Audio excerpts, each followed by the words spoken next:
Tantor Audio, a division of Recorded Books, presents The Christmas Holiday by Mikayla Davids. Narrated by Rachel Beresford and Elliot Fitzpatrick. Prologue. Now. I trudged through the snow, my breath coming out in puffs, visible in front of me in the frosty air. I scan the horizon, but I can barely see anything past the end of my own outstretched hand. My feet sink into the clean snow. There are no other footprints. No one else has been here for some time. So where is everybody? How have I managed to get so lost? I keep walking, slow, heavy steps. My boots are dragging me down, and my body aches with the effort it takes to keep going. I can't stop. I need to get back to the lodge, otherwise I'll freeze to death out here. The snow is coming down hard now, and just as I start to despair, I see a light in the distance. It must be the holiday lodge where I'm staying. It has to be. I stumble forward, eager to get inside, to find warmth. But then I see something in the snow, just ahead of me. Something still and unmoving. It's unmistakable. A body. Spread out like a snow angel, hair fanning out across the white, soft blanket beneath it. A trickle of bright, red blood from mouth to cheek, frozen in a moment of time. It looks unnatural. Someone has positioned the person in exactly this way to make a statement. That's when I hear the sirens. The blue flashing lights come closer. And then the German Shepherd Garda dogs rush towards me, followed by the shouts of men in uniform. They speed closer, the gap between us narrowing by the second.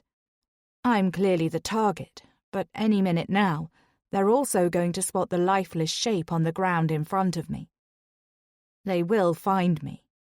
And they will find the dead body. Alicia. I breathe in and out deeply, trying to calm my nerves. This journey has been so long, and I can't wait to fold myself out of the car and stretch my aching muscles. But I'm also apprehensive about what I have to face when we reach our destination. I shift in my seat, my legs feeling heavy from sitting in the same position for such a long time. Restless, I try to distract myself by looking at the view around me. I've never been to Ireland before, and I'm in awe of the majesty of the mountains and the vastness of the landscape. The scenery outside is totally mesmerizing. I press my nose up to the passenger window of the car, trying to drink in every detail. The sky is a spectacular deep red, contrasted with an angry purple. The clouds look as though they've been dipped in paint pots and are like nothing I've ever seen. The colours seep down to meet the mountaintops, and I marvel at how the horizon ahead of me looks both impressive and intimidating. I'm completely out of my comfort zone on this trip. Family holidays aren't something I have much experience of. But I'm going to spend Christmas with my new in-laws, who are my family too, now that I'm married to Jack Silver. I'm a ball of excited and nervous energy, and I'm finding it difficult to remain still in the passenger seat. My husband, Jack, is driving.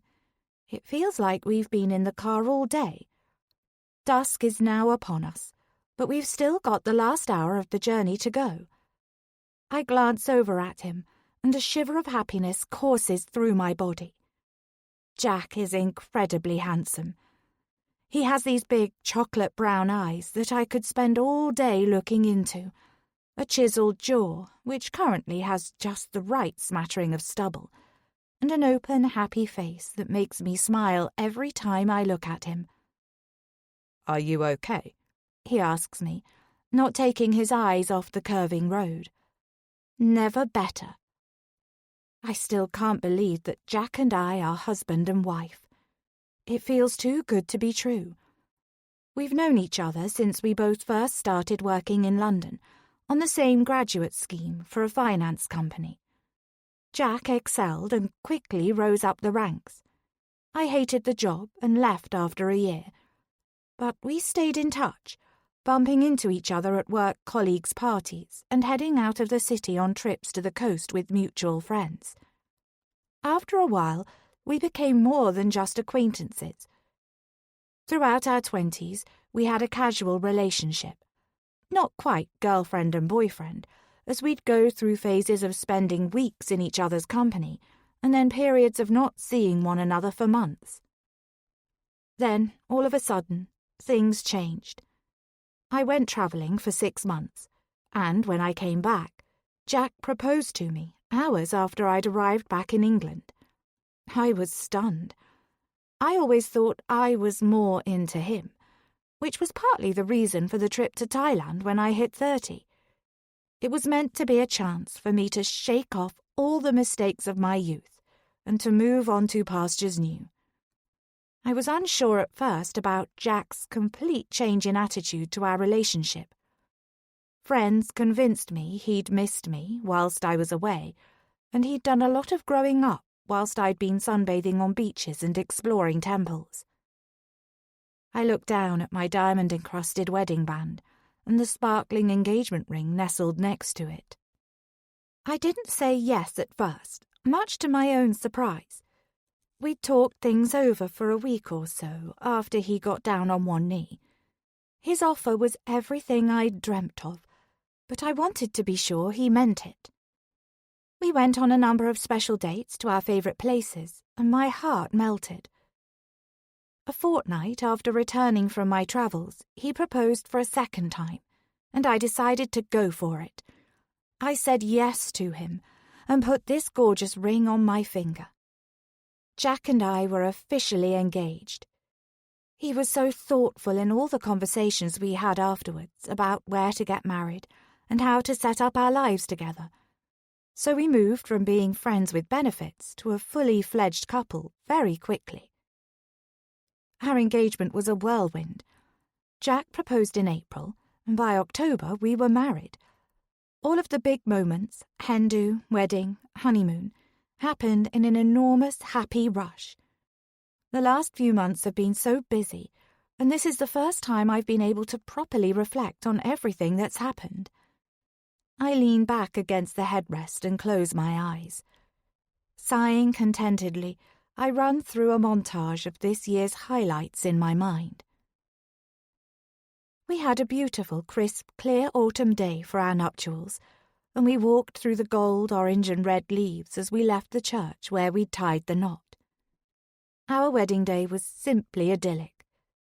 We said our vows at the little village church just north of London, where everyone in my family has been christened, married and buried. The only sadness was that my parents were no longer alive to be there. They both passed away within a year of each other when I was in my early 20s, closely followed by the tragic death of my best friend. I would have given anything for the three of them to be there at the most important occasion of my life. After Jack and I had said our vows, the wedding party hopped on a red double-decker bus, and we were transported to a sumptuous 5-star hotel for the celebrations. It was an out-of-this-world experience. Jack's father paid for the hotel, and that's when I first realised quite how wealthy his family was, like another level kind of rich. It wasn't something I was necessarily looking for in a partner, but it's certainly a plus.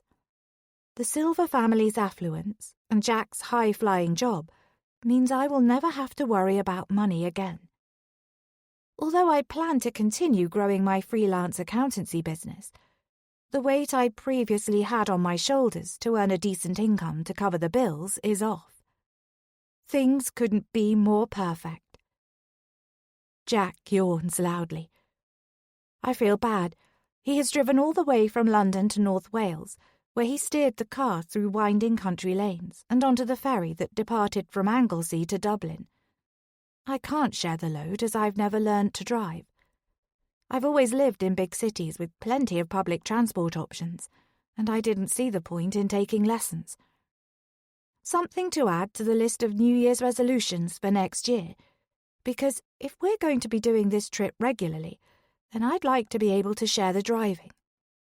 Apparently, the holiday lodge the Silver family own is in a remote spot in the Wicklow Mountains, and a car is necessary to get around up there. Jack has shown me pictures, and it looks dreamy, set against the backdrop of a small woodland with a snow-capped mountain looming in the backdrop. "Are you tired? Do you need to stop?" I ask my husband. "No, let's just get there now. We're so close." I wouldn't mind another pit stop to refresh myself before we meet his family, but Jack's the one at the wheel, so I nod and agree. I'm nervous about spending the Christmas holidays with the Silver family, because I haven't really got to know them very well yet. His father, stepmother, brother and sister all came to London, and we had a meal together to celebrate our engagement. It was very sweet of them to make the effort to fly over from Ireland, but apart from that, I've only really seen them for an hour or two here and there, mostly in connection with arranging the wedding. This is going to be a good opportunity to spend some proper time together, although I'm also aware I need to impress them and make them see why Jack has married me. I feel like there's a lot riding on this trip. It could literally set the tone for my relationship with his in-laws for the rest of our marriage. No pressure. Eventually, we drive up a long, steep gravel pathway, the car bumping over the stones. Outside, the sky is so beautiful. It's breathtaking. We crest the small hill, and, all of a sudden, a building comes into view. The holiday lodge is picturesque and much bigger than I expected it to be. There are pretty fairy lights around the front door, and a warm, welcoming glow coming from the windows. The dusting of snow on the roof makes the property look like an image you'd see on a Christmas card. "Here we are. This is Bartley Lodge." "Wow, is this your father's place?" I can barely contain the awe in my voice. "Sure is." "This is massive. When you said a lodge, I was expecting something small and cosy." Jack laughs. "My dad never does anything on a small scale." "I'm beginning to realize that," I chuckle. "Anyway, there's 8 of us staying here. We're going to need the room." 8 of us? I thought there would be 7. I rack my brains, trying to think who I've missed. There will be me and Jack, of course. Jack's father Patrick, Jack's stepmother Dawn, his brother Ronan, Ronan's wife Yasmin, and their baby Lily. Who's the 8th person? Dawn's daughter, Zara, will also be spending the holidays with us. Oh, I didn't know that. I haven't got her a Christmas present. I've spent hours choosing a gift for each member of Jack's family. I wanted to go the extra mile, and I thought about each purchase very carefully, so this information has completely thrown me. I can't believe Jack didn't mention that Zara would be staying here over the holidays too. Don't worry about it. She won't be expecting anything. We have to get her something, Jack. It would be rude not to. Is there anywhere we can go to grab something? I'm assuming Amazon deliveries don't come out this far. No, I don't think so. Dad has a P.O. box at the nearest village, but it's literally a post office, a pub and a grocery store. There are some decent shops about 10 miles from here. We can suggest a day trip tomorrow, if it makes you happy. Yes, that would be good. I don't want to start off on the wrong foot with anyone. Oh, and of course there will be Nuala too. Who's Nuala? My dad's dog. Dog? You didn't tell me he had a dog. My heart sinks. I'm not very good with animals. I didn't have any of my own pets growing up, and I'm never quite sure how to interact with them. If I'd known there was going to be a dog staying with us, I would have read up on the breed or done some kind of preparation. Didn't I? No. What kind of dog? An Irish wolfhound. A what? I've never come across an Irish wolfhound before, but it sounds big. Are you worried about this? Jack briefly turns his big brown eyes towards me. Of course I am, Jack. This is the first time I'm spending the Christmas holidays with my in-laws. It's a huge deal. Jack leans over and quickly kisses my forehead as we stop at some traffic lights. No need to stress. It's all going to be fine. Just be yourself. Jack doesn't understand that being myself is the thing I'm anxious about. Everyone in Jack's family is uber posh, so I'm concerned that I won't fit in. I've got 1 week to get to know them properly, and I'm feeling the pressure already. The thought that this holiday could determine the relationship with my in-laws for the rest of my married life keeps whirling round in my head. I hope this is going to be a happy Christmas together, the first of many, and one we will all look back on with fond memories. Surely nothing can go too wrong on a family Christmas holiday. Yasmin. Happy holidays, Dawn squeals, drawing Alicia into a warm hug. My stepmother-in-law is wearing an oversized, fluffy white jumper, which seems to momentarily absorb Alicia's small frame. I inwardly roll my eyes at Dawn's over-the-top approach to everything, and then move forward to greet Alicia and Jack myself. Jack is my husband Ronan's older brother, and Alicia is my new sister-in-law. Jack always comes to spend the Christmas holidays at Bartley Lodge with the rest of the family, and we get on well. This is Alicia's first holiday with us. I haven't spent much time with her, and we haven't seen each other at all since Alicia and Jack's wedding in the autumn. Jack, so nice to see you, I say as we kiss each other on the cheek. How was your journey? I ask Alicia. I wasn't going to go in for a hug or a kiss as I barely know Jack's new wife, but she has moved her face towards mine, and we rather awkwardly end up bumping cheekbones. Alicia steps back and flushes red, clearly realizing her error. It was long, Alicia replies. We all go quiet at this admission, and a worried expression washes over her face. But the scenery is just amazing. Come in, Dawn cries, steering Alicia inside the lodge, whilst Jack picks up their luggage. Alicia looks around in wonder at the interior of the luxury holiday home. It's undeniably impressive when you step through the front door. I was only 21 when I started dating Ronan Silver. We were both on the same university course and got together in our final year. I've been included in the Silver family's annual Christmas holiday since we started dating. 10 years later, and the place feels like a home from home for me. But I vividly remember the first time I came here, and I was similarly awed by the sheer space. The property has been built to specification and is designed to include absolutely everything a family holidaying together could wish for. It's ultra-modern and sleek, with enormous floor-to-ceiling windows in every room that look out onto the snow-capped mountains. So much light fills the house, and it almost feels as though you are part of the mountainscape, because the incredible views can be seen from every single room. Nuala. Jack's arms are open as the Irish wolfhound flings herself at him. Despite his absence, Nuala clearly hasn't forgotten who Jack is. Her tail is wagging and she's bouncing on her paws. Swiftly, Nuala turns her attention from Jack to Alicia. She sniffs around Alicia's feet, and I watch as Jack's wife freezes. She looks unsure and also a little scared.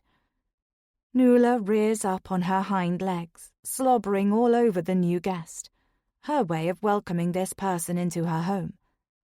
Alicia gives a little yelp and takes a few paces backwards, her arms braced in front of her face to shield herself from the attentions of the dog. "Nuala, down, girl," Dawn commands. Nuala isn't very obedient, though, so it takes several repetitions from Dawn before Nuala calms and retreats along the hallway, her tail still wagging wildly. Alicia appears shaken. She looks to Jack for reassurance, but he seems oblivious as to how uncomfortable Alicia was just then. It instantly makes me curious about their relationship. There's so much I want to find out about Alicia. Patrick is just on a work call. He'll be with us soon. Dawn smiles, her heavily adorned charm bracelet jangling at her wrist. Let's go through to the lounge. I observe Jack and Alicia having a whispered exchange, and Jack points Alicia in the direction of the downstairs bathroom. She kisses him on the lips before she goes, as though she's about to embark on another long journey, and they part ways. Jack follows Dawn and I into the kitchen. Coffee? Dawn asks, already firing up the enormous machine that looks as though it's come from one of the most expensive coffee shops you could find. Jack nods. Definitely, he says, running his hands through his short, styled brown hair. I need a hit of caffeine after the journey. He pauses and looks around the flawless high-end kitchen, which stretches the length of the back of the house. The light grey units, coupled with the white polished worktops and breakfast bar, give the space a minimalist feel. Behind each cupboard door is every kitchen gadget you could possibly wish for, and the space opens up to a dining area with a wooden table as the centrepiece. This is new, Jack says, moving towards the table and running his hand over the smooth finish. Ronan's latest project, I tell him. Neither Patrick nor Jack are particularly handsy when it comes to home furnishings and design. But Ronan and I have our own property empire. We have a string of houses we rent out to students in university towns, including Oxford, Cambridge and Durham, as well as a couple of exclusive holiday homes across the UK. We've been building our portfolio, and Ronan has embraced all elements of the process. He loves creating unique, bespoke pieces of furniture and has honed his carpentry talents over the years. My passion is upcycling antique furniture, and our townhouse in Dublin displays some of my favourite creations. Impressive, Jack comments. Here's the man himself, I say, as Ronan enters the room. He's tall and wiry, and currently has our 11-month-old daughter Lily balanced on his hip. Lily's cheeks are rosy and chubby. She still looks half asleep and snuggly, with her head laid on Ronan's chest. Ronan, Jack cries, and the two brothers half embrace, with Lily hovering between them. How's my little niece? Jack coos. She's grown loads. Look how long her legs are now. Ronan transfers our daughter into Jack's arms. Here you go. Sleepy cuddles are the best cuddles. Enjoy. Jack holds Lily in the crook of his arm, her round face tipped up towards his. She's totally gorgeous, he says. She must get it from her mum because it's certainly not from her dad. He smiles with a teasing look on his face. Jack continues to coo and cradle Lily as Dawn begins to pass round the hot, steaming mugs of coffee. I take mine gratefully. Lily woke up several times in the night, and I've not had a proper rest in ages. I feel jangly and on edge, the result of months of sleep deprivation. I stand in front of the expansive window. The shadow of darkness is just starting to creep across the vivid sky outside. The sunset was a canvas of colour, but is now gradually beginning to fade. The scene is tranquil and calming, and I exhale a breath that I've been holding on to, and try to savour the peace. Lily will want feeding and changing soon, and we're likely to be up late this evening. Patrick loves to gather his family and drink and talk way into the evening, but also then insists everyone is up early to make the most of the day. I always used to love coming here, but with Lily's baby rhythms to now consider, being away from home feels more like a challenge than a break. I'm just going to check if Alicia knows where we are, Jack says, and disappears into the hallway with Lily still in his arms. I go and sit down on the low, pale blue sofa with my coffee mug still warming my hands. Minutes later, Alicia and Jack come into the kitchen. Alicia's eyes are fixed on Lily. She's so sweet. Do you want to hold her? Jack says, offering Lily up to Alicia. Oh, no, it's okay. Alicia shrinks back from him. I haven't held many babies. Don't be silly, Dawn interrupts. You need to get some practice in. She ushers Alicia to sit down on the L-shaped sofa next to me. Dawn takes the still snuggly baby and carefully places her on Alicia's lap. Alicia is sitting stiffly, her arms held at an awkward angle, looking extremely uncomfortable. She's heavier than she looks, Alicia says. Lily senses the change from the cosy position Jack was holding her in and screws up her features, going completely scarlet. What's she doing? Am I doing something wrong? There's a note of panic in Alicia's voice. Lily responds by bawling at the top of her lungs and kicking her chunky legs. I sigh, the illusion of peace now broken. I put down my mug, reach over and pluck Lily from Alicia's arms. It's okay, she's not used to strangers, I explain. Alicia looks mortified and flushes red. It was honestly a throwaway comment, but I've just highlighted Alicia's status as the newcomer to the family, and she doesn't look too happy about it. If it were me in her shoes right now, I would have made a light-hearted reply and tried to smooth the situation over. But Alicia just goes quiet, completely out of her depth. She'll get used to you soon enough, Jack breezes, plopping down on the sofa and throwing an arm around his wife's shoulders. I stand up, rocking and shushing Lily. She's more than agitated now, and her high-pitched wail cuts right through me. I'm just going to go next door until she's settled down, I say, my voice coming out harsher than I meant it to. I quickly exit the room, and I think I hear Alicia calling, "I'm sorry," behind me, but I'm not entirely sure, as my daughter's cries are filling my ears. It was unfortunate that Alicia didn't have Jack's knack with children, but I hope this isn't a taste of things to come with my sister-in-law. She is absolutely not the kind of person I thought Jack would end up marrying. He's so outgoing, and she seems like a little mouse in comparison. Their engagement was such a whirlwind, and they wed in such haste that I wondered if Alicia could be pregnant, but that wasn't the case. I must try to get to the bottom of what prompted the speedy nuptials this week. So far, I'm not enamoured with my new sister-in-law, but it's not just because of her nervous disposition. I have more than one reason not to like Alicia Silver, and, if it's up to me, she's not going to last very long as a member of this family. Alicia.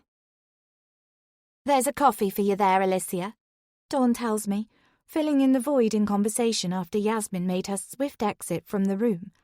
Oh, thanks, I say, hesitating. I've somehow just caused a scene, but I did say I didn't want to hold the baby. I don't know the first thing about children. Is there something wrong? Dawn asks, when I don't reach for the coffee mug. Sorry, I forgot to say, Alicia only drinks decaf. Jack smacks his forehead with the palm of his hand. Dawn laughs. Come on, Alicia, live a little. You're on holiday. Sorry, I say apologetically. Caffeine gives me bad headaches. I'd better give it a miss. It's okay, Jack reassures. I should have said. What do you want instead? He swipes my drink away, adding, I'll have this. I don't think one coffee will be enough for me. I watch him rummaging in the kitchen cupboards, searching to find an alternative for me. I don't think we actually have anything that's not got caffeine in. Even the green tea is caffeinated. Don't worry, I say hurriedly. I'll have a glass of water, that's fine, thanks. Out of the corner of my eye, I detect Dawn pulling a face at Ronan. My cheeks burn. I don't want them to think I'm being awkward, but I know if I drink even a drop of the coffee, I'll be up all night with a migraine. If I was a weak-willed sort of person, then I might give in to something like this at the first temptation. But I'm not. I may seem meek and mild on the surface, but I have a steely, strong-willed core. I am, however, utterly embarrassed.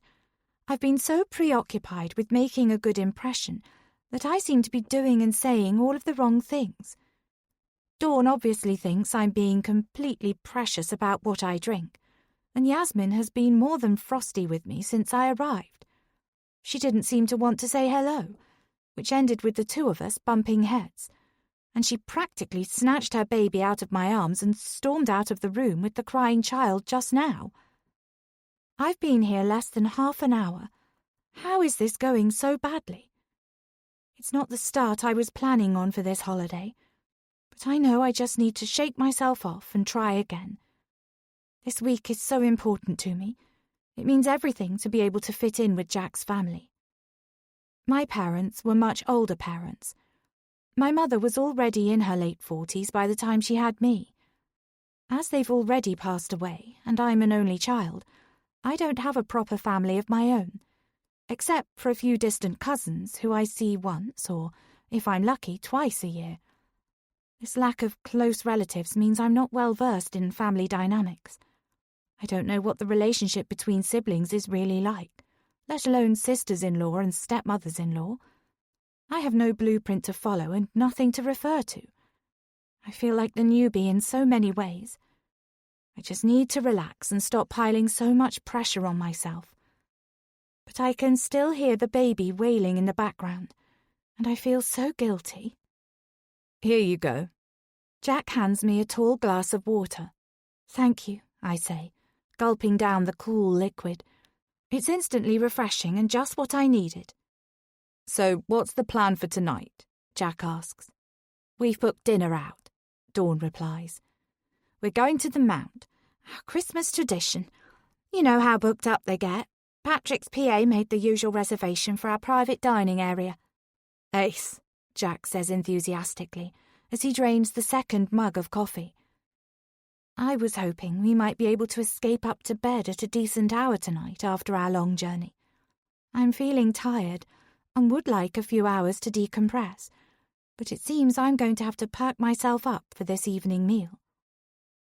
Jack gives me a sideways glance and seems to sense what I'm thinking.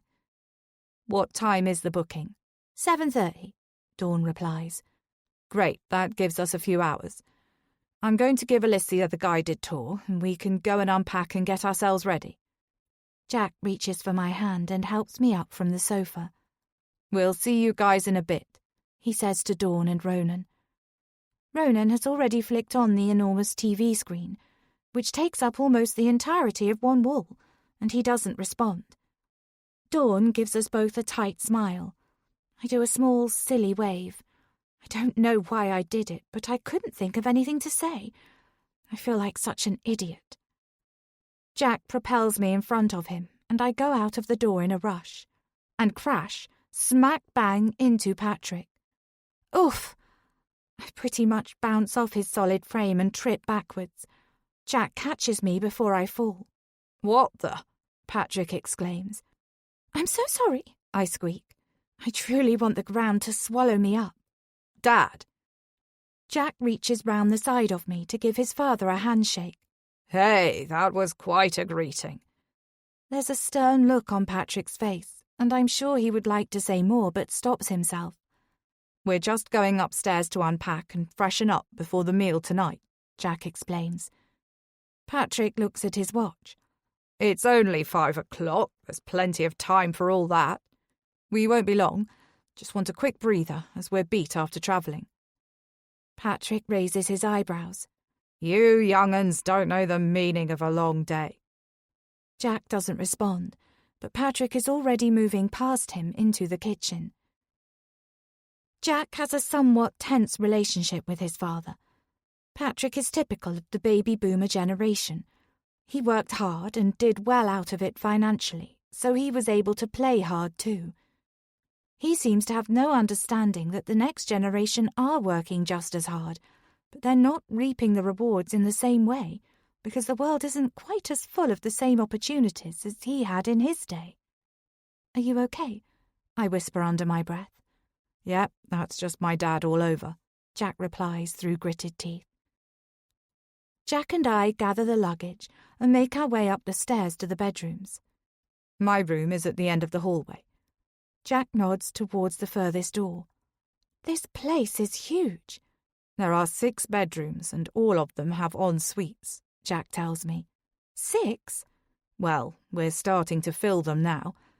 The silver brood is expanding. Ronan and Yasmin have their own room, baby Lily has the smallest room, Dad and Dawn have the master bedroom, and then Zara is in a separate bedroom as well. There's only one room empty. Jack winks at me. I think Dawn is hoping to hear the pitter-patter of tiny feet soon to fill the final room. We'll definitely be a full house then. That's the second baby comment in the space of an hour. Jack and I didn't talk about having children before we got married. Somehow it never really came up. I guess I assumed that Jack was so carefree that little ones weren't on the agenda for a while, or maybe not even at all. I still haven't worked out how I feel about the whole motherhood thing yet. I honestly don't know if it is for me. I've never been naturally maternal, and I haven't spent a lot of time around kids. But Jack keeps dropping hints like this without us having had a discussion about it. I need to broach it with him and talk about it properly, but this week certainly isn't the time. Another thing to add to my list for the new year. I gape as we enter the room allocated to us. Wow, this is incredible. It's not bad, is it?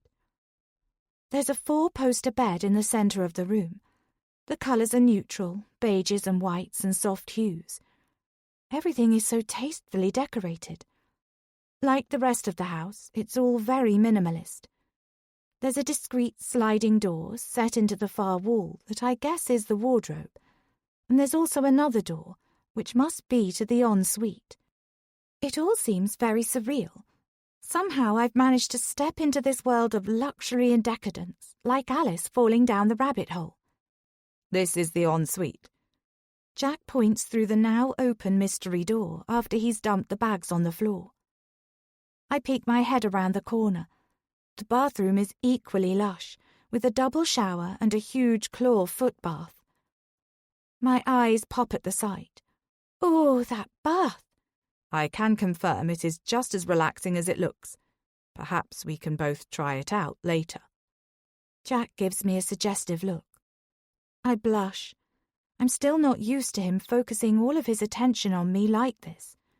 Before my trip to Thailand, which was less than a year ago, we enjoyed each other's company, but Jack never seemed to take our connection seriously. This new side to him still gives me butterflies. We kiss, slowly at first, and then with more heat. I pull away before we get too carried away. What's the matter? Jack asks. I shake my head to indicate nothing's wrong, hooking a strand of my strawberry blonde hair behind my ear. I mean, are you okay being here, with my family? Of course, I say automatically. It's probably a bit overwhelming. Maybe we should have had our first Christmas at home by ourselves. No, of course not. I'm glad to be here. It's a great chance to get to know your family. My husband hugs me and kisses the top of my head. I think of our lovely apartment back in London. It's in a serviced building that has its own pool and gym, and it's right by a tube station. It's a 2-bed flat with 2 reception rooms. It's nothing in size in comparison to this holiday house, but it's more than I ever dreamt I'd be able to afford. We were only able to purchase the well-appointed apartment because Patrick contributed a hefty amount to the deposit as a wedding present. It was more than generous, and it means we've been able to start our married life off in a comfortable home. I'm so thankful to Patrick for his support, so I feel guilty that I really would rather be back in London in my own marital bubble than here, with Jack's family. I'm sure it's just because I'm anxious. Hopefully, I'll start enjoying myself soon. So, what's the dress code for tonight? I ask. Smart casual. Jack shrugs flippantly as he unzips his suitcase. It's all very well for guys. A shirt and chinos will do in most situations, but smart casual covers a whole spectrum of possibilities for women. I start to unpack my own luggage and wonder what I should wear. I'm keen to fit in and impress, so I lay out 2 choices on the bed. One option is a shimmery pair of trousers with a loose silk blouse. The other is a silver sparkly bodycon dress. Which do you think? I ask Jack. You'll look beautiful in both. he replies. That's not helpful. I laugh as he catches my hand and kisses it. I might have a quick shower first. Hopefully it will wake me up a bit. We spend the next half an hour readying ourselves for the evening ahead, and I feel more confident with freshly applied makeup. I view myself in the mirror for the final time and take a deep breath. I'm determined that tonight will go well. I glance down at my emerald-cut engagement ring. I wanted Jack Silver more than anything. Now he's mine. I'm prepared to do whatever it takes to make sure it stays that way. Jack. I stand in the shower, the hot water coursing over my body. I turn the heat up another notch, so it's verging on scalding, before switching the dial to ice cold. The freezing water sends shockwaves through my skin, jolting me wide awake. The journey here to the holiday lodge in the Wicklow Mountains always feels epic. I was feeling drowsy and tired after the drive, so I needed to take some time to pull myself out of a stupor, ready for the evening ahead. I'm somehow always the last one to arrive at Bartley Lodge, which makes me feel on the back foot. Everyone else has already had a chance to settle in and switch to holiday mode. Ronan and Yasmin live in Dublin, so it's not too far for them to come, and by the sounds of things, they're back and forth here practically every weekend. Ronan finds it a good place to entertain his friends, and Yasmin likes the fresh air and the quiet up here. My father and Dawn don't use the place often. They're based in Dublin, but travel a lot for work purposes. My father has been spending a lot of time in Dubai in recent years, so they mainly come to Bartley Lodge for a week or two over Christmas, and about the same amount of time in the height of summer. My visits are even less frequent. I rarely come other than for our traditional festive holiday, so I don't feel as in tune or familiar with the place as the others. I know Alicia is fretting about spending the time with my family, and in turn, this is making me feel tense. I usually just kick back and go with the flow when I'm here, but I'm going to have to make a bit more of an effort this year to help Alicia feel comfortable and included. As I get ready and slip the thick gold wedding band onto my ring finger, I can't help but marvel at how much has changed in the last year. If anyone had said this time last Christmas that I'd be a married man by the time the festive season rolled around again, I would have laughed in disbelief. Marriage was so far off my agenda a year ago, but a rapid chain of events meant that Alicia and I tied the knot in the autumn, so I'm now someone's husband. A lot of my friends asked if Alicia was pregnant when we announced we were getting married. I can see why they assumed that. Alicia and I had been seeing each other in a casual, non-committal way for a number of years. We met during a graduate scheme placement, but I forget exactly when we first became lovers. It feels like she's always been part of my life. But the reason for our shotgun wedding was nothing to do with her having a bun in the oven. I don't think I could have coped with going from my easy bachelor lifestyle straight into married life and parenting at the same time. I could see the relief on people's faces when I told them there wasn't a surprise baby on the way, my family included. I haven't exactly been the responsible type to date. Sure, I've held down a good job, but nothing else about the way I've lived my life has been remotely grown up. I've worked hard, but I've partied harder. I smooth my hair back and slap on some aftershave before changing speedily into my designer jeans and cream cable-knit jumper. Life so far has been pretty breezy, which is why, when choosing a wife, I didn't want to tip the balance too much. I go back into the spacious bedroom and watch Alicia as she finishes brushing her long, shining hair. She picks up a silver necklace and loops it around her neck, struggling with the clasp. Here, let me, I say, crossing the room and deftly securing the necklace in place. Thank you, Alicia says, turning to kiss me. You look enchanting. And she really does. She's wearing a cute, silver, glittery dress that hugs her figure in all the right places. Alicia blushes in response. I take her hand and gently kiss each of her fingers. She shivers. What time should we venture back out? Alicia asks, a questioning look on her face. No need to rush. The taxi won't be here for ages. I pull Alicia close to me, and we kiss again, this time with more electricity between us. Alicia gently pushes me away. Don't tease me. We're about to have dinner with your family. A smile plays over her lips, and she turns back to the dressing table and picks up her lipstick. We're newlyweds. No one will care if we're a bit late. I'll care. Alicia applies a peachy-coloured lipstick and pouts. Fair enough. But just try to chill a little. They're all human too. I'm disappointed, but it's sweet that she's putting so much effort in. Alicia looks thoughtful and then says, It's important to me. I want your family to like me. They do. But I don't really know them yet. I want us all to be a proper family. And we will be, I reply, reassuringly. Alicia carries on getting ready, dabbing some perfume at her wrists and slipping on her high-heeled shoes. This holiday means a lot to her.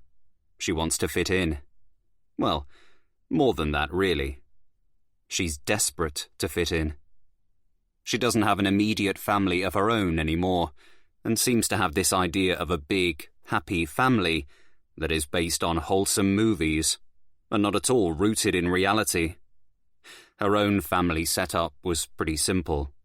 2 loving parents and an only child. Mine is very different. It's all kinds of complicated. I've tried to hint at this to Alicia to manage her expectations, but she's so focused on this dream of what family life will be like that I can't shatter her illusions this early on. I just hope everyone behaves themselves. Dawn doesn't really engage her brain before she opens her mouth and says exactly what she thinks. My stepsister, Zara, despite being a similar age to me, is like a moody, petulant teenager when she's around the rest of the family. On her own, she's more down to earth and hides a wicked sense of humour behind her moody exterior. But most of the time she just comes off as being rude. Dad and Ronan usually stray into talking business whenever they're together, and Yasmin is completely wrapped up in her baby at the moment. She used to be fun, the person who lifted these family gatherings. But she looked tired today, and lately, she only has eyes for little Lily. I'm going to have to try to make Alicia's first Christmas with us feel special for her, whilst also navigating the tensions that run deep in the family. I'm exhausted just thinking about it. At least Alicia is pretty low maintenance. She may get nervous about certain social situations, but on the whole, she's not demanding in the way that some women I've dated have been. I guess that was part of the appeal. Alicia has always seemed happy just to be around me. We were never officially boyfriend and girlfriend, but she was keen to hang out, to slot into my life in a way that I took for granted. My mates would joke that she was a wife-in-waiting. In the end, they were right. But it took Alicia going travelling for 6 months to push me into recognising that I wanted her in my life more permanently. I realised I didn't want her to slip through my fingers. I was relieved when she came back to England, still unattached. Ready, Alicia says, taking my hand. She looks stunning. I open the door for her in a gentlemanly way, and we head back downstairs. I have everything crossed that tonight goes well. I want my family to like her too. I married Alicia for many reasons. Because she's amenable, easygoing, and pretty. And because I know she loves me. But the truth is, I don't really love her. Not properly. I appreciate her, and maybe in time, true love will happen for us. But there was another reason I married Alicia. A reason far more pressing than love, or the need for companionship. And I need to make sure she never finds out the real explanation behind why I proposed so suddenly, and then insisted on a short engagement, followed by a sprint to the altar. There are only 2 people who know why I married Alicia. I'll do whatever it takes to protect that truth. I need my new wife to believe this marriage is forever, so that the plan I've set in motion goes without a hitch. Otherwise, saying I do will be the worst mistake of my life. Yasmin. Lily won't stop crying. I've tried everything. She doesn't want to feed, her nappy is clean, and I've used every trick I know to try to cajole her out of her tantrum, but nothing has worked. Lily, please, I murmur after more than half an hour has gone by. I transfer her to my other shoulder and try patting her back once more. At that moment, Ronan finally turns up to see what's going on. He must have heard Lily's cries. I'm sure the whole house has, so I'm annoyed he hasn't come to check on us before. She won't stop screaming, I say. I'm agitated now and feeling distressed at my daughter's unhappiness. What if something's wrong? What if she's unwell? Come here, baby, Ronan says, lifting Lily out of my arms. Instantly, she stops wailing. Ronan grins widely. She just wanted her daddy, didn't you, Lil? He blows a raspberry on her wet cheek and she giggles. I throw my hands in the air in despair. Seriously, I'm beginning to think she just doesn't like me. Don't be daft, Ronan says. She's just got used to me being around more over the last few weeks. We'd better try to tire her out so she sleeps in the pram when we're eating. I sigh. Going for a meal that starts at 7:30 p.m. isn't ideal with a baby in tow. If we're lucky, she may be tired enough that she sleeps through everything. But, given she's a light sleeper, I'd be astonished if that actually happens. It's more likely that she'll be grizzly at being out of her routine. I'm not looking forward to the dinner, and we haven't even gone out yet. I contemplate suggesting to Ronan that he goes out for the meal while I stay here with Lily. Except I'm certain of his answer before I've even asked. He will want us all to go as a family, and also for his dad and Dawn to have the opportunity to see more of Lily. It's just a shame that neither of them will volunteer to bounce her up and down on their knees and help to entertain her. I'm sure Lily will end up attached to me as I attempt to snatch cold forkfuls of my food. It also doesn't help that if I said I was staying at the lodge so the baby could sleep in her cot, Dawn would scold me for being too obsessed about Lily's routine.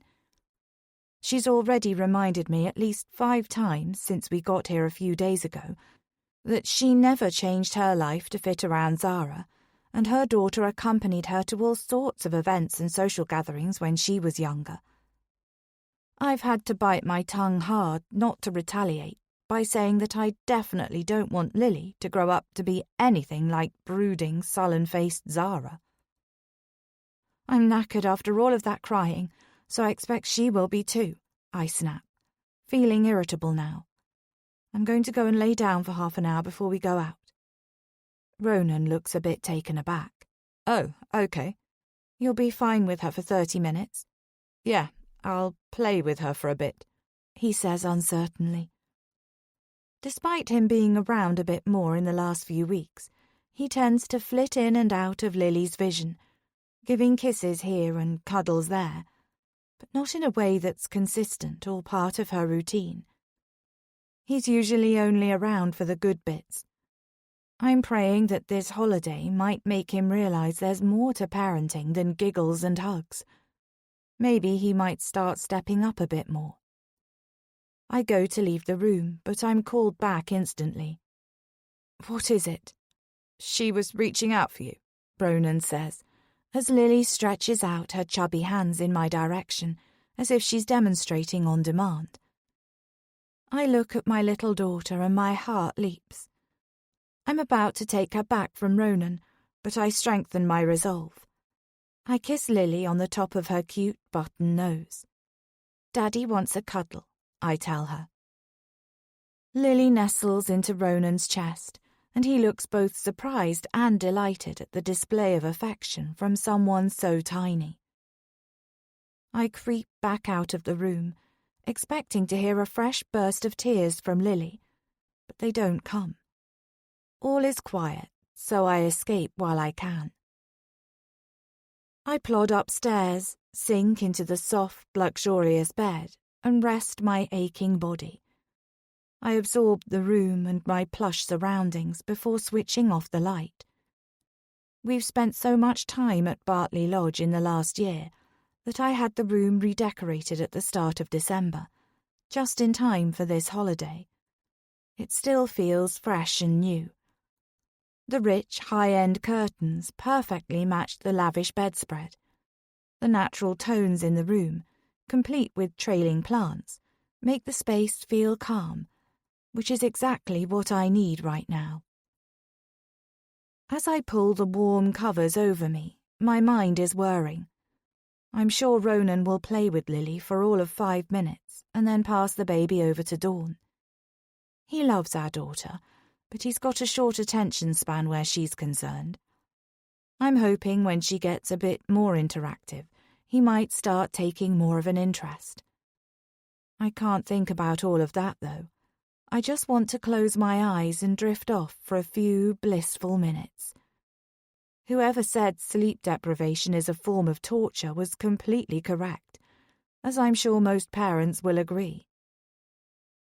All the parenting blogs out there assure me these days will pass, and in the not-too-distant future, I will be able to sleep through the night once again, without multiple wake-ups to change nappies, feed and resettle a baby who hasn't yet managed more than a stretch of 4.5 consecutive hours sleep. I know this because my smartwatch keeps a meticulous record of the sporadic shut-eye that I'm getting, along with all the sleep I'm missing out on. Even now, as I try to relax, sleep won't come. I'm wide awake and restless. I wriggle and turn onto my side, questions looping round my brain like an annoying stuck record. Have we stocked up on enough milk for the baby? Is she teething? Why is Ronan being so protective of his phone lately? Why, of all people, did Jack choose to marry Alicia? As I conjure up an image of Alicia, the newest member of the Silver family, a number of unsettling scenarios circle in my mind. As I close my eyes and finally drift off, the last thought I have is, how can I get rid of my sister-in-law? Now. How is this happening? I'm standing here meters away from a dead body. I'm on my own. I've been wandering around in this cold wilderness for at least an hour, and I don't have anyone to account for my movements. This doesn't look good, at all. One of the German shepherds pulls to a halt by the body that's slowly being covered by the falling snow. The dog barks sharply 3 times and then sits, as if guarding the prone figure. What do I do now? Just stand here, waiting for the Garda officers to reach me and face the consequences. Every fibre in my body is screaming at me to run, to get away from this situation as fast as I can. This doesn't feel right. I'm not meant to be here. This is the wrong time, wrong place for me in the worst way possible. But I can't move. I know it won't take much for the dogs and the police to catch up with me. I'm exhausted as it is, and I don't have a lot of energy left. I'll also make myself look even more guilty if I flee. So I stand, rigid as a statue, waiting for the inevitable, waiting for the bite of the handcuffs and the sting of the words from the arresting officers. I didn't do this. This had nothing to do with me. I'm not a killer. But will they believe me?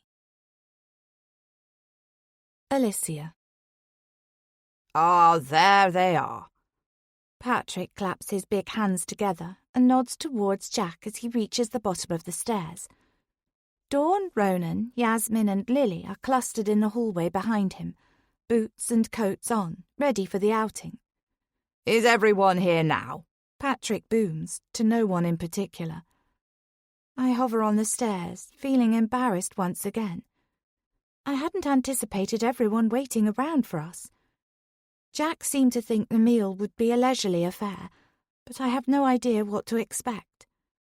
I can feel several sets of eyes on me, as though I'm being assessed, and I feel uncomfortable at the attention. I hope I've picked the right outfit, and that it's not too over the top.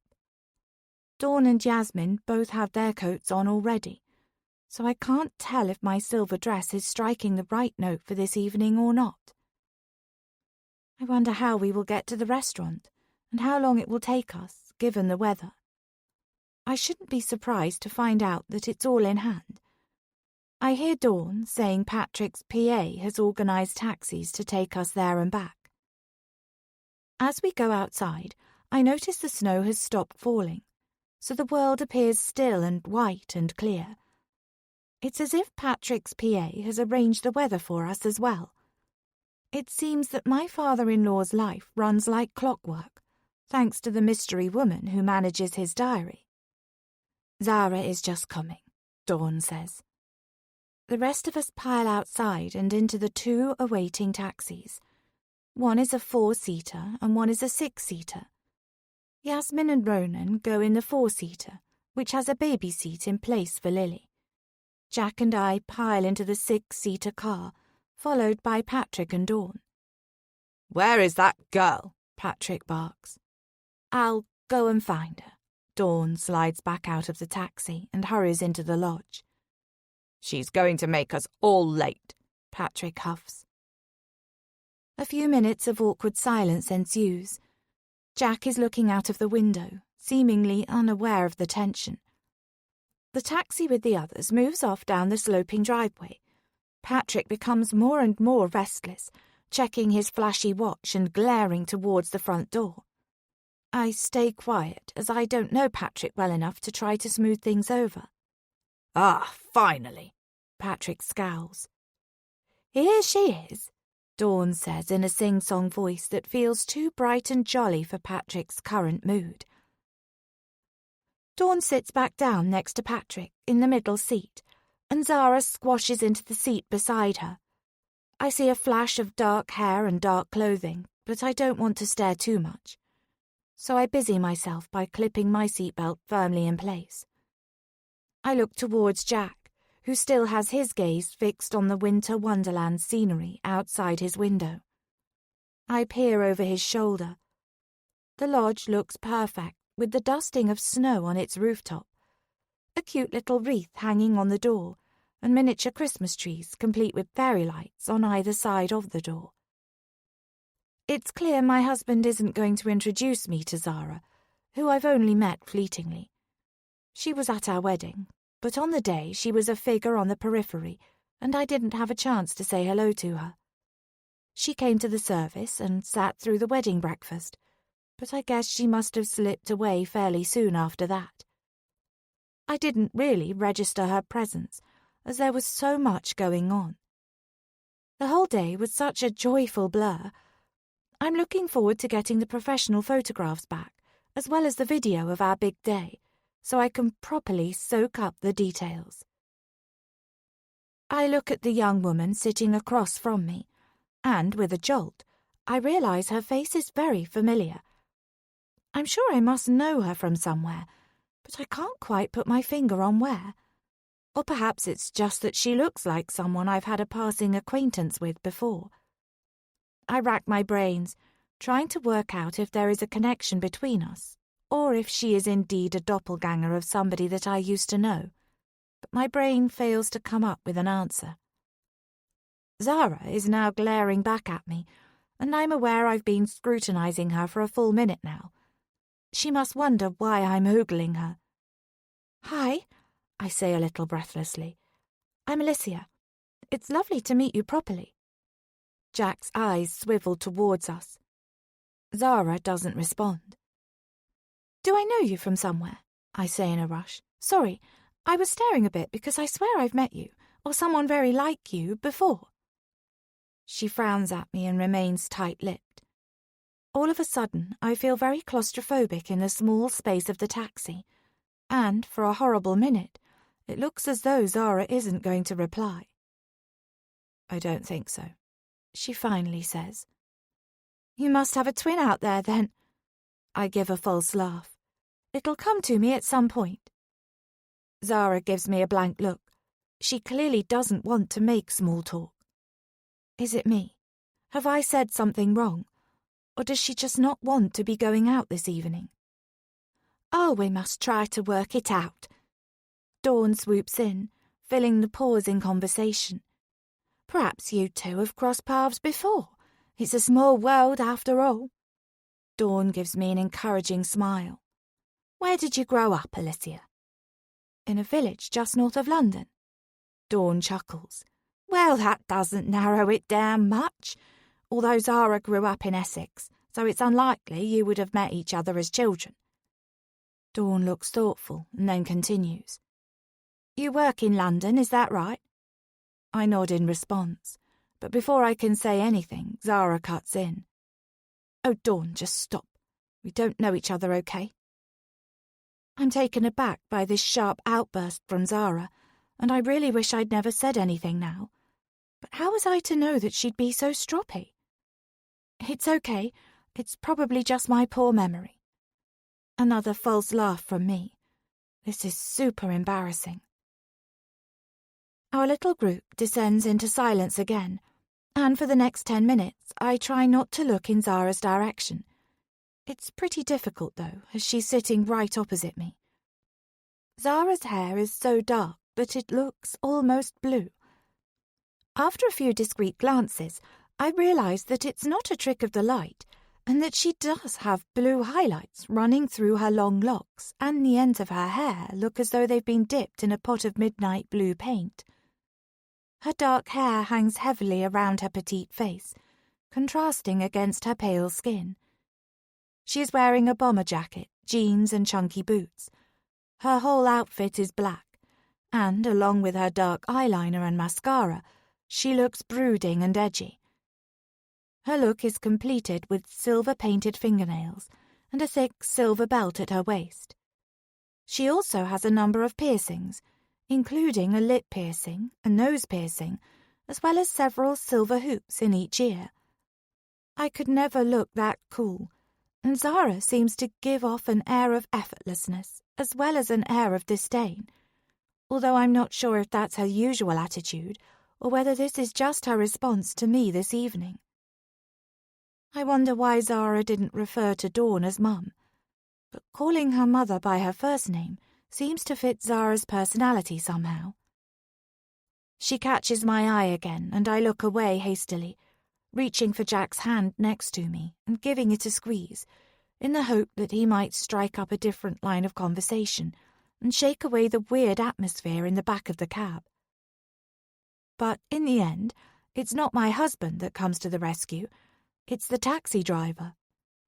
"You folks should have a good evening at the Mount. The Christmas decorations there look even better than last year." His Irish lilt feels comforting after Zara's clipped tone. "Are you still wanting a pick-up at 11 p.m? The driver continues. "Oh yes, that would be wonderful," Dawn chirps. "Well, if you want picking up sooner, just give me a call," the driver says. The snow is meant to start falling heavier around 10 p.m, so I wouldn't want you to get snowed in." "Snowed in? Do you think it will come to that?" Dawn asks. "Looking at those clouds, I reckon we'll be all snowed in for the next few days. Definitely a white Christmas this year." "It's a good job we booked our table tonight then, otherwise we would have missed our opportunity," Dawn muses. "I hope you've got enough supplies in," the driver asks. "We have, thank you," Dawn responds evenly. Patrick's expression shows he's unimpressed by the driver's opinions. "Have you been to this restaurant many times before?" I ask politely, stepping in to try to diffuse the situation. "Oh, yes," Dawn replies before Patrick can say anything. "It's a favourite of ours. The Mount is a Christmas tradition. We always have a meal there in the lead-up to Christmas." "Best restaurant I've ever been to," Patrick chips in. "We're not cutting our evening short just for a bit of snow." "It'll be more than a bit, I can tell you," the driver retorts. "I know these mountains like the back of my hand, and we won't be able to move anywhere by tomorrow morning." Patrick harumphs at this. He says in a loud whisper to Dawn, "This guy just wants to clock off early." We all, of course, hear his complaint, including the man at the wheel of the car. "I can assure you that's not the case," the driver says, his accent thickening. He's pissed off now, and I don't blame him. Patrick has been downright rude. The poor man was only trying to give some advice. "I'll be with you for 11 p.m, but just be warned, it may be a longer journey back." The radio flicks on, and the driver makes it clear that's the end of that conversation.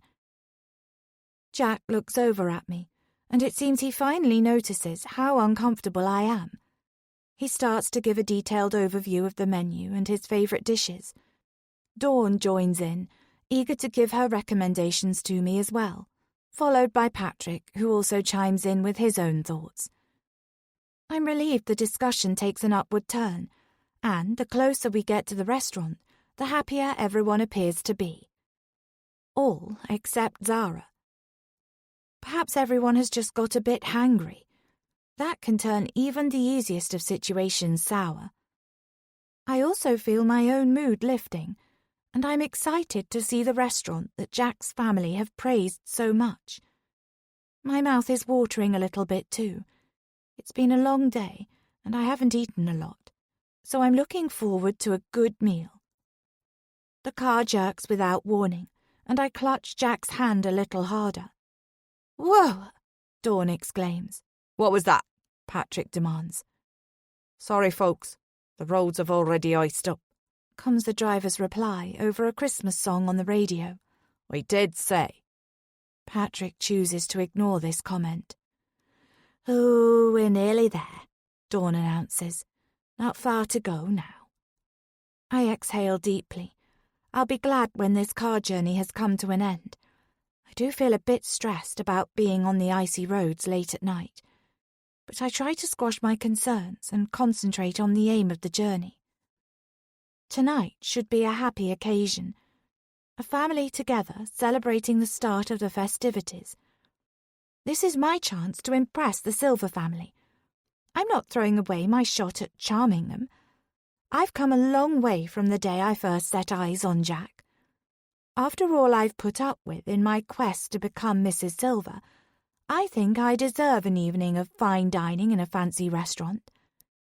I want us to have the perfect marriage and the perfect life together, and this opulent setting is just the start of things to come. Yasmin. We drive through the gated entrance of the Mount, and even though I've been coming here every Christmas for the last 10 years, the sight of the impressive buildings still takes my breath away. It says something that Patrick feels the same way, and his world is no expense spared, so this must be something special. The building curves in a half-moon shape, and the whitewashed exterior makes it look as though an architect has lifted this structure from somewhere in Italy or Greece and set it down in the wrong place, here in the Wicklow Mountains, where old stone cottages are sprinkled across the rugged countryside. "We're here, baby," I whisper to my daughter, who is sleeping soundly in the car seat. She's gently snoring and looks so cute wrapped up in her little snowsuit. I don't want to lift her out of her snug surroundings, but I need to transfer her into the pram that's currently in the boot of the cab. I hope I can get away with moving her without Lily waking up. "Ronan, can you set up the pram, please?" "Me?" Ronan replies, a look of incredulity on his face. "I don't know how to set that contraption up at the best of times, let alone when it's snowing." I look out of the window and see that he's correct. The snow is coming down harder now. But it's still no excuse. I have to pop the pram up and down several times a day. He should have the hang of it by now.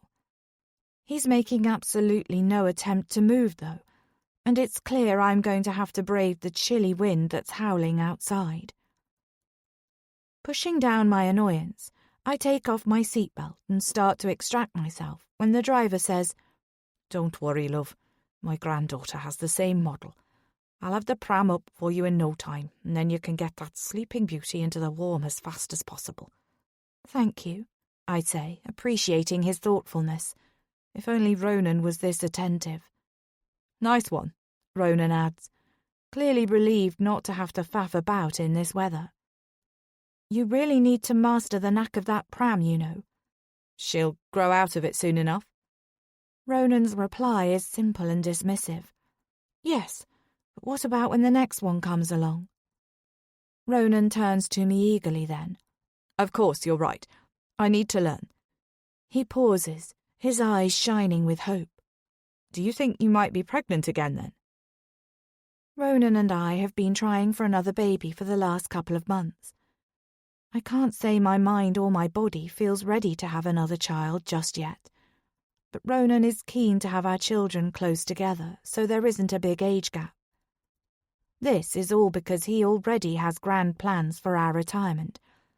Once he's packed Lily and any other siblings off to university, or whatever path they might follow once they've finished school, he doesn't want to be an older parent.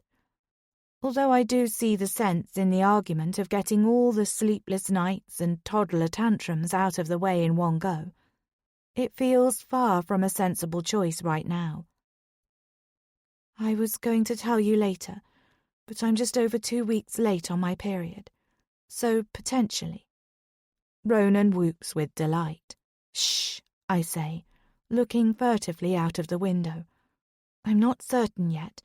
It might just be lack of sleep knocking my hormones out of whack." "But you're usually pretty regular, aren't you?" I smile in response. "I am. So it's possible." Ronan grins and reaches over to place his hand on my stomach. "Just think, we could have a son growing inside you right now." "Let's not be too hasty," I tell him. "I want to do a test to see what it says before we go jumping to conclusions." "How do you feel?" Ronan asks me. "Do you feel pregnant?" I consider his question.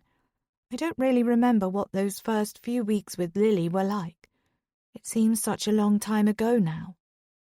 I think I started feeling queasy with Lily around 8 weeks, but maybe it was earlier. I trail off, thinking back to the excitement of discovering I was going to be a mother for the first time. My heart leaps.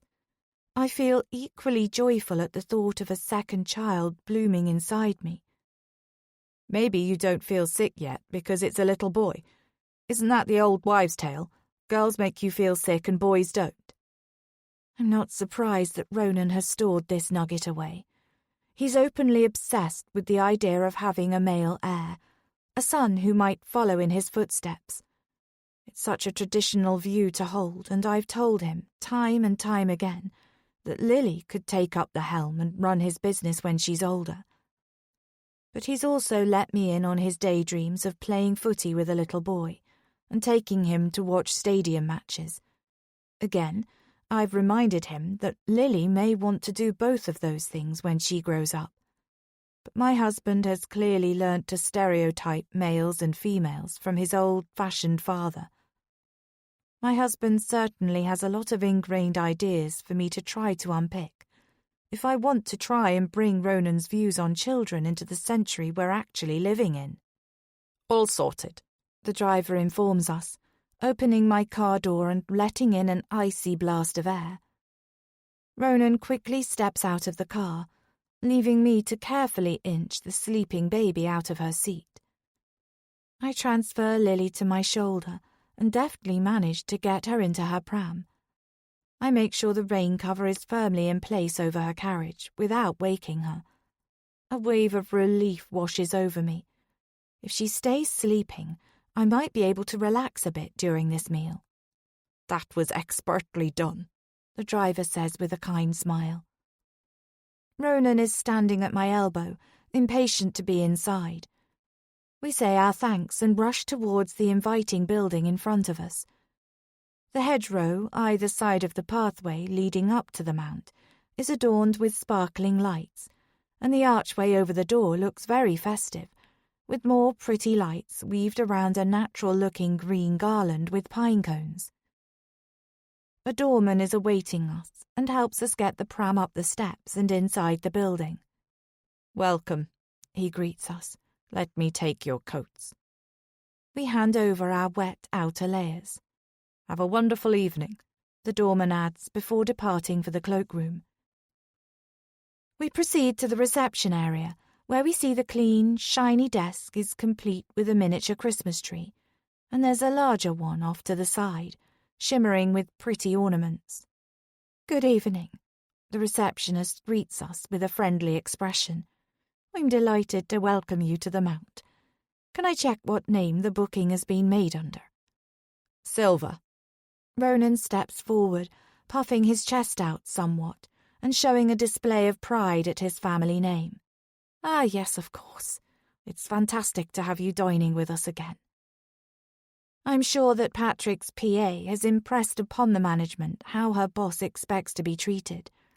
To be fair, we've never had anything but excellent service from the staff here, which is part of the appeal for Patrick. And there's no denying Ronan revels in it too. He's definitely his father's son.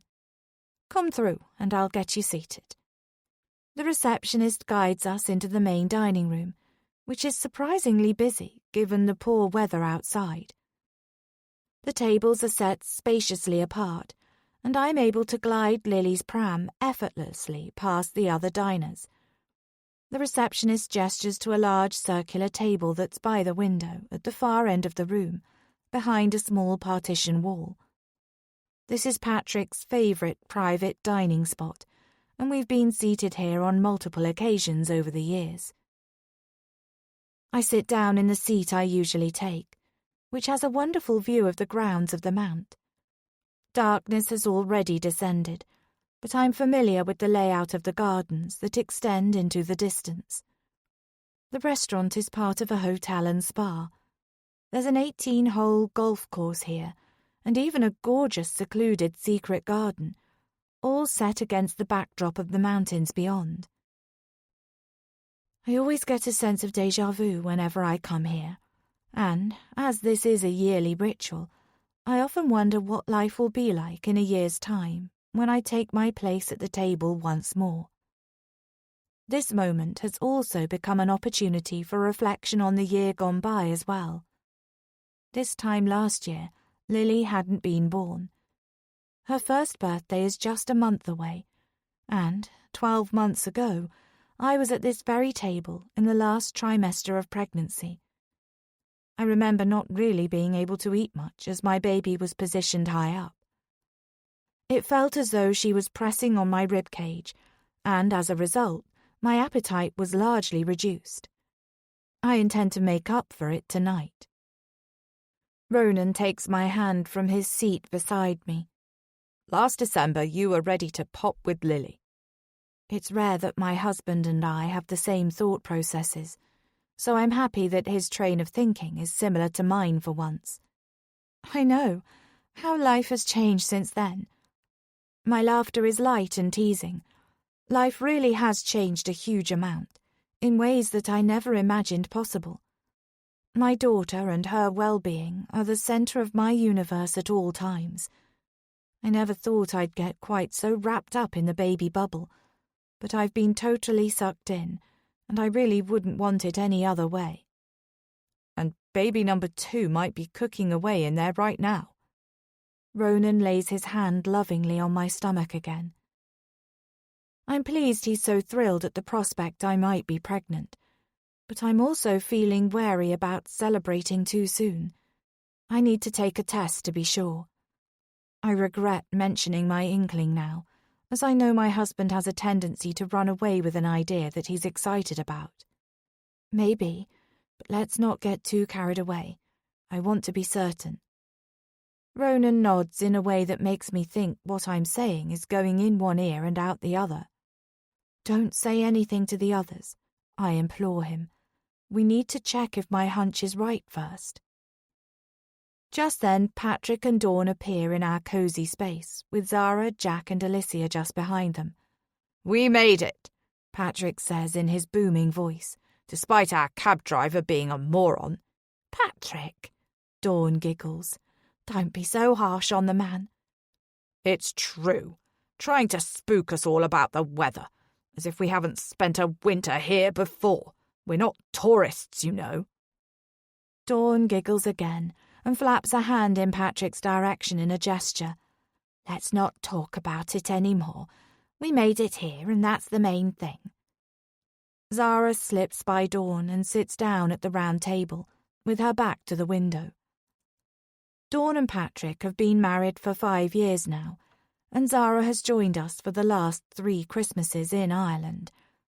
With the addition of Lily's bulky pram and another seat needed for Alicia this year, the private dining area we're in is starting to feel more cramped. If Ronan and I do have another child in the near future, then we may have to think about moving to a different space in the restaurant. I shiver with anticipation. The thought of being here next year with a sweet newborn, as well as my adorable daughter, makes me feel so happy. I cross my fingers, my mind wandering into a daydream of 2 little ones playing together, and then both cuddling up to me for a bedtime story. I'm lost in my thoughts. The swirl of amiable chatter is flowing around me, until suddenly a hush descends over our group. I look around and see that Alicia, unbeknownst to her, has chosen to sit in Patrick's designated spot. I wonder what my father-in-law's reaction is going to be. I fold my arms, watching the scene through slitted eyes. Alicia, Jack says gently, that's Dad's seat. Alicia's mouth makes an O shape. It's your dad's seat, she stutters, and I can almost see the cogs of her mind whirring as she tries to fathom how a seat in a fancy restaurant could belong to her new father-in-law. Yes, Jack explains patiently. You see, we come here every Christmas, and we all tend to... Oh, Jack, don't be so silly. Alicia can sit there. It's about time Patrick had a change, Dawn says. Patrick is looking stony-faced about this, which makes it obvious that he doesn't agree with Dawn at all. I know why Patrick likes that seat. It's because he has the view out the window, but he's also just at the side of the partition wall. This means he can peer out to see if there's any of his acquaintances in the main area of the restaurant, and he can also easily catch the eye of the passing waitresses. Alicia jumps up. So sorry, I didn't realise. A telltale blush of embarrassment has crept up her neck. This seems to be a common theme with her. She has a spectacular knack of managing to inadvertently put her foot in it in pretty much any social situation. Thank you, my dear, Patrick says, quickly claiming the seat Alicia has just vacated. Oh, really, Patrick, what difference does it make? Dawn sighs. It's okay, Alicia says graciously. I completely relate to having a favourite seat. I'm exactly the same with the cuddle chair in our flat. I think Alicia has recovered from this faux pas pretty admirably. Definitely an improvement on things so far. Dawn chuckles. They are such comfy little seats, she agrees, adding, See, you do have something in common with your new daughter-in-law after all. Ouch. Dawn rarely thinks about what she's saying. She has absolutely no filter. I'm used to her ways, so it's unlikely she meant anything by this statement. But Alicia, of course, looks shocked. And I don't blame her, because it sounds like they've been discussing her in an unfavourable way. I observe Alicia, who is now fiddling with her cutlery. She's wearing a figure-hugging silver dress, and she looks beautiful. But she's not cut out to be part of this family. I wonder how long she's going to last. She might not even make it to the end of this holiday. Alicia. Never in my life have I dined somewhere as posh as this. In the few short months since we've been married, Jack has taken me to some snazzy places in London, but this is on a whole different level. I have no idea how much money Patrick Silver has to his name, but it's more than I first imagined. For me, a girl who grew up in an average family, it feels so weird to be rubbing shoulders with such wealth, let alone being part of it. As we make our way through the restaurant, towards the special area that has been booked out for us, I almost have to pinch myself. As a teenager, seeing the struggles my working-class parents went through, I swore to myself that I would build a future that didn't involve scrimping at the end of every month. It was my parents' dream that I would make something of myself, and since losing them, both 1 year apart, my drive to make a successful life for myself has shaped my day-to-day living. And now I'm here. I've finally made it. The restaurant has been tastefully decorated for the festive season. There's so much to look at, including an expansive fireplace complete with a roaring fire, a magnificent Christmas tree at the centre of the room, tables brimming with happy families talking and laughing, and an incredible ornate plaster ceiling with a stunning chandelier. Piano music is tinkling in the background, and the atmosphere is jolly in the brightly lit room. The waiter in his smart black uniform shows us to our table, where Yasmin and Ronan are already seated. Even though the sky is an inky black, there's an exceptional view of the Wicklow Mountains out of the window, the full moon and stars highlighting the landscape just beyond the restaurant. I'm starting to understand why the Silver family raves about this place so much. I'm sure this will quickly become my favourite night out too.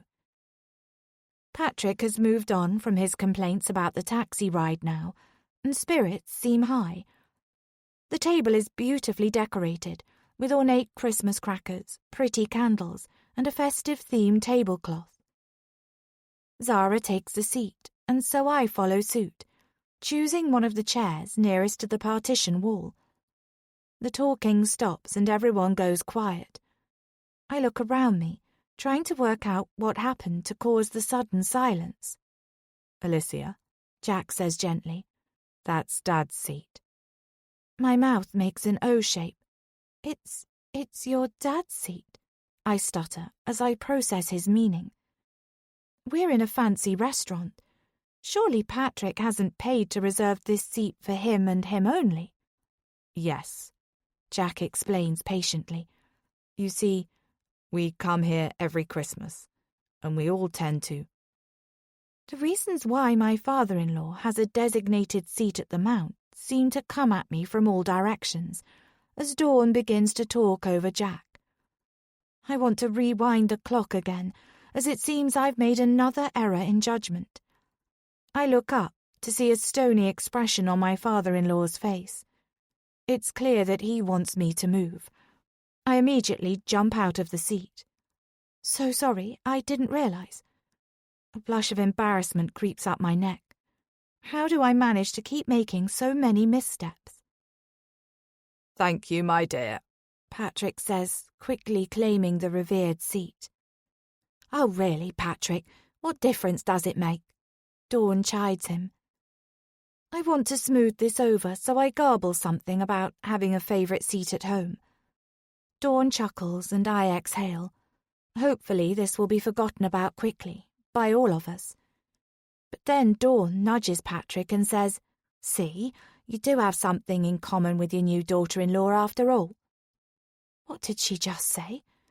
I can't keep the shocked expression from my face.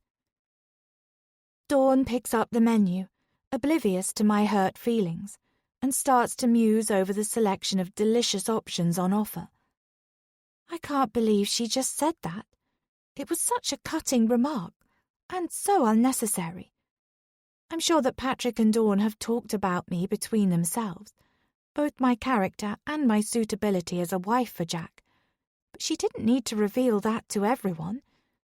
It's also true that I probably don't have much in common with Patrick Silver, but did she really need to emphasize that as well?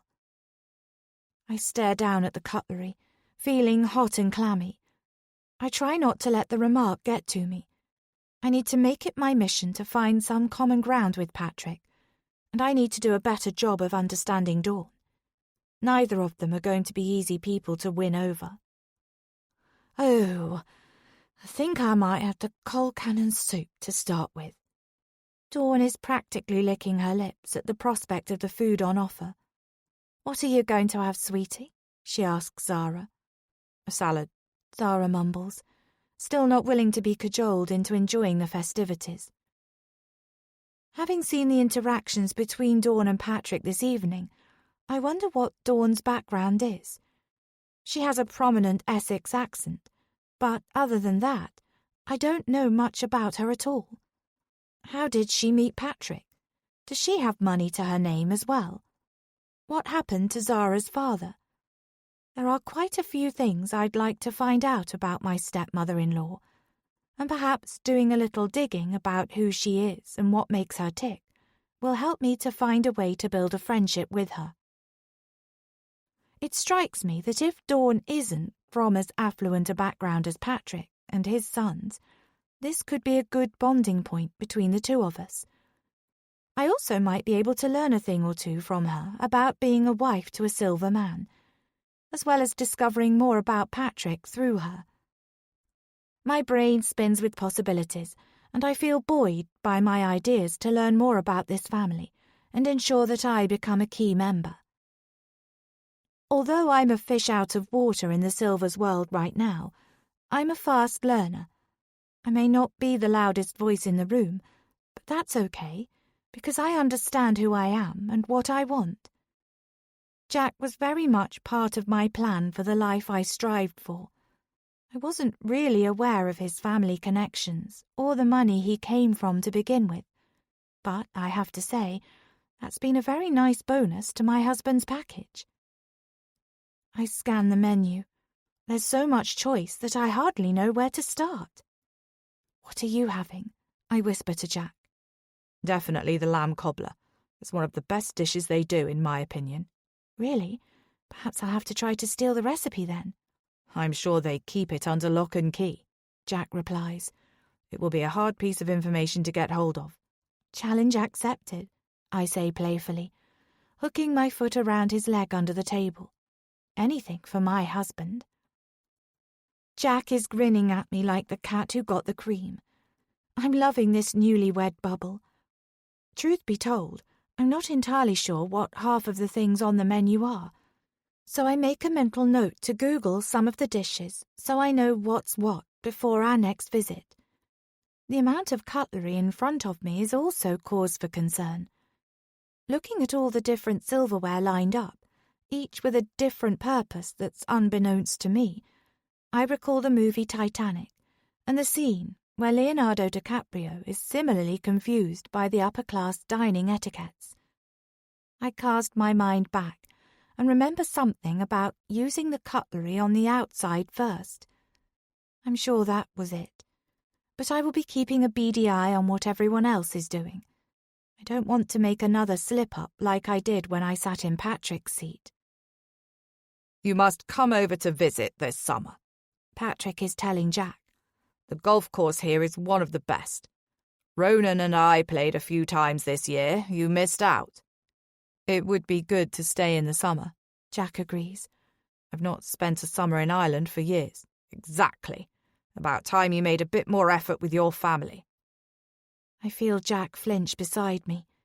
To say Patrick is plainly spoken is putting it mildly. He's to the point and doesn't mince his words. Yes, do come over in the summer. Dawn follows up, looking at me. The spa here is out of this world, so relaxing. I can vouch for that, Yasmin chips in. If we don't get snowed in, why don't we make a day of it before New Year? I could do with a decent massage. Dawn's reaction to this is excitable to say the least. Why didn't I think of that? What a marvellous idea. Zara, sweetie, I don't think you've made it to the spa yet. It will do you good. Zara says nothing, her head still in the menu. Maybe she is trying to work out what everything is as well.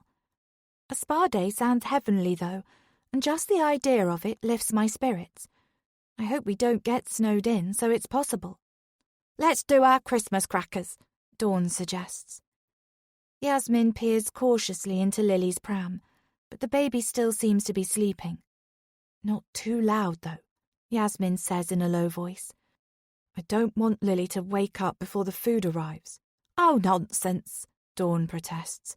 You need to be noisy around babies so they get used to it. Otherwise you'll be forever tiptoeing around them. You'll have it tough when she gets to the terrible twos if you've mollycoddled her too much. I detect a glimmer of annoyance on Yasmin's face at this remark. She's right, you know, Patrick says, nodding his head. I find it hard to imagine Patrick as a young father, running round after two small boys, but I guess he must have got his parenting experience when Jack and Ronan were younger. Jack doesn't say much about his childhood. The most I've gleaned from him are fond memories with his grandmother in Ireland. He never mentions his mum much, but he's talked to me about her a few times, usually when he's overtired and saturated with wine. He took her passing hard, and it sounds like they were close. It's something we have a mutual understanding of, losing the person who gave you life, just as you're finding your way in the world. Dawn waggles her shiny blue Christmas cracker. Let's do this. She goes to pull hers with Patrick. Wait, I say. Let's pull them all together, in a circle like this. I demonstrate crossing my arms over with my cracker in one hand and Jack's in the other. What a nice touch, Dawn comments. I smile. This was one of my parents' festive traditions. Because there were 3 of us, it meant we could pull our crackers together. That's sweet, Jack beams, looking around the table. Everyone is poised and ready to go. 1, 2, 3. There's lots of popping from the crackers and surprised noises from the adults. I also yelp. Pulling a cracker is one of those things you're prepared for, but either the sound or the movement still manages to make you jump. Oh no, I've dropped mine on the floor. Ronan disappears under the table to retrieve the contents of his cracker. Perfect. The colour of this lipstick is gorgeous, Dawn exclaims, holding her prize aloft. These are quality crackers, these are. Not like the tap we used to get, eh, Zara? Zara looks aghast. She stretches her hand out and points across the table. Alicia, she yells. I'm startled by the volume of her voice, but at the same time, I realise why Zara is shouting at me. Your dress! Oh my goodness! I jolt up from my seat. Jack, help me! To my horror, I realise the wide sleeve of my silvery dress is alight. I'm on fire.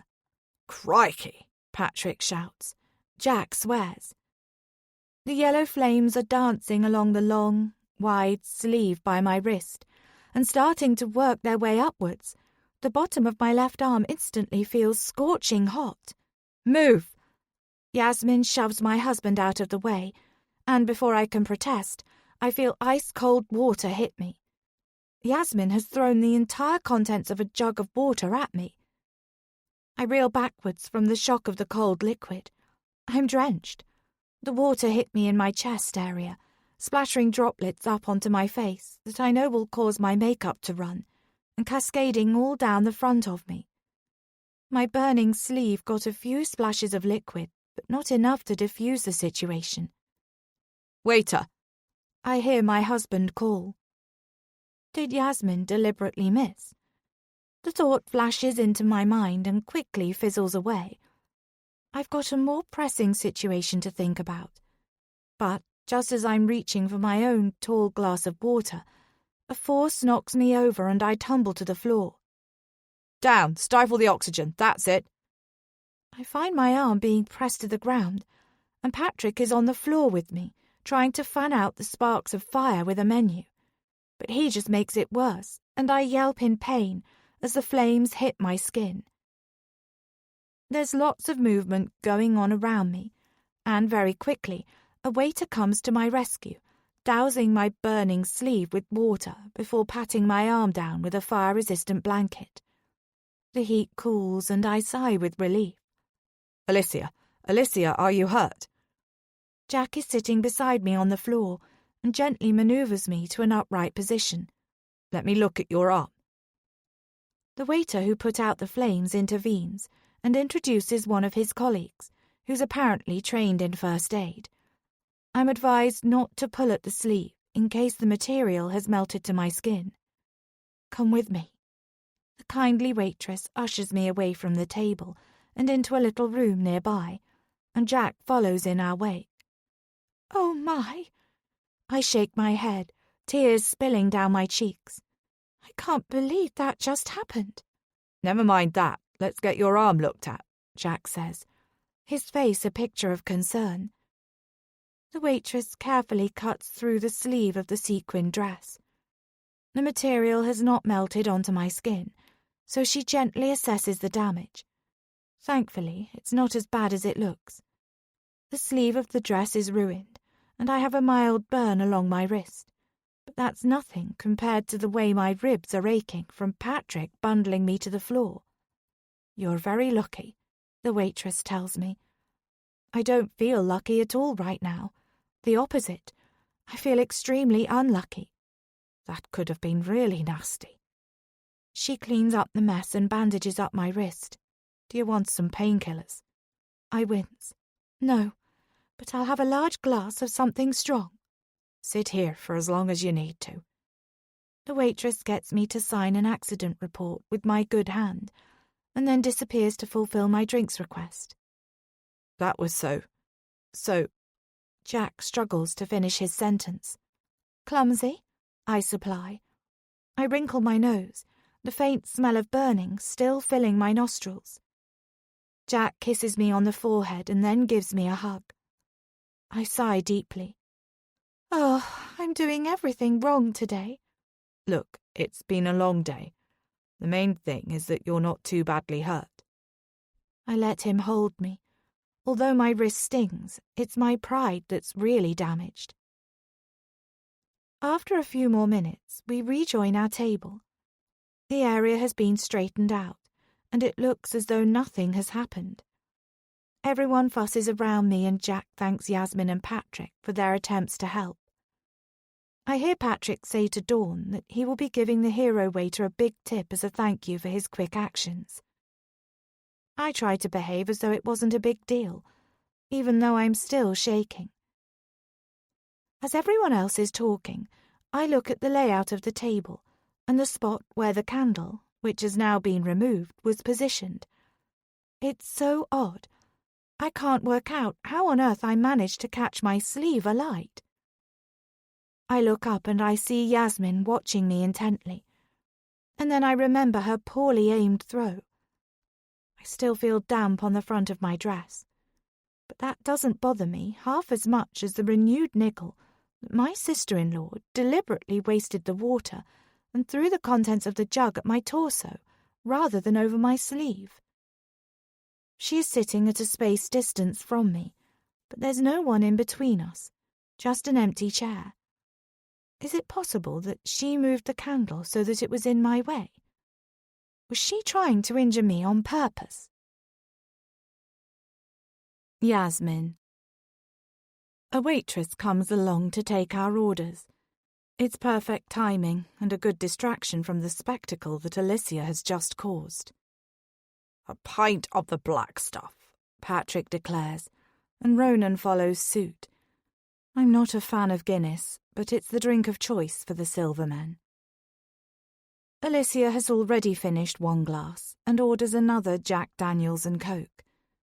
I notice that her hand is trembling a little. She must be shaken up after what just happened. I saw the flame of the candle as it connected with the material of Alicia's dress.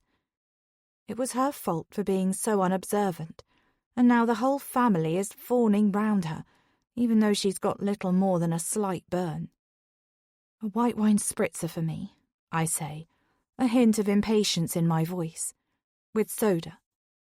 "Do you think you should be having that?" Ronan asks me, without even attempting to whisper. "It's Christmas. Leave the lass alone," Patrick interjects. The waitress hurries away with our orders, extracting herself from a family debate. "You're not still breastfeeding, are you?" Dawn inquires nosily, turning her attention away from Alicia. "No." "You're pregnant. I knew it." Dawn has thrown her arms in the air, and then she's out of her chair and hugging me. It's not definite," I try to say, glaring at Ronan over Dawn's shoulder. "That's grand, son. Good on you." Patrick is slapping Ronan on the back and shaking his hand. "Wait," I say, my voice high-pitched. I'm aware this is getting out of control quickly. It's not certain yet. I haven't done a test. "The second I saw you, I thought you might be pregnant again." Dawn beams, as if I'm months along and clearly showing. "I'm a couple of weeks late in my cycle, that's all. Let's not get ahead of ourselves." "I can feel it in my bones," Dawn insists, sitting back down. Our round of drinks is delivered efficiently. "It's time for a toast," Patrick announces happily. "To the Silver family." We all raise our full glasses. "To Alicia and Lily, the latest additions to our brood," Patrick adds, "and to another grandchild in the not-too-distant future." He tips his glass towards me, and I clink mine with his, all the while feeling furious with Ronan for letting this conversation spiral. I give my husband a sharp kick under the table to let him know I'm not happy. "Sláinte," Ronan cries, and the rest of the family repeat the familiar Irish phrase. Out of the corner of my eye, I notice Jack giving me a dark look. It catches me off guard. Jack and I usually get on well, so I'm not sure what his problem is. Perhaps he didn't like the news of our potential new baby overshadowing the toast to his new wife. I found that Ronan and Jack can be very competitive, especially over sports, but also in their personal and professional achievements as well. I guess that's siblings for you. Lily begins to yowl in her pram. I'm not surprised with all the noise going on around her. I pick her up and hold her close, patting her back and rocking her, but she's restless and kicking her little legs. I'm sure she must be teething, as she's been so unsettled lately. I turn her around so she can see her family seated at the table, hoping this might distract her from her grizzling. It works. Lily begins to babble, trying to talk, but not quite there with forming the words yet. Everyone's smiling at her, even Zara. What an icebreaker kids can be. We order our food and I start to relax, passing Lily over to Dawn, who's busy clucking and fussing over her. Just as the food is delivered to our table, I see Lily's face turn red as she screws up her face. And then I catch a whiff of something. Great timing. I knew the moment of calm wouldn't last, and I was right. "Yasmin, here you go," Dawn says, passing her over. "Lily needs a nappy change." Once my daughter is back in my arms, Dawn turns to Patrick and says, "That's the beauty of grandchildren. You can hand them back and you don't have to change their nappies." She chortles away at this, giving no thought to how I might feel about this remark. "I've done my time," Dawn adds, looking pointedly at Zara, who arches an eyebrow. "Right, I'll be back as quick as I can then," I say to no one in particular. It would be nice if once in a while Ronan would just roll his sleeves up and take over, but my husband has got away with very few nappy changes in the last 11 months. He pitched in to begin with in the first 2 weeks when we were both at home, and I was still recovering from the birth. But once he went back to work, nappy changes have pretty much all been covered by me, unless I nag him, which, quite frankly, is more exhausting than the nappy change itself. I find the baby changing room and I manage to wipe, moisturise and change at lightning speed. All the while, I'm feeling resentful of my husband. I need to start making some changes in our relationship dynamic and his role as a father, especially if we do have another baby on the way. He's always quick to point out that he's busy at work, and that's why he can't be as hands-on as he'd like. But he forgets that I work alongside him, and I know exactly how many work-related tasks he has to do of a day. I may only be officially working 2 days a week currently, but my workload isn't massively different to his across the week. I cram as much productivity as I can into those 2 days, whereas Ronan leisurely spins things out across 5 days and also goes for long, gossipy work lunches with clients. When I first went back to work, my husband suggested that we get a full-time nanny to help out, especially at night time. I was briefly tempted, but I just felt it wasn't the right decision for me. I wanted to soak up the time I had with Lily, no matter how tiring that might be with juggling a demanding job as well. I managed to get a 2-day slot with a nanny share in Dublin. The nanny, Orla, came highly recommended by close friends, and her availability to take on new children was rare.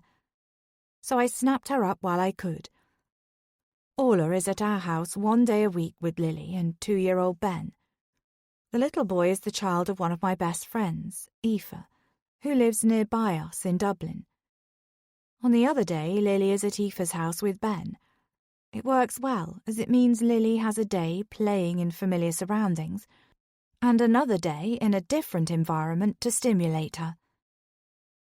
I pick Lily up and give her a kiss on the nose.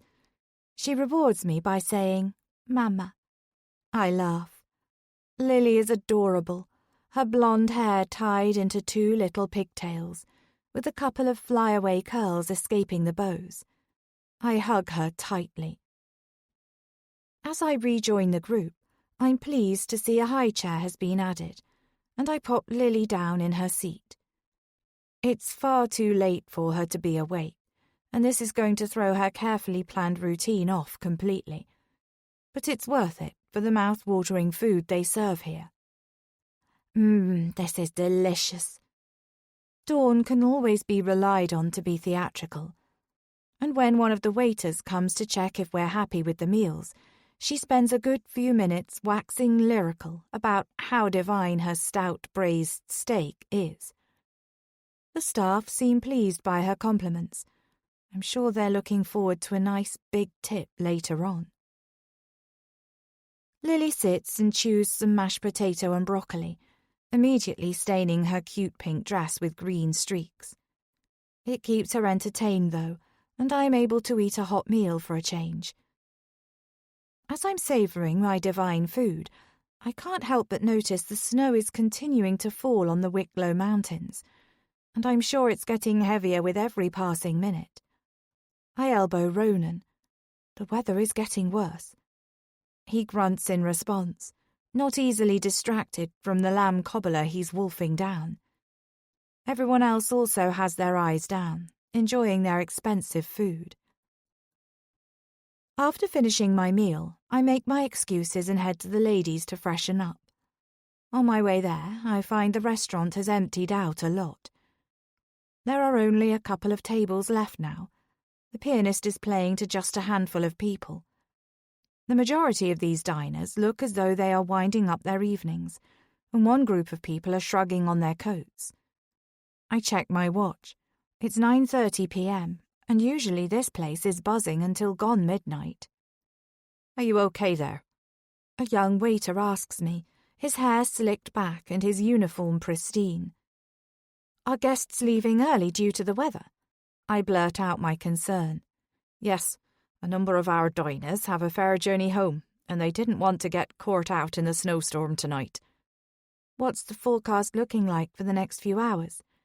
"The snow is predicted to get even heavier later on, but it seems to have started up earlier than expected." I thanked the waiter and then escaped to the loos. My mind is made up. I want to get Lily back to Bartley Lodge as soon as possible. Patrick isn't going to like it, but I'm not going to risk getting stuck in the snow with a baby in the taxi. "Ronan, can I have a word?" Back at the table, I crook my finger to indicate I want to speak with my other half privately. He gets up, looking happy after his hearty meal. "We need to go. The weather is set to get worse, and the restaurant has emptied out." Ronan looks around and sees what I mean. I know Patrick won't be best pleased, but I want to get Lily back before the roads get too blocked. "You're right," Ronan agrees quickly. "We need to get you both back, especially in your condition." "Ronan, you promised not to get carried away," I scold him. "Sorry, sweetheart. I'm just excited." He kisses me on the cheek and flings an arm around my shoulder. He's a few Guinnesses down now and merry with it. We return to the table. Ronan doesn't say anything, so I realise he's going to leave it to me to tell his father that we're going. "Patrick, I'm sorry, but we're going to make our way back now. The weather is getting bad, and I want to get Lily safely tucked up in her cot before it's too late." "What about your porter cake?" Dawn asks, dismay written across her face. "Surely it's not that awful. It's only a bit of the white stuff," Patrick grumbles, before taking a long sip of his Guinness. Ronan replies, "It's not easing up, though. You know how the weather can turn up here. I want to get Yasmin back. We don't want to get stuck on a hill somewhere." "We may as well all go then," Dawn says. "I'll ask the staff if they can box up the desserts so we can take them home with us. We can eat them with a nice Irish coffee when we get back." Dawn places a hand on Patrick's arm to placate him, and he doesn't protest about leaving any further. Ronan pulls his phone out of his pocket and goes through the motions of organising the cabs to come as soon as possible. I'm relieved that we're heading back without too much fuss. But I'm not looking forward to being trapped in the same house as Alicia during the snowstorm. Jack. The evening out hasn't gone too well. In fact, it's been a total disaster. Alicia has been nervous and jittery for the entirety of the last few hours. I've tried to put her at ease, but she somehow keeps slipping up. More than that, she's a complete wreck. She is usually fairly self-contained. Sure, she's prone to anxious thoughts, but is generally collected and together on the outside. She's never been the life and soul of the party, but she tends to get on with most people in her own amiable way. In private, she relaxes more, and I get to witness the cheekier side of her personality. But tonight, it's like her nerves have got the better of her, and the accident with the candle only made things worse. Seeing Alicia's sleeve catching fire from the candle flame sent shockwaves through me.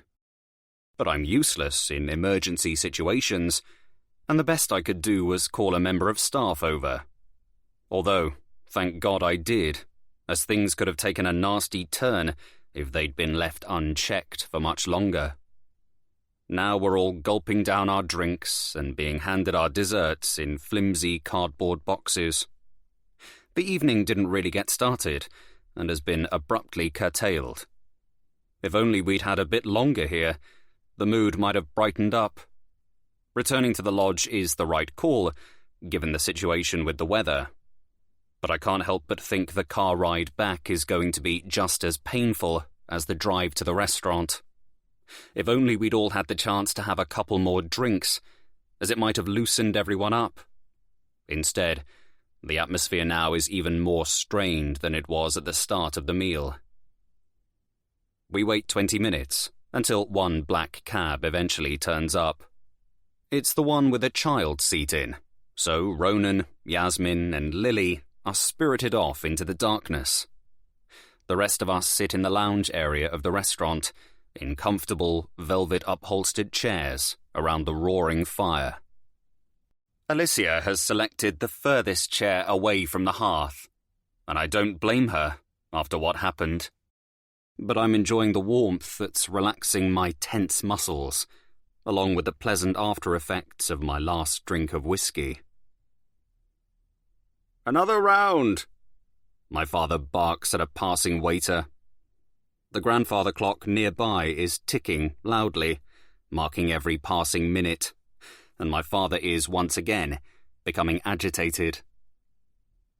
"I bet it's that Egypt that dropped us here," he moans about the taxi driver, whilst conveniently forgetting the same man suggests arranging an earlier pickup. Another 10 minutes stretch on. I look over at my wife and note that her pretty dress is ruined and her eyes are downcast. Maybe this holiday was a bad idea. Alicia hasn't been exposed to my family for any significant amount of time, and this is probably going to be an overwhelming week for her. In hindsight, we should have had our first Christmas together as a married couple on our own. We've got years ahead of us for big family holidays. Except, I wanted us to be here on this festive trip. It's important to me that Alicia bonds with my family, and that she gets to know them properly as fast as she can. It's all part of my plan. Part of the reason why I married Alicia so quickly. I realize I haven't given my wife much guidance or context to help her get to know the various members of my family. She's been thrown in at the deep end, so I need to rectify this. I start thinking about the little snippets of information I could give her. Tips for conversation starters, things to avoid saying or doing. I should have thought about all of this before we arrived in Ireland. I assumed she'd be a natural and would easily fit in on this Christmas holiday. But if my plan is going to work, it's clear I need to zoom in on the finer details and give Alicia some tips to help her navigate the different personalities she's encountering. I'm lost in thought, my eyes fixed on the bright flames in front of me, when a member of staff strides over to let us know that our cab has finally arrived. We all bundle outside and find our places in the taxi. "Hello again." It's a familiar voice, the voice of the driver who took us to the Mount. I cross my fingers, hoping the man has the sense to keep his thoughts to himself. The last thing we need is for my father to be antagonized on the trip home. The evening has been awful enough as it is. "I thought I'd be seeing you again before 11 p.m, the driver says, with a hint of glee in his voice. He knows he's got one over on the pompous man sitting on the back seat of his cab. But why can't he just take quiet satisfaction in this? Surely he doesn't want to piss off a wealthy client. "Thanks for coming to get us," I reply, smoothly, taking control of the situation. "We'd appreciate it if you could get us back safely and speedily. My wife has had a bit of an ordeal tonight, and we're keen to get home." I made sure I was as courteous as possible. My words were chosen to be polite to the man who's about to steer us along treacherous, icy roads, and also to save face for my father. I've used Alicia's incident as the reason for us leaving early, and hopefully this will serve to extinguish the macho pride on both sides of the glass partition in the taxicab. My father gives me a short nod, and I'm relieved that he appreciated my intervention. "Right-o," says the driver. "Say no more." With that, the glass between the passenger seats and the driver's section slides over, and the vehicle pulls away from the Mount. As I glance back over my shoulder, I notice that the twinkling lights around the entrance to the restaurant are flickering, ominously. There must be something wrong with the connection, but the effect makes me shudder. I'm not usually superstitious, but there's something about the blinking lights that turns my stomach. The driver has got his work cut out, driving up the sloping roads towards our holiday lodge. We could probably have booked out rooms at the hotel attached to the mount, but if we're about to get snowed in for the next few days, it's best we're at the lodge, where we have home comforts and plenty of supplies. I give Alicia a warm smile. I feel anything but confident about the drive back, but I want to reassure my wife as much as possible. Dawn's chatter fills the car, distracting us all from the bumpy ride. Dawn talks about the coming days, making plans for entertaining ourselves in the countdown to Christmas. Zara chips in a little bit. She seems rejuvenated after the excellent food and drink. My stepsister can be moody and reserved, but I've also seen her in happier states of mind. Those times are usually when she's not with Dawn and the rest of the family. Zara is a freelance designer, and every so often we meet up in London for a pint or two. It's not a frequent thing, but she's cool to hang out with outside of the family enclosure. Like Alicia, Zara appears quiet and reserved, but there's a lot more to her when you scratch the surface. The taxi jerks its way up the snowy incline, but despite the less than smooth course of the journey, I'm impressed the driver is managing to keep the vehicle moving, even if we're going at a snail's pace. The time seems to drag on, but at least we're continuing to move forward. And then, suddenly, the car swerves, losing its grip, and slips along the icy track. I hold my breath, and Alicia gives a little yelp of concern. I have visions of us continuing to slide downwards, all the way back along the hilly road we've just inched along. Or worse, the car tumbling sideways, flipping over and over down the mountainside. The car skids to a halt. "Sorry about that," the driver calls. We all exhale. At least we've stopped. But what now? "I'm going to need you all to jump out for a minute," the driver says, sliding back the hatch to speak to us. "Whatever for?" my father demands. "I need to push the cab back onto the road. We hit some black ice and swerved off course." "No worries, I'll help," I volunteer, once again intervening between the butting heads of the two older men. Everyone climbs out slowly. It's freezing cold. I'm concerned by the thought of the cab breaking down in the sub-zero temperature and us all having to wait for hours for help. So, I zip up my coat and go and help the driver. We work together to heave and shove the vehicle back onto the main road.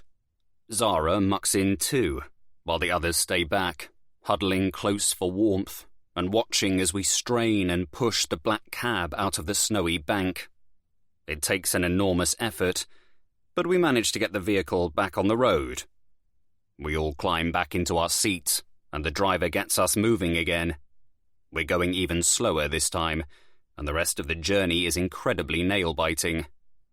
I take Alicia's left hand and hold it between mine.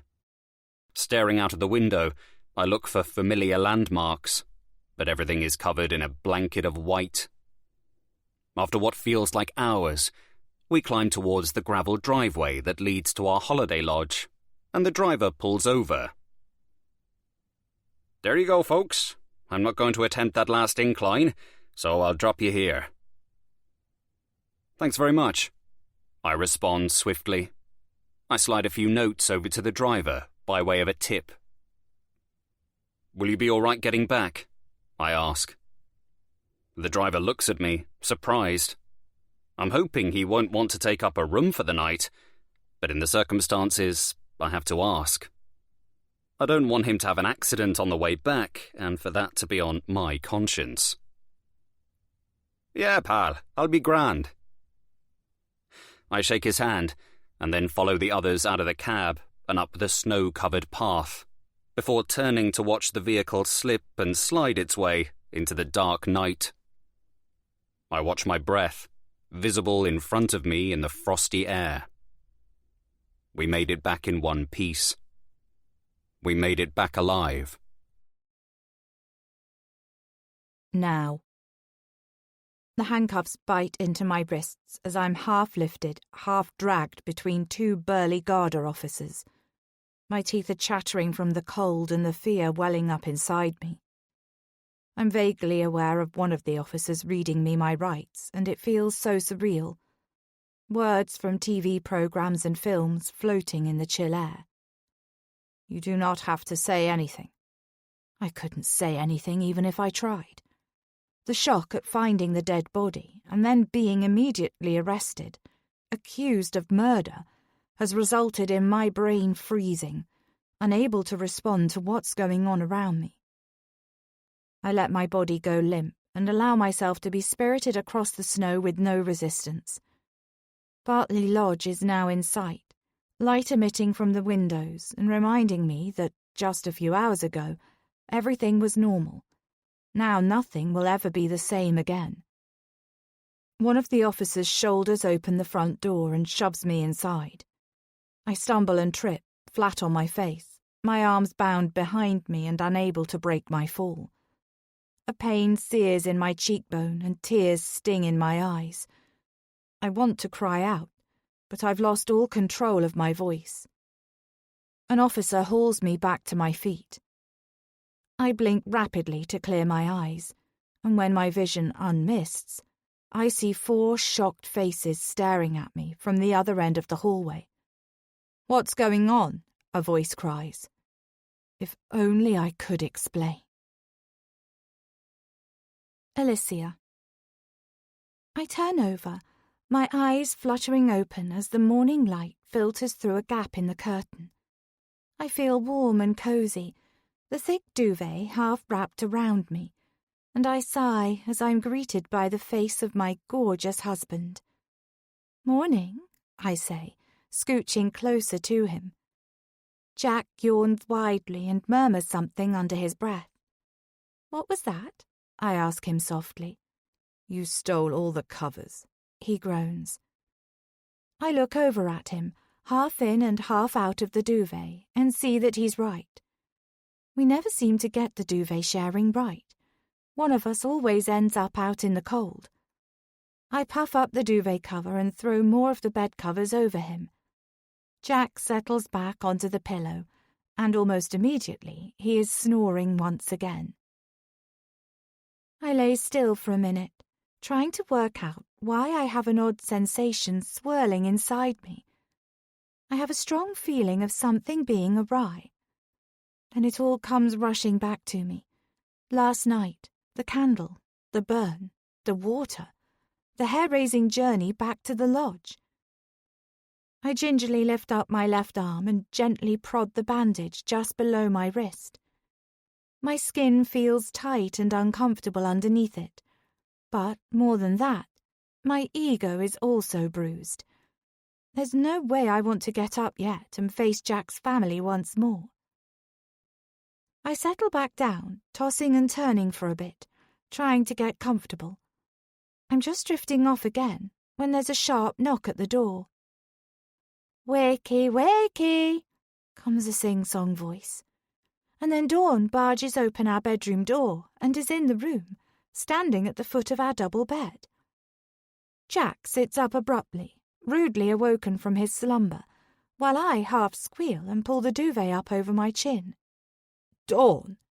my husband exclaims croakily. "Rise and shine, you two." Dawn is dressed in another fluffy jumper, a powder blue one today, her hair blow-dried to perfection and her face fully made up. "Breakfast is ready," she continues, unaware of her intrusion. "And Patrick wants to get out for a family walk now it's stopped snowing." Neither Jack or I move or say a word in response. "Chop, chop!" "Okay, Dawn, we get the message. I'm butt naked under here, so give us some privacy, will you?" Dawn fluffs her hair, saying, "Don't be too long." "Sorry about that," Jack mutters when she's finally left. She's pretty full on, isn't she? That's one way of putting it. I can smell pancakes, Jack exclaims, leaping out of bed and scurrying into the ensuite. I don't know how he does that. He goes from being in a deep sleep to wide awake and ready to face the day in the space of a few seconds. I'm the kind of person who usually needs to set my alarm clock at least 5 times so I can hit snooze for the first few buzzers and slowly uncurl myself from my sleepy state. Although Dawn's unwelcome entrance into our bedroom has certainly shocked me into being wide awake this morning, I hear the shower go on and decide to stay where I am for 5 minutes longer. I can just about hear voices downstairs, but I can't make out who they belong to. Jack's right. The smell of pancakes is wafting up to our room, and they smell glorious. Jack is soon out of the shower and starts to pull his trousers on, so I get up and make my way into the bathroom, brushing my teeth and splashing my face with water as my first rituals of the day. I get ready hurriedly, throwing on skinny jeans and a festive jumper. Together, Jack and I make our way downstairs. "Morning," Dawn beams. She seems to be in a jolly mood this morning. "Who wants potato and spring onion breakfast pancakes?" Zara is standing behind Dawn with her back to me. She flips a large pancake up into the air, and it spins and lands in the pan. She repeats the action again with a flick of her wrist, and once again the pancake effortlessly turns and falls back into the pan. "Yum, yes please," Jack replies enthusiastically. There's music playing on low in the background, and I cock my head and listen intently, trying to work out what the song is. But then Patrick bursts into the room, singing along to the tune at the top of his voice. "Sweet Molly Malone." He swoops behind Dawn and wraps his thick arms around her waist, still crooning with a smile on his face. "Ah, you can't beat that one," Patrick says, as the song comes to an end. "And you can't beat this breakfast either." He takes a plate, stacked high with the delicious savoury pancakes, and sits down at the wooden table, where Yasmin, Bronan and Lily are already halfway through their food. My eyes flick to the floor-to-ceiling window, and I can see the snow has really piled up overnight. But there's currently no snowflakes in the air, and the blue sky is still and bright. Patrick takes a bite of his breakfast and makes an appreciative noise. "The man who has luck in the morning has luck in the afternoon," he declares. I look at Jack, eyebrows raised questioningly. My husband laughs. "That might be the first time you've heard that phrase, but it sure won't be the last." "It definitely won't be," Ronan chimes in. "Dad says that line at least once a week." "That's because it's a good 'un and completely true as well." "You'll have to watch out for a few more of his catchphrases." Jack winks at me. And then Ronan adds, "If you're lucky enough to be Irish, you're lucky enough." His eyes are twinkling as he says this. "Absolutely," Patrick smiles. "What are you so cheery about?" Jack inquires. "Oh, this and that." Patrick's reply is vague, but there's a teasing note in his voice. "He's just closed a big business deal," Ronan pipes up. "One that deserves a champagne toast," Dawn adds, brandishing a big bottle of Bollinger.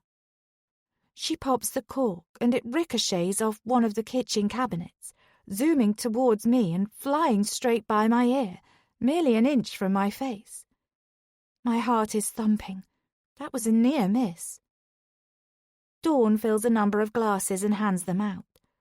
Jack and I sit down at the table, and we're soon joined by Zara and Dawn. "Sláinte," Patrick says, and we all clink glasses. I have no idea what kind of deal I'm celebrating, as the subject of Patrick's work has never come up between me and Jack. But now I'm curious as to what line of business my father-in-law is in. I know that he owns his own company, but beyond that, nothing. I must quiz Jack on this later. I tuck into my potato pancakes. They're so tasty. The hint of onion is just the right balance, and I enjoy the breakfast, along with the fizz of champagne bubbles on my tongue. I'm so absorbed in my food that I haven't been following the conversation properly. "What do you think, Alicia?" Patrick asks. My face is blank. There's no way I can fudge this. Sorry, what was the question? "Do you think it's worth risking a jaunt outside?" I look out the window. The world looks so serene. There's no hint of the snowstorm that was raging last night. The sun is shining, and the snow glistens harmlessly. It looks very pretty out there. My answer doesn't commit either way, as I'm not sure who was advocating for venturing outside of the nice warm lodge. I'm not a huge fan of the cold or the outdoors generally. I can appreciate a good view, but I don't necessarily feel the need to be part of it in the way that some people do. I'm much happier indoors. "There you go. Alicia is up for it too. Decision made." Patrick slaps his hand down on the polished surface of the dining table. Yasmin is pouting and looking annoyed. I join the dots and realise Yasmin was the person trying to dissuade Patrick from a wintry morning walk. Although Patrick seems like the sort of person who will do whatever he wants when his mind is made up, I doubt he would have been swayed by my thoughts or by Yasmin's. "Babe, stay here if you'd rather," Ronan says to Yasmin. "You and Lil don't need to come out in the snow if you don't want to." "Lily will love it," Dawn butts in. "You can't deprive a child of the chance to run about in the snow." "Let's all go as a family. No one's staying indoors," Patrick commands. Yasmin looks even more haughty at this, her voice silenced by Patrick's dominating presence. I'm not sure me jumping to Yasmin's defence would achieve anything, apart from upsetting my father-in-law. As it is, I've already annoyed Yasmin. And there's a part of me that still feels wary of my sister-in-law, even more so after the candle incident last night. Yasmin runs her fingers through her dark tresses and shrugs. "I'll come with you." She pauses and stands up dramatically. "But you'd better watch out because—" Yasmin smiles with a gleam in her eye. I wait with bated breath to hear what she's going to say next. "You know who's going to win in a snowball fight?" Yasmin winks at Ronan, and everyone laughs. The atmosphere in the room immediately feels lighter. I look towards the other end of the long table. Zara's long hair is tied back from her face. She doesn't have any makeup on, and the only piercing she has in is her nose ring. The penny drops. "I remember," I say triumphantly. "I remember where I know you from." Seeing Zara without her dark makeup jogs my memory. Zara and I were in the same accommodation together at university. She looks much more like the person I remember from my university days this morning. It's flooding back to me now. Zara was in the bottom floor apartment, and I was in the top floor apartment of the same block. We weren't friends, more passing acquaintances, but she was a face I saw regularly during my first year. We'd often be at the same parties and the same gatherings, and we'd pass each other on the street on a daily basis. It all feels like such a long time ago now. I was 18 at the time, and I'm 34 now. It was half a lifetime ago, so no wonder I hadn't made the connection sooner, especially as Zara looks so different when she's all made up. Zara stares at me astonished. "I've never met you before. I told you that yesterday." "It was university. You were in the bottom floor apartment, the same one as my friend Rosie, part of the East Block." I'm aware the other faces around the table are all looking at me, and, as I finish my sentence, heads swivel in Zara's direction, waiting for her response. She opens her mouth and then closes it again. Before she can speak, Dawn cuts in. "Did you go to Liverpool University?" "Yes," I reply. Dawn gasps. So you were at the same university as Zara. A troubled look passes over Zara's face. She mumbles. I'm sorry, I just don't remember you. It's okay. It was a long time ago. It's not like we spoke often. I just knew your face. That was all. Mystery solved. My words tumble out one after the other. I'm glad I've placed Zara in my timeline, and that I'm not going mad and imagining things. Zara shrugs and picks up her coffee mug, her eyes avoiding my gaze. You might have friends in common, though, Dawn persists. You'll have to have a good gossip about the past later on. Dawn starts to clear up the breakfast things, scooping up plates and cups and dumping them in the dishwasher. I stand and help her with the task. I notice Zara move towards the kitchen door. Before she slips away, Patrick's voice booms. Be ready in 10 minutes for our walk. What a coincidence that you and Zara studied at the same place, Dawn says, shutting the dishwasher door and switching the machine on. I respond. I feel awkward about the whole thing. Either Zara genuinely doesn't have any recollection of me, or she just doesn't want to acknowledge a connection. I suspect she probably doesn't want to reminisce about her time in Liverpool, and I wish I'd never said anything now. Zara can be a little shy. Dawn has just popped the salt and pepper into one of the cupboards and turns to speak to me face on.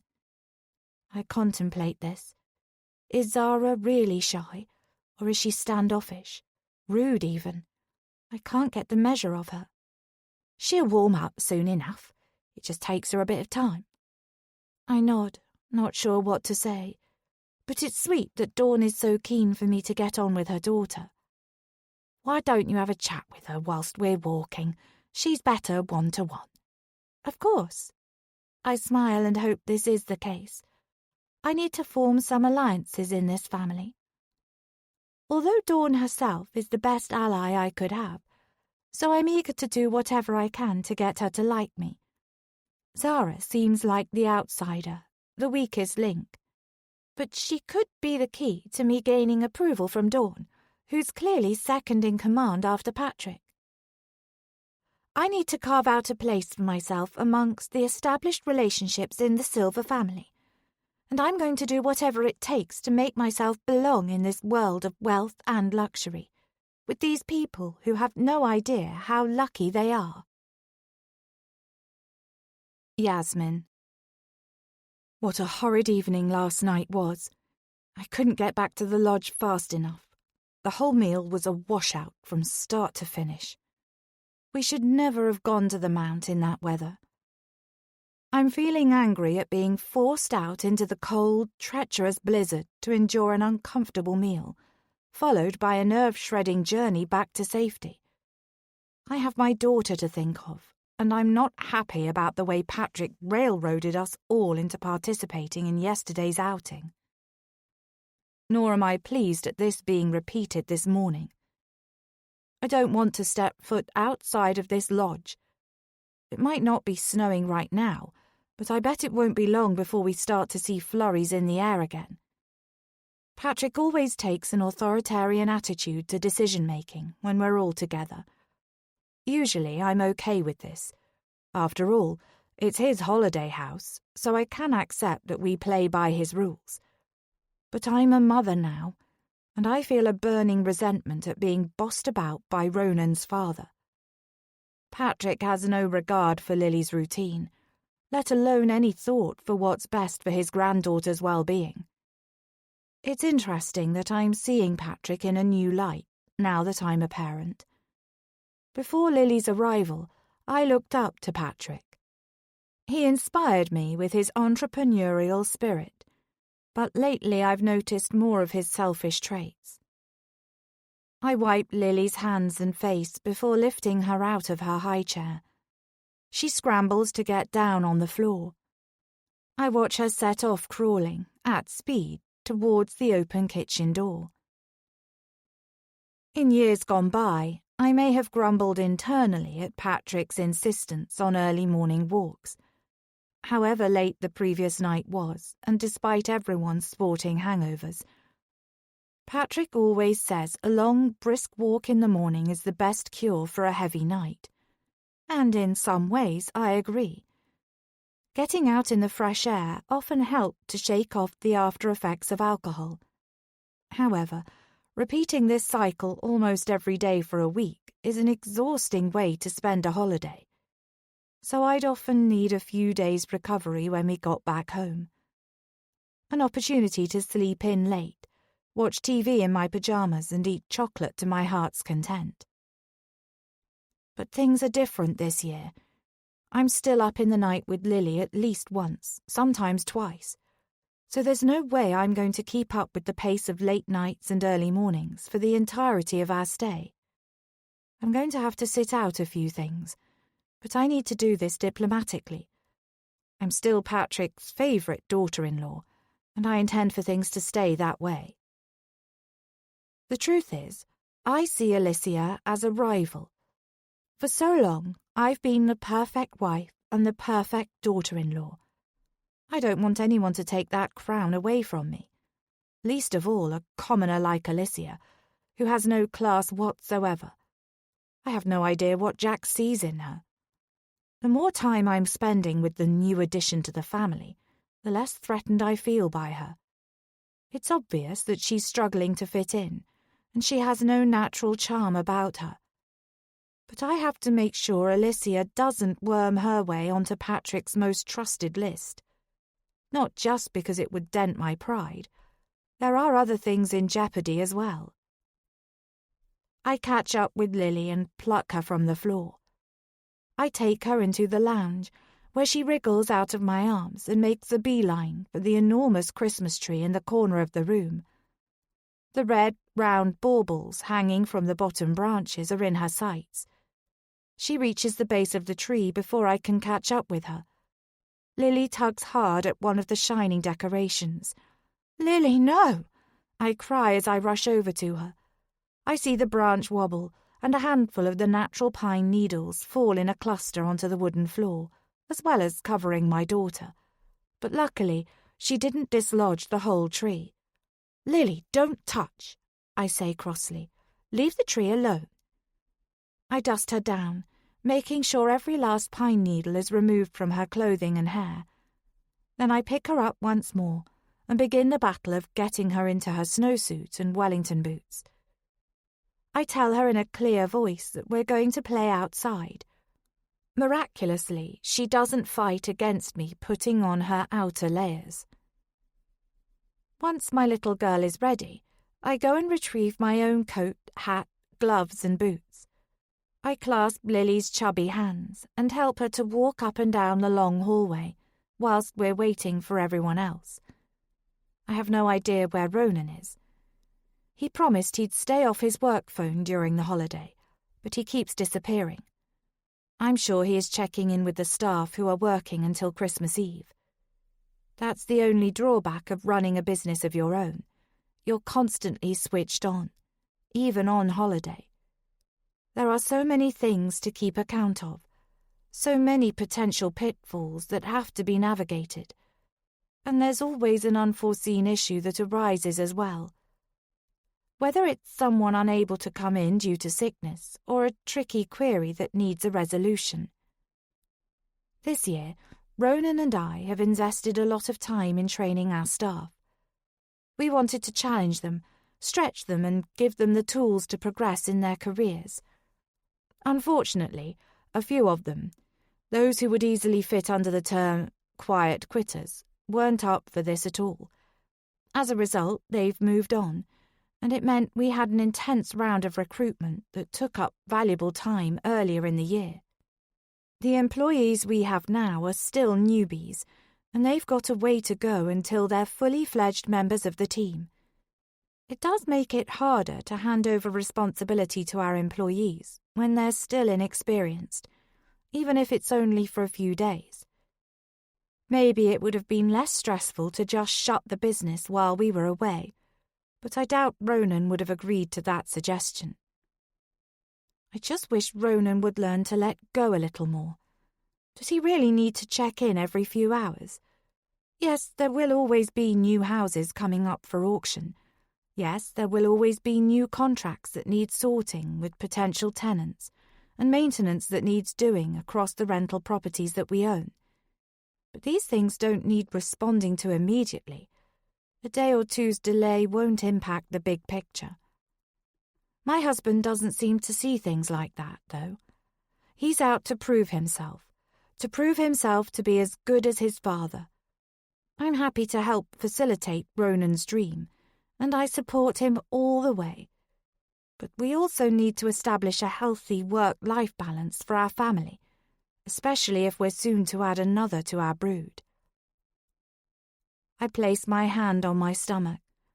I wish we could pop out and get a pregnancy test right now, so that we'd know the answer either way. There's no chance of that because of the snowfall, though. Not for a good few days at least. Excellent. Patrick beams at me. I knew you'd be ready first, Yasmin. You're always so efficient.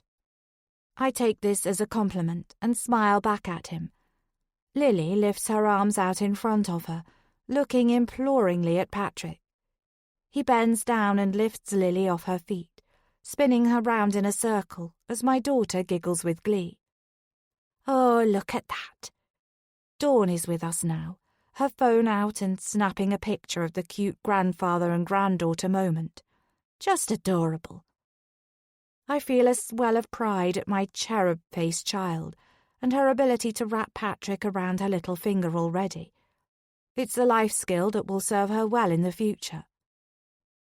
Ronan saunters in, slipping his phone into his back pocket. The unnerving thought that maybe my husband isn't checking his phone for work purposes crosses my mind. He has seemed more glued to his mobile than usual lately, but I can't let the thought torment me. I'm sure he was just touching base with the team. Eventually, we're all ready and wrapped up. Even Nuala is coming with us. She has a thick dog coat on and is barking excitedly. Good girl. Patrick opens the door and Nuala bolts outside, running around in a circle and chasing her tail. Patrick leads the way and we all follow him and Nuala, our footprints besmirching the pristine layer of snow. I hold Lily's gloved hand in mine, and she attempts to lift one foot and then the other, before realizing snow is much harder to walk on. She stops and begins to wail.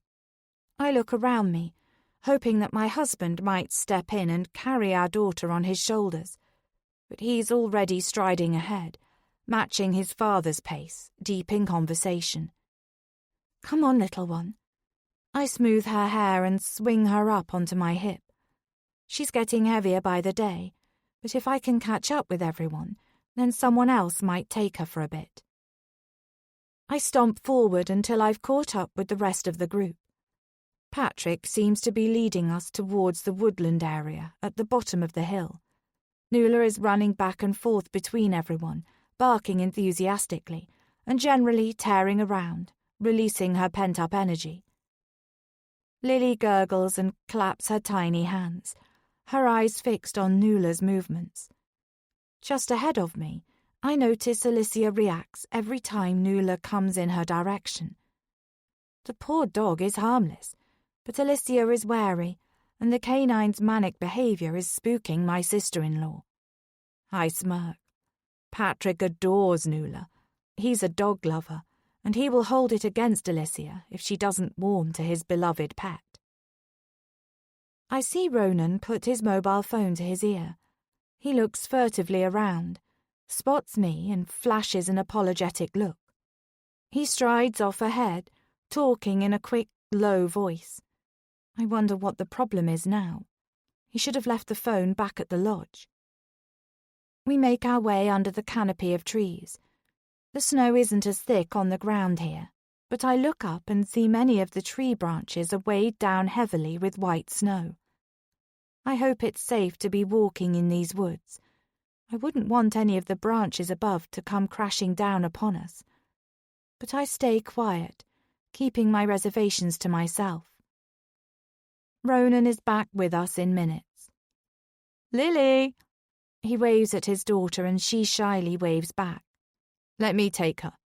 Ronan holds his arms out to Lily, but she's reluctant to leave my side at first. Want to go on Daddy's shoulders? That does the trick. Soon Lily is in place on my husband's shoulders. She's clutching little fistfuls of his hair, and he has his hands firmly on her legs. Thanks, I say. All of a sudden, I feel very, very tired. I'd give anything to be back in bed right now. Perhaps I really am pregnant. Just look at that gorgeous smile. Dawn turns around with her phone out in front of her as she clicks away, taking more pictures of Lily. See, she wouldn't have wanted to miss out on all of this. A rage flares inside me. I'm sick of Dawn's opinions on the way I'm raising Lily. It doesn't matter what we're doing or how I'm doing something. She's always quick to make a snide quip, to find fault or ridicule me. I'm so fed up with it. Ronan doesn't seem to notice at all. I wonder if it's just me. Am I being paranoid? But I don't think I am. Dawn's criticisms are too frequent to be innocent. Her desire to overrule me as a parent is something I'm subjected to every time we're together. It's more than just annoying now. She's constantly trying to put me down, and she's interfering with my choices as a mother. I wish she'd just get off my back. She never used to be like this.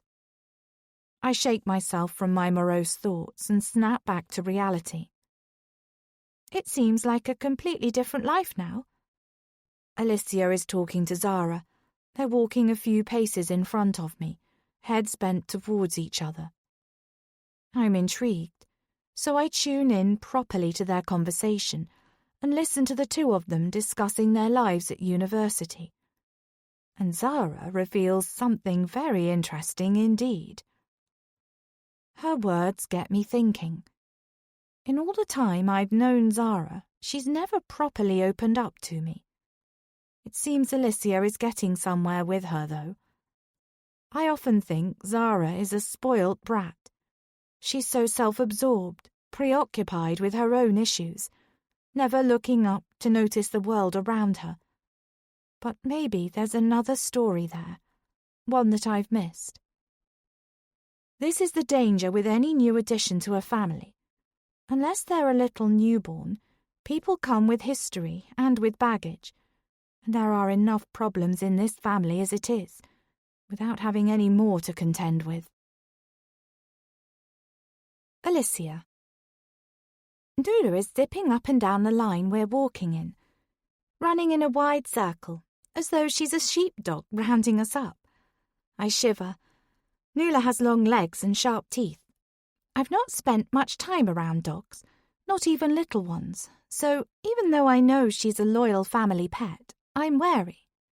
Here, girl. Patrick calls Nula and she runs straight to him.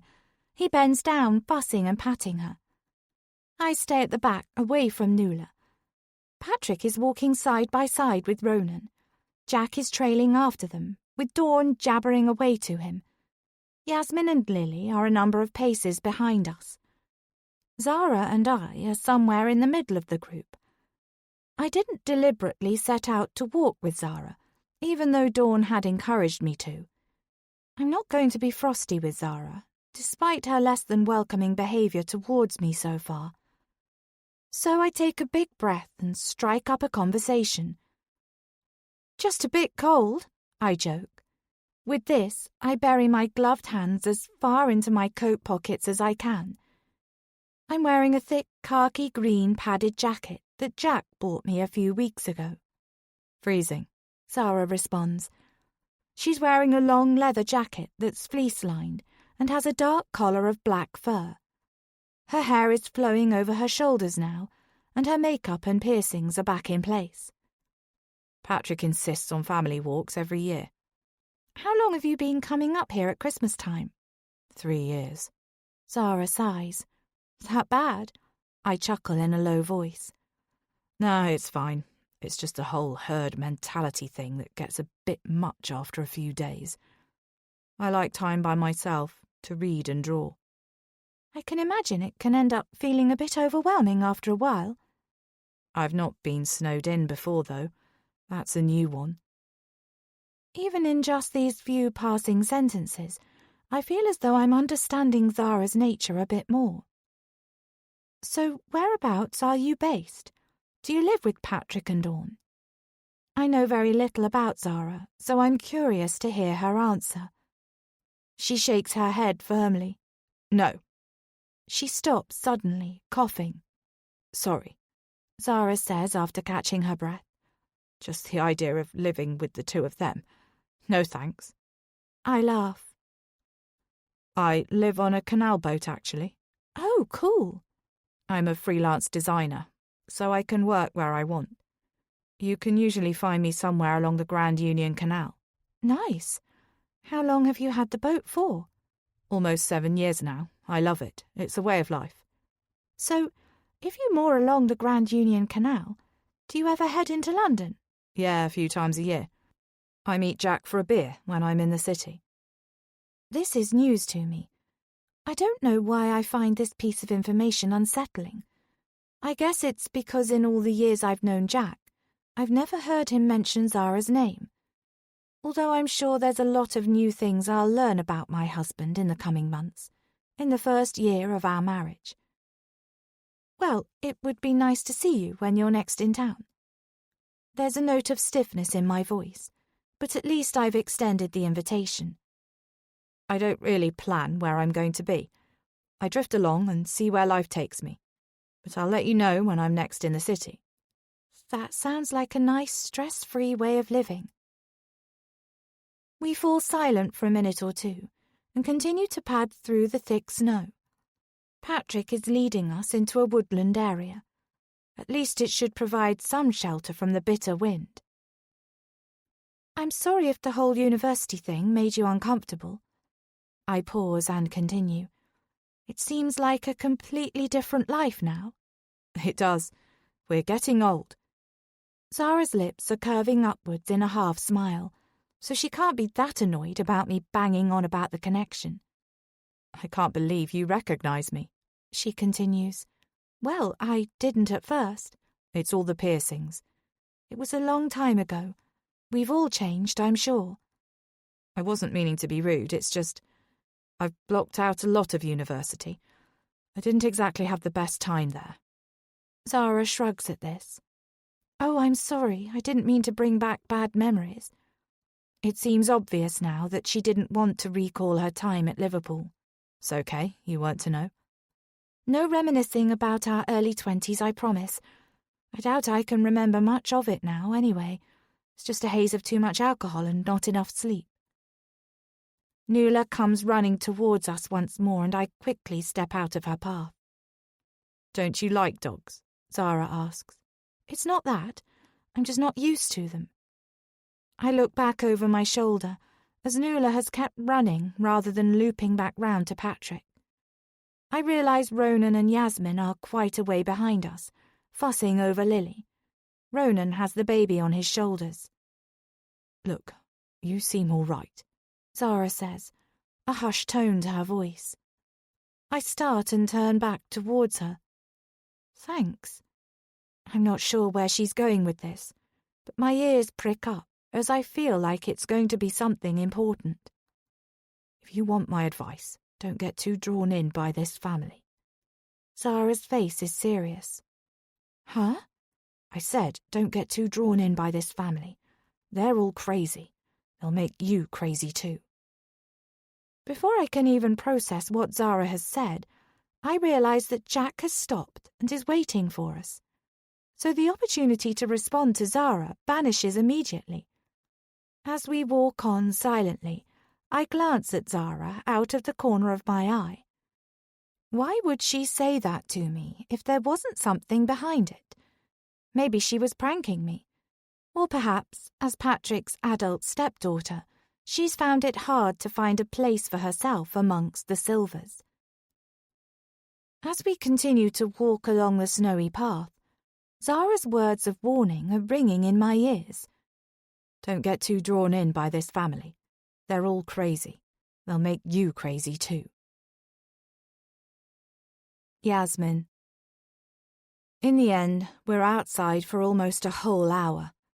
I'm glad I wrapped Lily up in plenty of layers, but her cheeks and nose are bright red, and I worry she'll get a chill after that excursion. I carry my baby through to the lounge and pop her in the middle of the floor. I then set to work, opening the door of the wood burner, throwing in some kindling and lighting a match. I watch as the pieces of paper start to burn first, before the flames begin to lick the wooden logs beneath.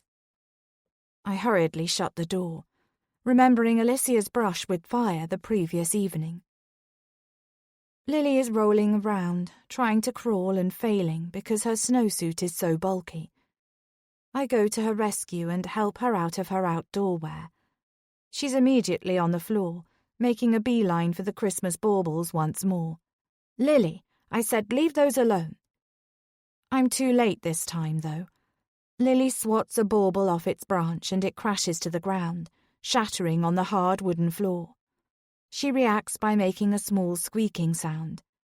"Are you okay, baby?" I scoop her up and check her fingers for any broken shards, but she's been lucky and isn't hurt. I kiss her on the forehead. "That's why we don't go near the tree," I tell her. I want to be cross with her, but how can I when she looks so adorable? Dawn swans into the room, looking flustered. "Have you seen—" She freezes, her sight landing on the broken bauble. "What happened?" she exclaims, rushing towards the Christmas tree and hurling herself down on her knees. "Lily knocked a bauble off the tree. I'll clear it up." Dawn begins sobbing. I'm taken aback by her tears. "It's only a bauble." "That wasn't only a bauble." Dawn sobs dramatically again. "It was my grandmother's, a family heirloom." Oh no, it wasn't just a bauble after all then. "This set of baubles has been in my family for 3 generations. "I'm sorry, Dawn. It was an accident." "It was irreplaceable." Dawn has stood up now and is shouting. "Every year I unbox those precious ornaments, and every year they're a comforting reminder of my grandmother and my mother." What's going on? Patrick has marched into the room, swiftly followed by Ronan. What's all the noise about? Dawn is crying uncontrollably now.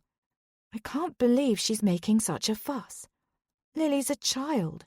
It was an accident. "Lily knocked a bauble off the tree and it broke," I explain as patiently as I can. Dawn is upset, as the bauble was part of a set belonging to her late grandmother. I hope I've explained the situation as calmly as possible, but now Lily is wriggling in my arms, clearly distressed by the scene Dawn is making. "I'm sorry," I say again, a little louder now so Dawn can hear me above her sobbing. "Honestly," Patrick says, "I thought something terrible had happened." Dawn looks aghast at her husband. "Something terrible has happened."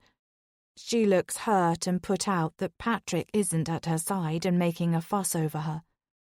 "She's only little," Ronan adds. "Lily didn't mean it."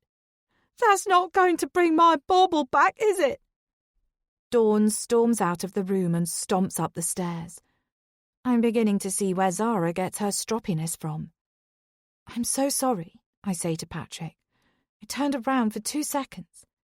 Patrick puts his hand up to me to stop my sentence. "Don't worry, it can't be helped.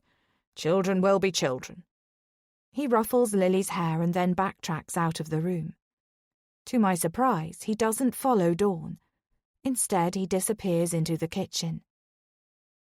I'm pretty sure that Patrick wouldn't be quite so blasé if something of his had been broken, but I'm relieved he seems relaxed about what happened. I can never quite tell what's going to set Patrick off, but at least this hasn't. "Is Lily okay?" Ronan asks. "She's fine." I hand her over to Ronan, and then I follow Patrick into the kitchen, in search of a dustpan and brush. Alicia and Zara are at the breakfast bar. They're sharing a bowl of popcorn and chatting away to each other. Alicia gives me one of her silly little waves as I enter the room. I give her a tight smile back. I root around in the kitchen cupboards, looking for the dustpan. Alicia and Zara are talking about a TV show they've both watched. They seem to be getting very pally all of a sudden. I must admit I didn't see that coming. Zara's usual mode is sullen and reserved, so it's weird to see her chatting away like a normal human being. I always thought Zara was antisocial, but maybe she's not. Maybe I haven't made enough of an effort with her. I finally locate the dustpan and brush and hurry back to the lounge. I examine the shards to see if they're salvageable, but the Christmas decoration looks damaged beyond repair. I carefully brush the pieces into a pan and wonder if there's anything at all I could do to fix this. Ouch, that's pretty broken, Ronan comments over my shoulder. Do you think there's any way you could mend it? Ronan likes a project, but his restorations tend to be on a much bigger scale than this. I'm not sure. He thinks for a minute. Let me take it, and I'll see what I can do. We do a swapsy, and Ronan takes the shattered bauble away, and I'm holding Lily once more. She snuggles into me. It's okay, it was an accident, I repeat to my little girl as I rub her back. I sit down in one of the squashy armchairs. After the long walk and the drama, I feel exhausted. I wrap my arms around my daughter. She's probably tired after all that fresh air. The heat from the fire warms me, and I let my mind wander. I think back over my relationship with Dawn. When did things start to change? Ronan and I got together 10 years ago. We've been married for 7. Whereas Dawn came into Patrick's life about 6 years ago. They were married after a year, and they recently celebrated their 5th wedding anniversary in Italy this summer. Therefore, I have almost an extra half a decade of history with the Silver Men. Half a decade of knowledge of Patrick, Ronan, and Jack. I listen to the fire crackling and spitting in the hearth. The sound soothes me as I sort through a jumble of memories. At first, Dawn was more than friendly with me. She showered me with affection and was over the top in her attempts to form a connection between us. We'd meet up for coffees, afternoon teas, trips to the theatre. She became a friend, a confidant. I encouraged her relationship with Patrick, gave her advice on the gifts to buy him, and informed her of his passions and interests. Patrick fell head over heels for Dawn. She's charismatic, energetic, bubbly. She filled his house with laughter and flattered him at every turn.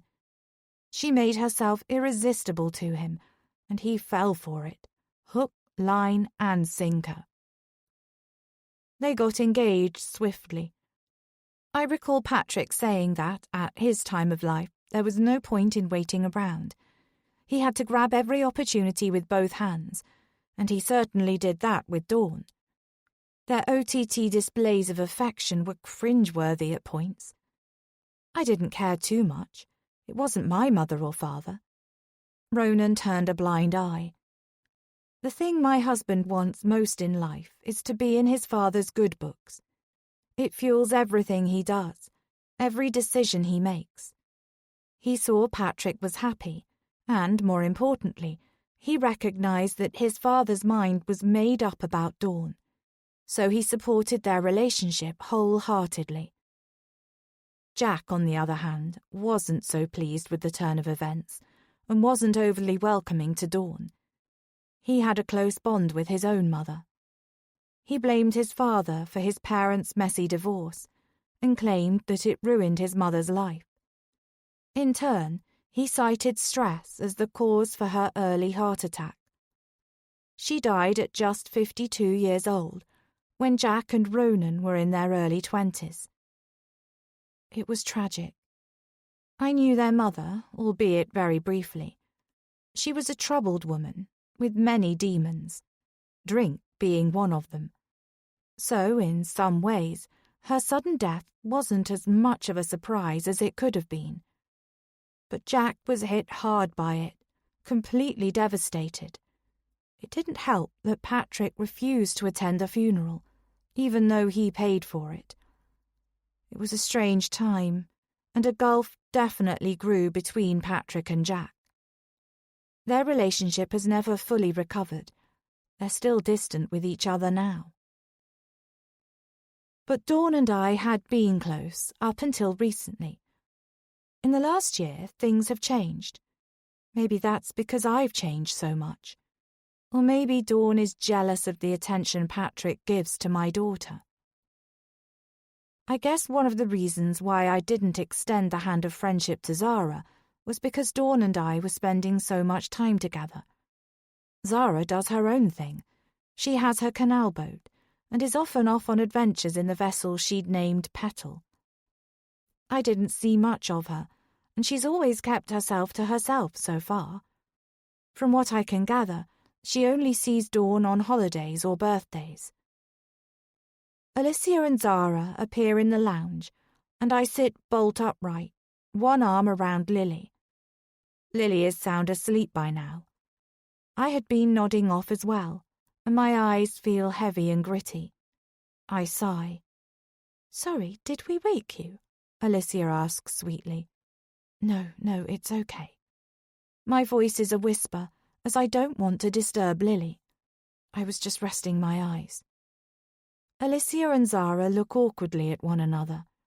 Zara is clutching a big bowl of popcorn. "Don't mind us," I say, rising from the chair, still cradling my daughter. I'm going to go and put Lily in her cot for half an hour. I exit the room and overhear Alicia and Zara discussing what movies they want to watch. They're sounding very cozy indeed. And given Dawn's shift in our alliance, I can't help feeling frustrated with the turn of events. I'm usually at the heart of the goings-on in this family. I was the glue that kept Patrick, Ronan and Jack together through hard times, way before Dawn was on the scene. There were a lot of difficult conversations and emotions running between Patrick and Jack. Who put all the hard work in to make sure they kept communicating? Who spent hours of her time consoling Jack? Who helped Patrick to move on? All me. So I'm not prepared to feel pushed out and excluded from the little friendship that's forming between Alicia and Zara, or for either of them to reshape the dynamics of this family. And I'm definitely not going to stand for Dawn shouting at me and my daughter.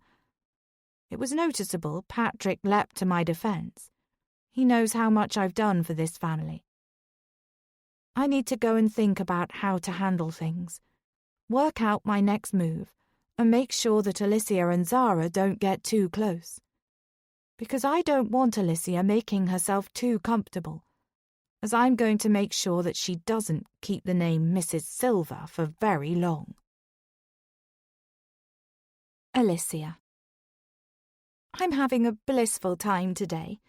This is what Christmas is all about. Kicking back and relaxing, lounging on the sofa, eating way too many chocolates, and enjoying a festive film. I seem to have found an unexpected friend. Zara is more than happy to accompany me as we sit together on the expensive sofa, in the luxurious lounge, drinking posh wine and eating upmarket crisps. We choose a golden oldie favourite to begin with. Easy watching, a beautiful romance. A few giggles and a hero who's easy on the eye. What more could you want from a festive movie? The wood burner has made the room feel toasty and relaxed. Without the others around, I feel less on edge, and I don't have to watch everything I say or do. Dawn is still upstairs. Yasmin's with Lily, and the men have disappeared outside on their quest for more logs. There's been no more snow, but I have no desire to go back out into the cold. I'm glad Patrick, Jack and Ronan have taken on that task, so I can stay inside the lodge. After chatting to Zara for a good few hours, solid, during the walk, over an impromptu lunch of crackers and cheese. And whilst we've been half watching the film, I'm relieved that I now have a partner in crime. I was worried that I just wouldn't find anyone amongst the silver brood who I had anything in common with. But Zara and I are getting on brilliantly now that the ice has been broken and we've both opened up a little more. The wine, along with the lack of interference from anyone else, has helped. I top up our wine glasses and settle back down amongst the cushions. The movie being played out on the screen has nearly come to an end. Zara and I watch the romantic ending before the closing credits run. That was just perfect, I declare, brandishing my wineglass in the air, a little bit of the clear liquid sloshing over the side.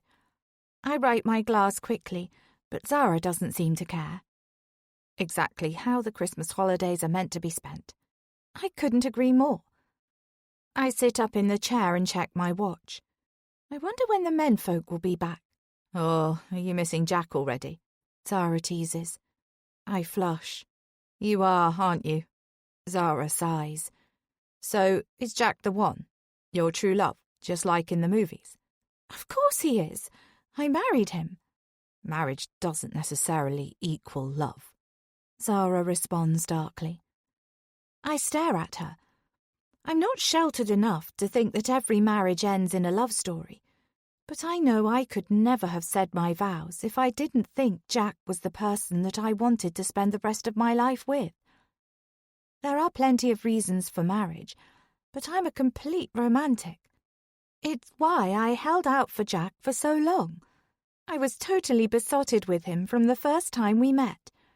It may have taken him a while to notice it, and even longer than that to return my feelings. But he loves me now, I'm sure of that. I've got my happily ever after. What's your love life like? I ask Zara, sensing a sadness in this area for her. Oh, don't ask. It's a long story. We're snowed in an isolated lodge in the Irish mountains. I've got plenty of time. Zara smiles weakly. There's not too much to say. She sighs heavily. I've never been lucky in love. Scratch that. I've never been lucky, full stop. Your time will come, I reassure her. Having spent a few hours with her, it's clear that Zara lacks confidence. Not sure about that. Zara drinks deeply. Not everyone can have a fairy tale romance. She purses her lips and falls silent. Is there someone you have feelings for? Zara looks up at me, her eyes moist. Not anymore. She looks away and composes herself. The truth is, the only man who's ever truly loved me is my daddy. I'm not sure what the background is between Zara's parents, but I'm guessing it's not happy, as Dawn is now married to Patrick. However, I'm not ready for what Zara says next.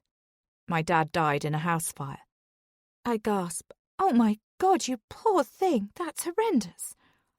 I move closer to Zara and put a hand on her shoulder. I'm so sorry. I had no idea. It's okay. No one ever mentions it.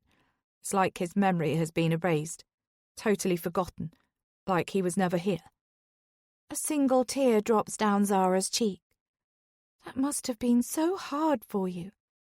Zara looks surprised at my reaction. What was he like? I ask her.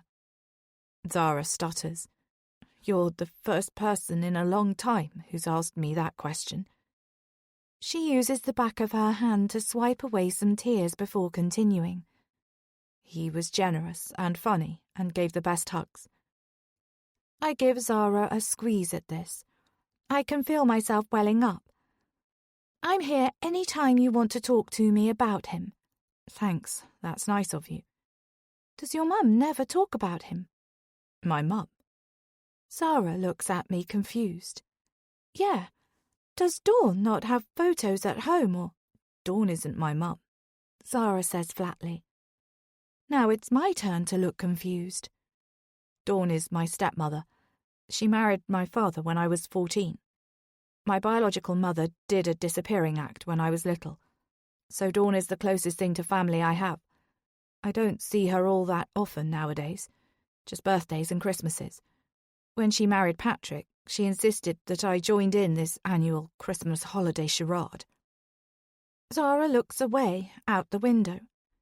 To be honest, I wasn't going to bother coming this year. I always feel like an outsider.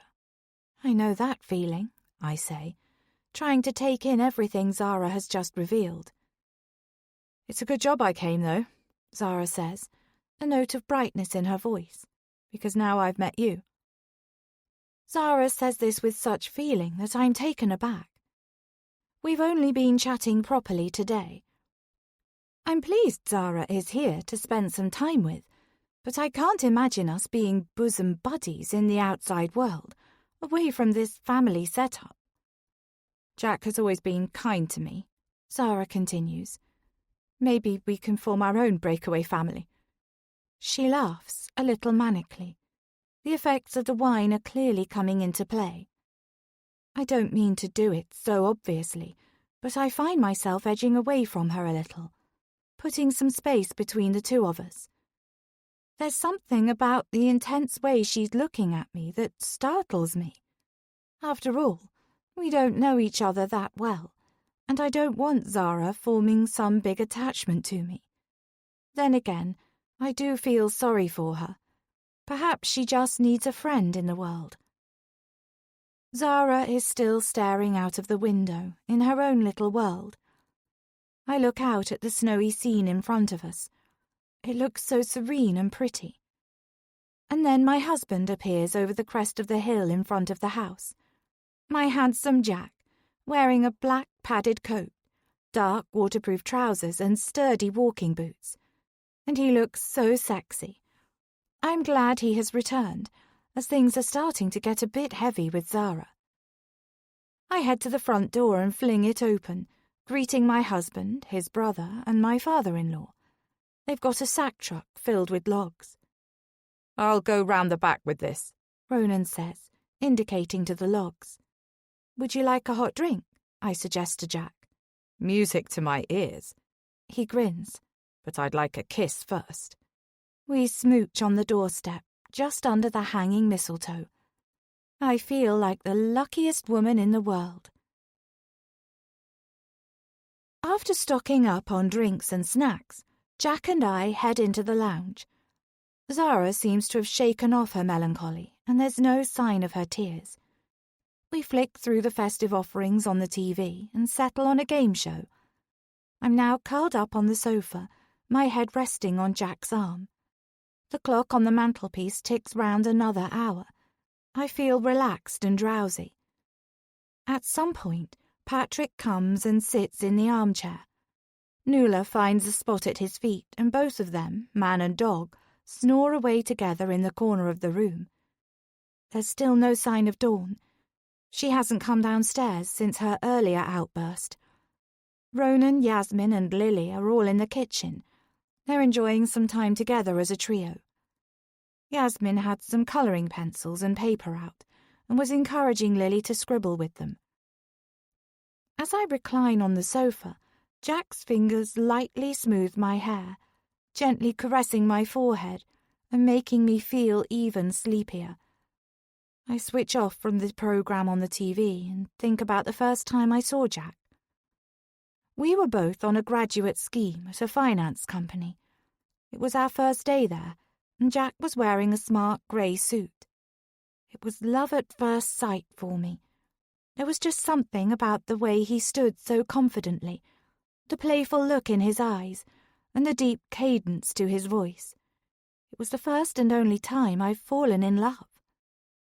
Jack, however, was oblivious to my feelings.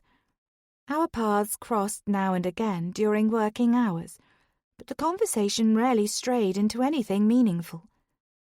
I was struggling in my role, and I realised quite quickly that the job wasn't for me.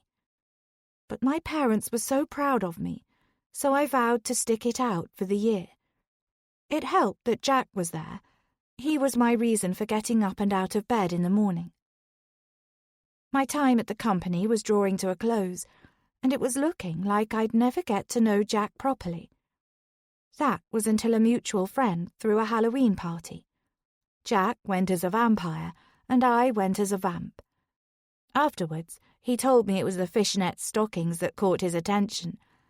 But whatever it was, that night was the best of my life. Jack and I spent all night talking, and from there things developed. We began to pop to the pub in the evenings together. We'd occasionally meet for a long walk or a Sunday lunch. The connection between us remained undefined. I'd seen plenty of friends pressuring the guys they wanted to be with into relationships, even into proposals. I wasn't in any hurry to race down the aisle, and I wanted things to develop at their own pace. I just wanted to spend time with Jack. Except years went by and nothing changed. We were never officially girlfriend and boyfriend, although he was always by my side at my birthday celebrations. He'd whisk me away on mini-breaks and buy me thoughtful presents. But there was no declaration of love from him. I never put too much pressure on him, though, because I was prepared to wait. My feelings were so strong for him.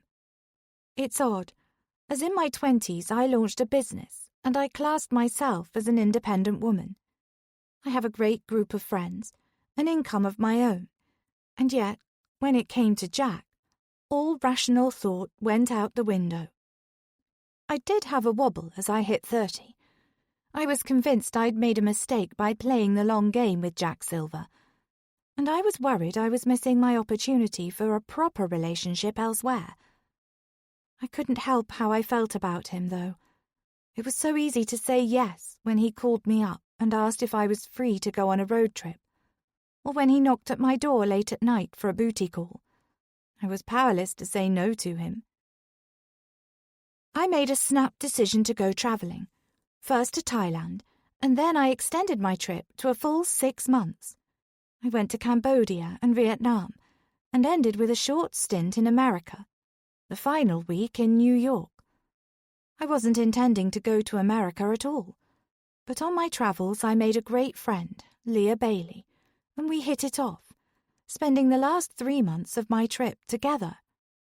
She convinced me to go to America with her for a few weeks, before we travelled back to England together.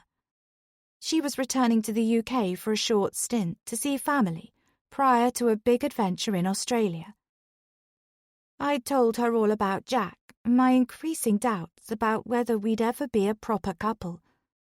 Leah advised me not to get back to his messages so quickly, if at all, and to play the social media game, showing all my followers, including Jack, what an amazing time I was having. I did exactly that, and to my surprise, Jack was waiting at the airport to pick me up when I landed at London Gatwick, with a big bunch of a dozen red roses in his hands. It was so romantic.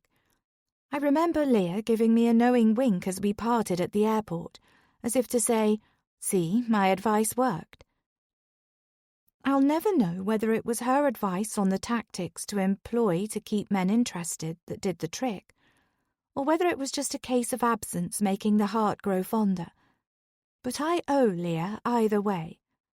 It was a shame she couldn't make it to our wedding, as she was in Oz at the time, but we still keep in touch. From the minute I touched down on English soil, things rapidly changed between Jack and I. He suggested marriage on the night of my return. I hesitated, wondering if he really meant it. We spent the first few weeks of me being back in England in a little bubble, mostly in bed, and after a few weeks, Jack had whisked me away to Paris, gone down on one knee and proposed to me for a second time with a beautiful ring. Zara is right. I do have my very own happy ending. I just hope it stays this way forever. Patrick gets up. "I'm just going to see where Dawn is," he announces to nobody in particular. Nuala pads after him. I get up and nip to the loo. I feel a little nauseous. I think it might be laying in the warm room for so long, and possibly the number of glasses of wine I've consumed as well. So I open the front door and stand just outside it for a bit. My head is spinning, so I breathe in big lungfuls of the clean, fresh air. Snowflakes are beginning to fall again, and the clouds above look dark and ominous. Gradually, the feeling passes. I'm not sure how long I've been standing outdoors, but I do feel a bit better. I turn to make my way inside and walk straight into Jack. What are you doing out there? Just getting a bit of air. My teeth are chattering. I hadn't realised how cold it was. The door shuts softly behind me. You're freezing, Jack says, pulling me to him and rubbing my arms with his hands. I inhale the familiar scent of his aftershave and lay my head on his chest. I close my eyes. When I open them again, I see Yasmin at the other end of the hallway. She's standing on the other side of the partially closed kitchen door, and she's looking straight at me, her brown eyes staring through the gap of open space. She retreats backwards, as though she didn't mean for me to notice her. I shiver. Something about the way she looked at me felt cold and threatening. I'm suspicious of my sister-in-law, and my gut instinct is not to trust her. I tug at Jack's hand, and we make our way back to the comfort of the lounge and the warmth of the roaring fire. We settle down again, and I lay along the sofa with my feet in Jack's lap. We both relax, a comedy show now playing on the TV. Zara laughs on the other side of the room. This is exactly what the Christmas holidays should be about. Laughter, comfort, and absolutely nothing to worry over. But all that was about to change. Half an hour later, the peace and quiet is shattered when the door slams open. Which one of you was it? Patrick rages into the room. Which one of you was it? He repeats the same sentence again, this time even louder. Jack and I sit up rapidly. This is the first time I've seen Patrick properly angry, and the sight of him scares me. What's going on? Jack replies, a look of puzzlement on his face. Who did it? Who locked her out? What are you talking about? Jack says, standing up now. Someone locked my Nuala outside. Yasmin and Ronan both rush into the room and stop abruptly when they see the expression on Patrick's face. Are you okay, Dad? Ronan asks. No, I'm not. Someone locked Nuala outside and now she's a shaking mess. If anything happens to her. The threat is left hanging in the air. The whimpering, wet dog limps slowly into the room. Zara drops to her knees, pulls her black jumper off in one swift movement and wraps it around the shaking animal. Calm down, Dad, Jack says gently. I will not calm down. She could have died out there. Alicia, did you see Nuala when you went outside earlier? Yasmin's eyes are narrowed, and her voice is accusing. No, I reply immediately because that's the truth. You went outside? Patrick whirls around to face me. Yes, I reply meekly, but Nuala wasn't out there and I didn't see her. Has anyone else been outside? Patrick shouts to the room. His cheeks are red and his eyes are blazing. I've never seen someone look so mad or frightening before. There's no response from anyone else. This is excruciating. But I'm certain Nuala wasn't outside the front door when I was standing out there. I didn't see her slip by me at any point, and I'm pretty sure I would have noticed. I open my mouth to protest, but then I see the way Patrick is looking at me. Anything I say now could potentially make things 10 times worse. Oh, Alicia, it's not your fault. You're not used to having a dog, Yasmin says, her eyebrow arched as she's talking. I'm shocked. Yasmin is throwing me under the bus and she knows it. I look towards Jack. Why hasn't he said anything? He's just hanging his head, and I notice his hands are balled into tight fists at his side. Is he angry at me or his father? The silence is deafening. Everyone has their eyes on me. I'm sorry, I didn't see Nuala outside, but of course I apologise if she somehow got out when I was... My voice tails off. I'm trying to keep myself calm and respond in a reasonable way to this accusation. I hope I strike the balance between standing up for myself, but also apologising, as it seems it's the only thing I can do right now. Everyone in this room must think I let the dog out. Patrick huffs loudly, but seems to deflate a little. He turns around to exit the room, and Jack is standing by the door. As Patrick passes his eldest son, I hear him say, "I hope you've made the right decision marrying her." My eyes sting with tears and my throat burns. Yasmin throws me a sly look and then retreats from the room, following Patrick and Ronan. "Jack," I start to say. "Let's talk upstairs," he replies sharply, and then my husband also stalks off. I'm left feeling shell-shocked about what's just happened and indignant that the finger of blame was pointed at me. "I told you to be careful." I jump. Zara is still sitting on the sofa, and she repeats her warning again. "I told you to be careful. Watch your back," she whispers under her breath. "Yasmin is poisonous." I think Zara might be right. My sister-in-law hates me. But why? Jack. I rush up the stairs, taking them 2 at a time, and dive into my bedroom as quickly as possible. What a shambles tonight was. Yesterday evening was bad, but I think today's scene may have even topped that. It's been a long time since I've seen my father quite that mad. He absolutely adores Nuala. The dog has been part of the family for 8 years now, and my father takes her everywhere with him, so I'm not surprised he reacted in the way he did. I sit down on the edge of the bed and put my head in my hands. I'm annoyed that Alicia got wrapped up in the drama, though. Did she really not see the dog outside? She's the only person that I've noticed going out the front door this afternoon since my father, Ronan, and I came back from collecting the logs. I have no idea how long she was standing by the door for, but she was dazed enough when I found her that it's possible that she may have missed Nuala escaping. I'm relieved Alicia didn't mention I was the one who shut the door when she came back inside. There's no doubt my father would have raged at me too if he'd discovered that piece of information.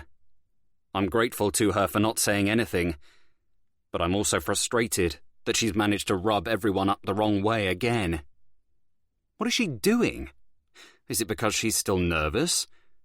Or is she doing it on purpose? Before the last couple of days, I didn't have any hesitations in bringing Alicia to spend the Christmas holidays with my family. She's usually so presentable and dependable. She's never one to draw attention to herself or cause arguments. I thought she'd slot right in. Something must be up. A sudden thought hits me, and my stomach flips. Perhaps she's found out why I really married her. I stand up and move towards the window, looking out at the cold, unforgiving mountain. She can't have discovered my motives yet. Can she? I bite my lip, trying to think how she might have uncovered my secrets, and then a slow, creeping sense of unease washes over me. Alicia has been talking a lot to Zara today. But that doesn't mean anything, does it? The door opens behind me, and the woman who is now my wife steps softly into the bedroom. Jack, I'm so sorry. I turn around and study Alicia's face. It's creased with worry, and her eyes are brimming with unshed tears. This isn't the face of someone who's found out her marriage is a lie, and her husband didn't marry her for love. I exhale, my shoulders dropping. I think the truth is still under wraps. For now. Alicia, did you see Nuala outdoors? My words sound harsher than I meant them to. Alicia sits down on the bed. She shakes her head furiously. No, Jack, I didn't. Okay. I sit down next to her, my heart beating fast. I don't think she'd lie to me. She's been besotted with me since we first met. Even though I wasn't immediately drawn to her, our casual arrangement has been convenient over the years. Alicia never put any demands on me. She never pressured me into making our relationship official or exclusive, like so many of my friends' partners. She seemed happy to go with the flow and just enjoy the time when we were together. It was easy for us to fall into a rhythm. If I was at a loose end or wanting company, then I knew Alicia would be there. We went through phases of behaving as though we were in a serious relationship. We went on sun-drenched holidays together. We did our weekly shopping hand in hand, went for meals during the week, and spent whole weekends in each other's flats. She's easy company, as well as being very pretty. I do care about her, and we have lots of shared history now. There's just a certain spark that's missing, and I never wanted commitment. Many of my friends urged me to make an honest woman of Alicia, and now I have. But not for the reasons she'd hoped.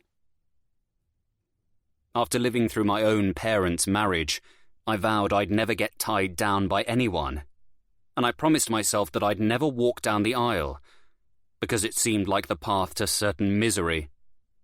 But all that had to change, and Alicia was the obvious choice for me, even if I don't love her in the way that I should.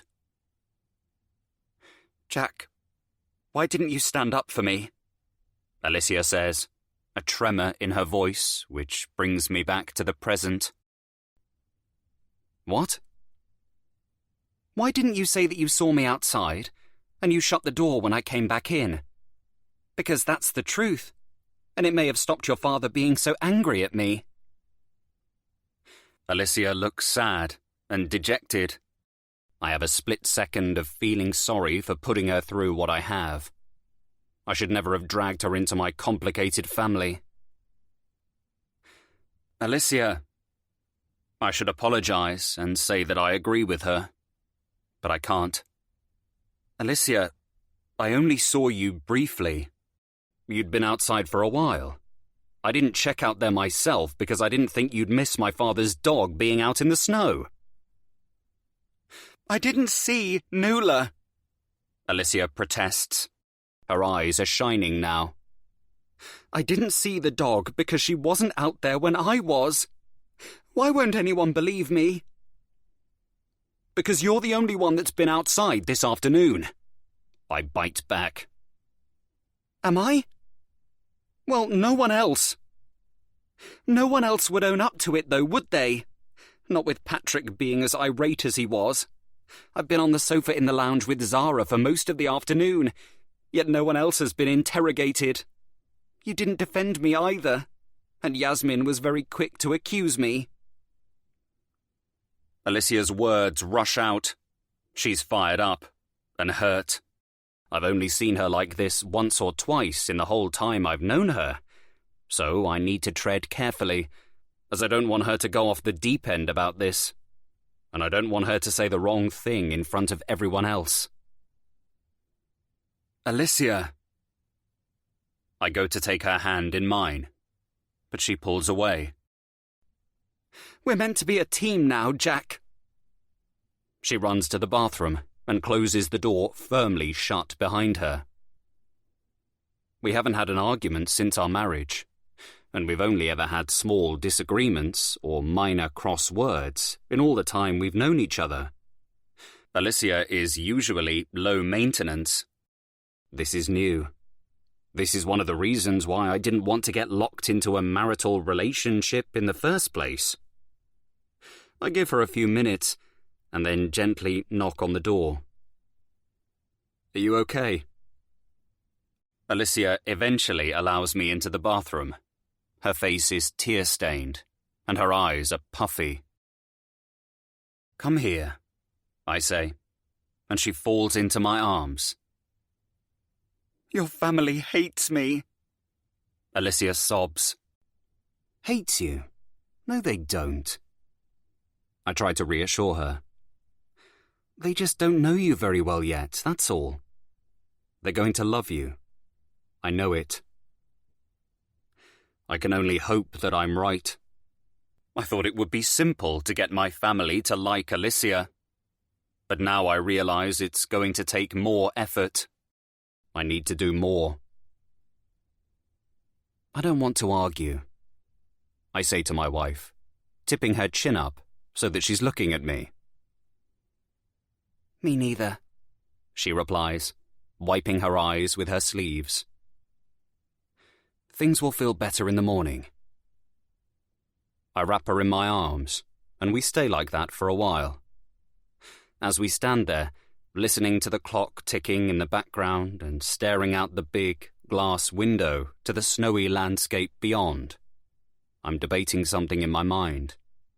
Should I let Alicia in on a family secret? Maybe if she's in the know, then things might be easier. I don't think Yasmin likes me very much, Alicia says eventually. This is it. This is my opportunity to share an important jigsaw piece of information with Alicia, so she can get a better understanding of the picture of my family and the truth behind the expensive clothes and the upper-class accents. There's something I need to tell you, I say, uncertainly. What is it? Alicia's eyes are big and round. I hesitate. I have no idea how she might react to what I'm about to say. Once I've said it, there's no going back. Jack, you can tell me anything. I'm your wife. I take her hands in mine, and then I whisper something to her, something that will change her view of the Silver family forever. Alicia's face falls. Have I misjudged this? Can I trust her? Now. The guard had burst through the door, dragging me in their wake. My hands are tightly cuffed behind my back. I'm shaking, numb with shock. A voice says, "What's going on?" There's silence. I look up to see a familiar pair of eyes staring back at me. What's going on? The question is repeated. I wish I knew the answer.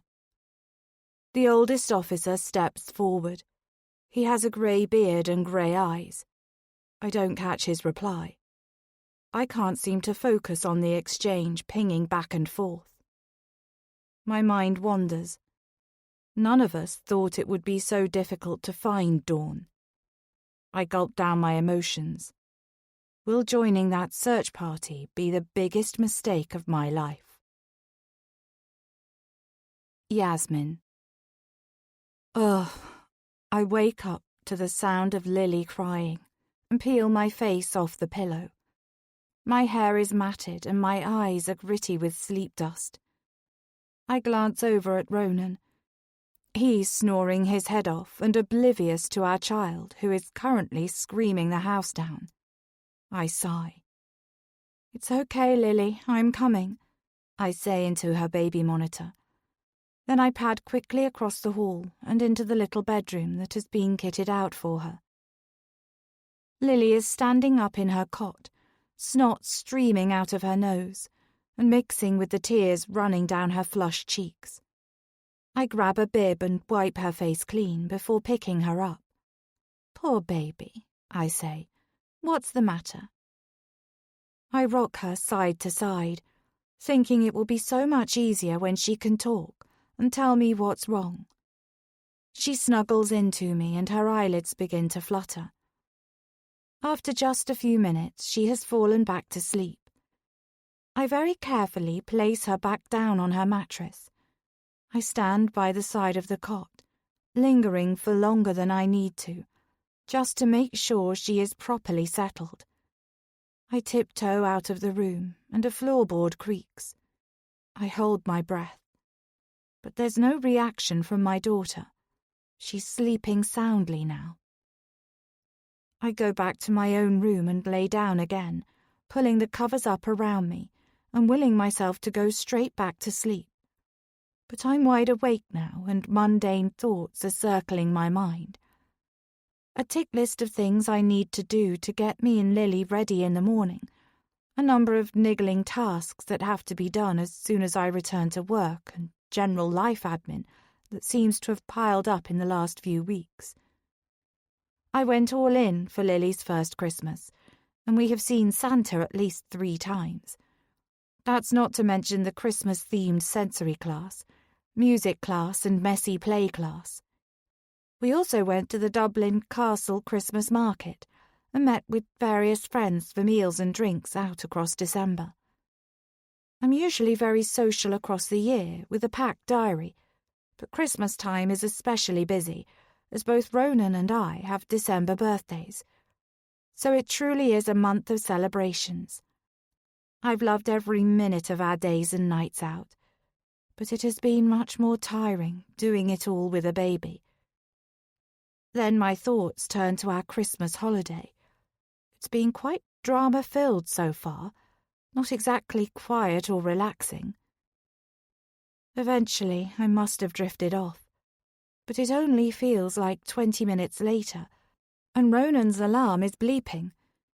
I roll over and bury my head in the pillow. Ronan jumps straight out of bed, as he always does on hearing his wake-up alarm, and stretches, flinging his arms wide. He growls and says, I always sleep so well in that bed. We might have to get the same mattress for our house. I don't respond. I hate it when Ronan wakes up all fresh, with no realization that Lily has woken me in the night.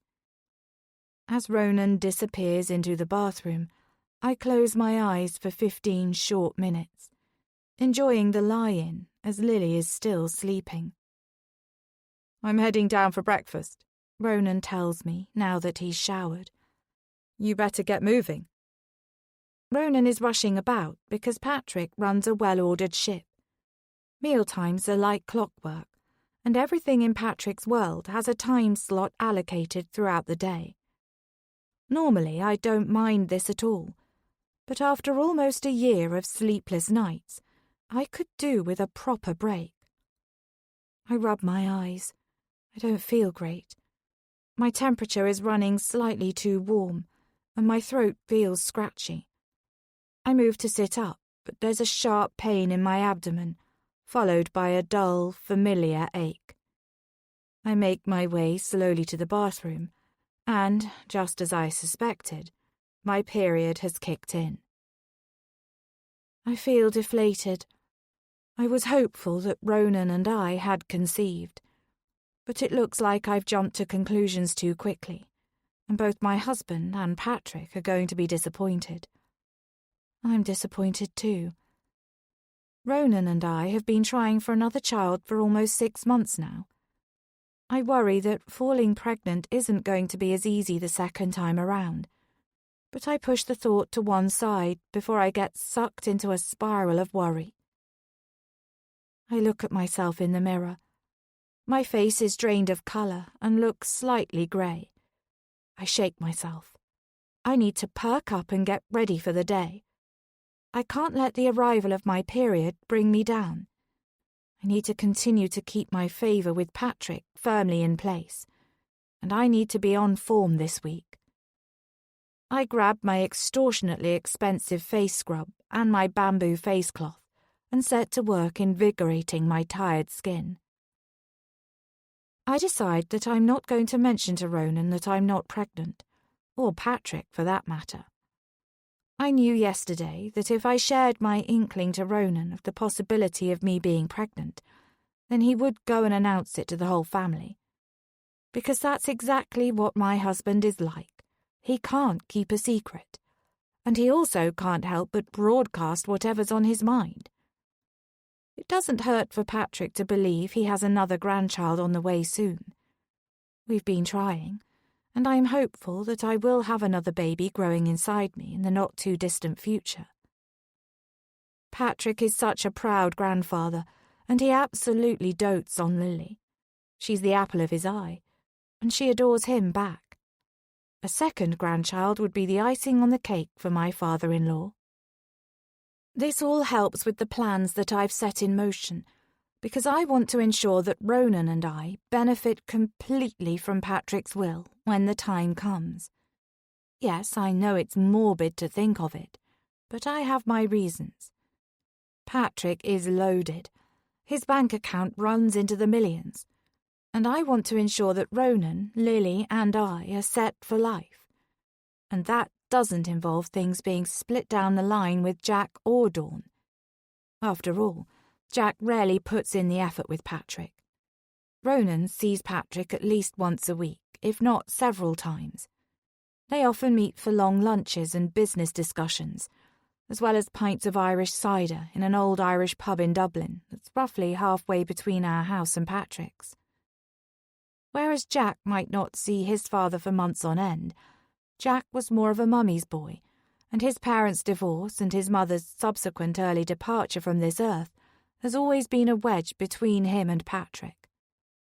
I need to make sure that wedge between them stays in place. I wasn't worried about Jack before he got married. I actively tried to heal the relationship between him and Patrick. But now my brother-in-law has a wife and could well be about to produce a few grandchildren with Alicia. And this worries me, because it means Ronan and Lily's share of the inheritance will diminish. And don't get me started on Dawn. It's obvious she's a gold digger. She only wanted Patrick for one thing. I could curse myself for championing her in the early days of her courtship with Patrick. But I was young and naive back then. I know what there is to lose now. I'm not about to allow my husband and my daughter's fortunes to be ruined because of Patrick's wife, who drains his funds with constant fancy holidays and updates to their already enviable home. I've worked hard over the last 10 years to be the perfect wife and the perfect daughter-in-law. Dawn has been a problem that I've been working on ever since her attitude towards me changed. But I honestly thought that Jack would remain an eternal bachelor. I didn't envisage any competition from his quarter. I'm determined not to have all my hard work undone, and I especially don't want to lose half of our fortune to someone as unrefined as Alicia. That's why I'm determined to get rid of her. Ronan has let me into a few family secrets lately, like how Patrick is starting to plan for his retirement, and he wants to get his affairs in order too. Apparently, Patrick has asked Ronan to take the helm of his business when the time comes, so that's promising.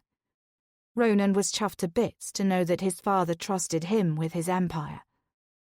My husband was also relieved that Patrick wasn't planning to sell out or leave the running of the business to shareholders. Ronan, of course, holds some shares already. I made sure of that years ago. Beyond that, he doesn't have much to do with the running of Patrick's business. So I'm proud of Ronan for his successful image, and I'm also reassured that Patrick has recognized his second son's business talents. It bodes well for things to come. But I don't want to leave anything to chance. Ronan doesn't forward plan as much as I do. This is the reason why the company accounts for our property business aren't looking as healthy as they should, which is something Patrick isn't aware of. When I came back to my role from maternity leave, I realized that Ronan had been struggling without my support. Our property empire has hit a few cash flow issues in the last few months. It was unexpected, as things had been going so well. Recently, I've also discovered there are more financial issues than Ronan had originally shared with me. He hadn't been entirely truthful about our lack of profits last year. He said he didn't want to worry me whilst I was pregnant or after Lily's birth.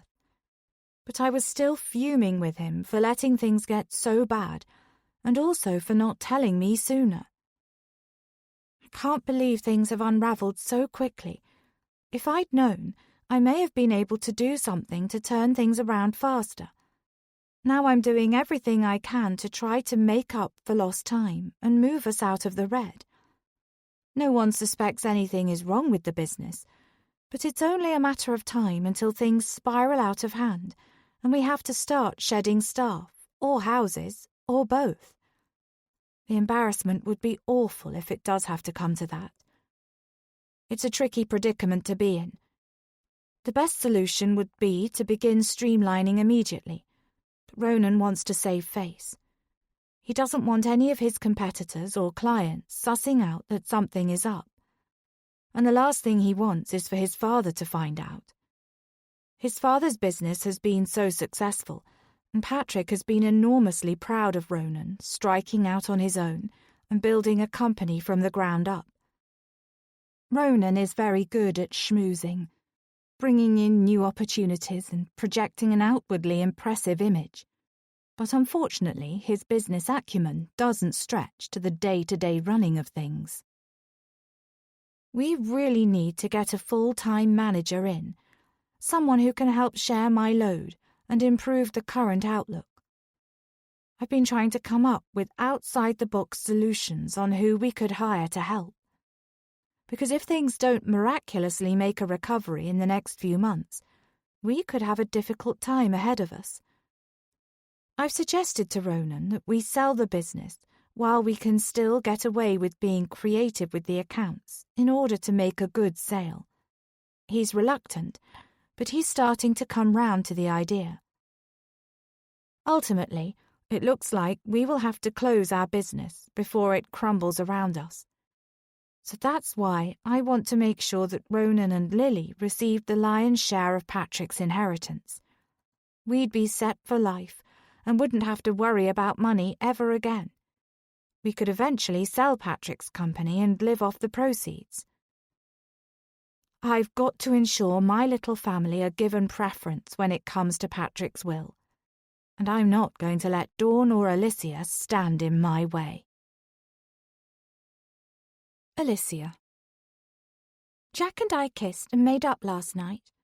It had been a roller-coaster day, firstly with the accusation from Patrick over Nuala, and then, later on, Jack divulged a shocking family secret with me.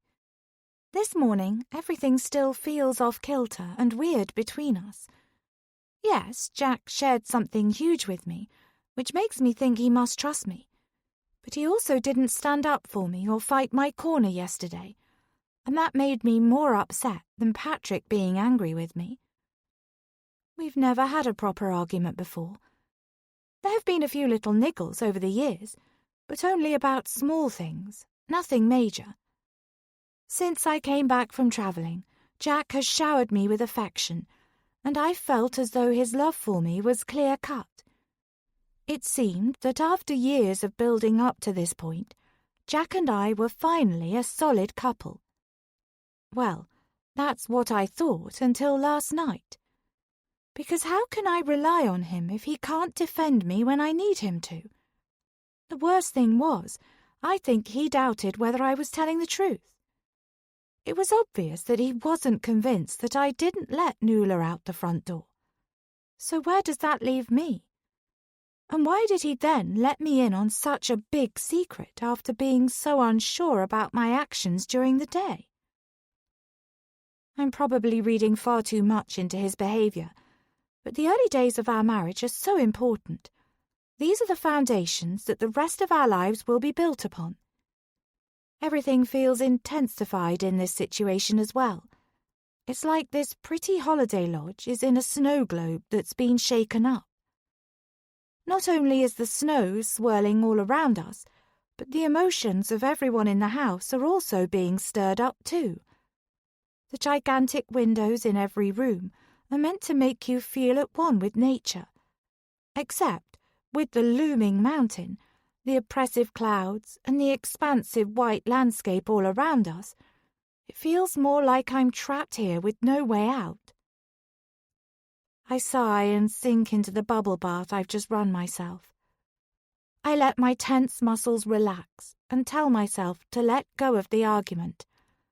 I don't want Jack and I to be having cross words while we're staying here, so I need to park my frustrations for now. I got up extra early this morning to get myself ready and downstairs for the start of breakfast. I could quite easily close my eyes and stay here for the remainder of the morning, in the peace and the quiet, where there's no tiptoeing around people or trying to avoid family dramas. But I've got a head start on the day, so I want to make the most of it. The early bird catches the worm and all that. I dry myself quickly and get changed into the outfit that I've pre-selected. A long-sleeved plain white cotton t-shirt and thick warm grey leggings, coupled with an oversized black, white and grey check shirt. I quickly dab on some makeup and survey myself in the still, steamed-up mirror. I look just the part for a winter holiday in the mountains. I slip on my wedding and engagement rings. The wedding ring is a beautiful gold band, but the engagement ring is special on another level. It's an antique ruby red stone that's to die for. Jack said he saw it in a boutique jeweller's in Brighton, and it stood out to him. I can see why. It's an Art Deco piece that I would have picked out myself. A lot of my dress jewellery is in this style, and I can't believe I now have the real deal sitting on my ring finger. Jack didn't have any help choosing the engagement ring, and it's perfect. It's things like this that make me believe that my husband really does know me, and, more than that, he gets me too. As I head back into the bedroom, Jack is still asleep. I sit down on my side of the bed and gaze at him. I still have to pinch myself at the thought of being Mrs. Silver, Jack's wife. Only a year ago, I thought our time together had come to an end, when really it was just the beginning. I wake him up with a kiss, and he runs a hand through my strawberry blonde hair, pulling me back down into the bed with him. Our argument last night seemingly forgotten by him. I'm relieved he isn't the sort of person to hold on to a grudge for long, and it's hard to stay angry with him when he's so sexy. Jack, I'm ready to go downstairs, I protest. It's time to get up, lazy bones. He's undeterred and I lose my balance, falling back onto the pillow. Let's stay here today, Jack murmurs groggily. If only. I hear the sound of someone on the landing outside and hop quickly out of bed. I want to start with the best impression I can today. I know I'm a people pleaser, but I can't help myself. Winning over Jack's family is the most important thing to me right now. I pull away from Jack's enticing embrace and rush downstairs. As I enter the kitchen, the smell of good food hits my nostrils, and it seems that the breakfast has been cooking for a while. Yasmin is at the coffee machine with Lily balanced on her hip, and Dawn is bustling about at the stove. There's an icy tension between the two women, but when Dawn clocks me, she gives me a beaming smile. Good morning. Dawn's voice is cheery. All trace of yesterday's tension has disappeared. We're having a full Irish breakfast today. An Irish breakfast? I've never had one before, so I'm curious as to what this consists of. What's in an Irish breakfast? Dawn chuckles. What isn't, more like? Patrick likes his with bacon rashers, fried egg, fried tomatoes, mushrooms, ash browns, soda bread and black pudding. Dawn lists the items off on her fingers. Oh, so it is like an English breakfast then? Dawn raises her eyebrow at me. Don't let Patrick hear you say that. The difference is it's Irish meat and Irish recipes. You won't say it's the same when you try the black pudding. She smiles warmly at me to let me know that she's bantering with me. Coffee? Yasmin cuts in abruptly. No thanks. I don't want to have to repeat my non-decaf preferences, so it's easier just to decline. Is there anything I can do? Yasmin is banging about with cups and utensils, clearly in a mood, whilst Dawn zooms around the kitchen, preparing the first meal of the day. You could lay the table for me, Dawn says. It strikes me this is the sort of task you'd give to a child or someone you didn't want near the oven, but I comply and go about finding the condiments and plates. Yasmin plops Lily down in her high chair and gives the child a rusk to keep her entertained. Ronan and Patrick both filter into the room, with Nuala trailing after them. I flush when my father-in-law looks in my direction, but he makes no comment about what happened yesterday, and the dog seems fine now. Zara files into the room next, grey bags under her eyes, and she gives me a small nod before helping herself to a large mug of coffee. Dawn begins bringing bowls and pans brimming with hot food to the table, so I help her to transfer everything from the kitchen area. Eventually, all the different breakfast options are in place, and everyone is seated round the table and sorted with drinks. Jack saunters in just in time to take his seat next to me. The chat this morning is mostly to do with business. I still don't really understand what Patrick does for work, so most of the conversation is going completely over my head. I think back to when I first met Jack at the finance company where we were graduates. The environment was way too corporate for my liking, and there weren't many females in that company that made it to the top. After finishing my graduate scheme, I went on to a startup company that was more forward-thinking, and I thrived there. I loved every minute of the work I was doing, and quickly rose up the ranks. After 5 happy years, I then felt that I had enough knowledge, and I'd made enough contacts, that I was ready to take the leap and set up my own business. I haven't looked back since. But what I'm doing is on a much, much smaller scale than either of Patrick or Ronan's companies. I'm making peanuts in comparison to Patrick and Ronan's enterprises. Jack's salary, now he is on the board of directors, also outstrips what I'm bringing in every month, although that doesn't really matter to me. I'm proud of how far I've come and the little company I've created all by myself, and it provides me with an enormous amount of flexibility. After 4 years of heading up my own company, I have enough processes in place and trusted freelancers contracted that I don't have to work at quite the same high intensity as when I first set the company up. This was the reason I was able to go away travelling for 6 months, still checking in on emails daily, but able to do my work from a golden beach or with the view of a famous landmark.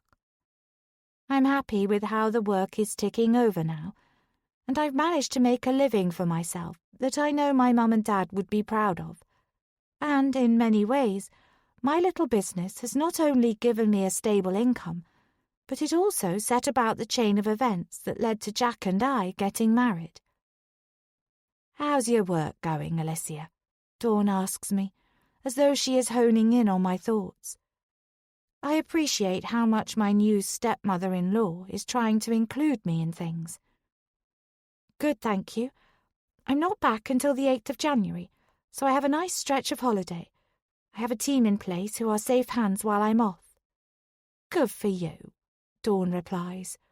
"You certainly seem like you've got your work-life balance in order." "The hours were long when I first set up, but things are ticking over nicely now. Well done, you." Dawn tucks into a forkful of mushrooms. I take a sip of my orange juice, feeling a little glow that something is going right. "You don't want to get too complacent." Patrick's gruff voice pops my little bubble of pride. "Oh, I won't." I smile at Patrick. I've built the company from the ground up. I feel very protective over it. Jack adds, "Alicia has done a grand job. She's making a tidy profit on flexible hours. I'm very proud of her." Patrick coughs. "Well, that's good to hear. But if you want to really grow and outstrip your competitors, then she knows exactly who to come to," Jack quips. Everyone laughs. "Flexible work is a good thing too," Dawn interjects. "You'll need it when you and Jack start having a brood of your own." I try not to let the baby hints bring my mood down. I'm sure Dawn's words are kindly meant, so I push the thought from my mind and enjoy the Irish breakfast. We carry on eating and chatting, and by the end of the meal, I'm feeling full and happy. I have everything I've ever wanted now. I'm Jack's wife, and the sky's the limit from here.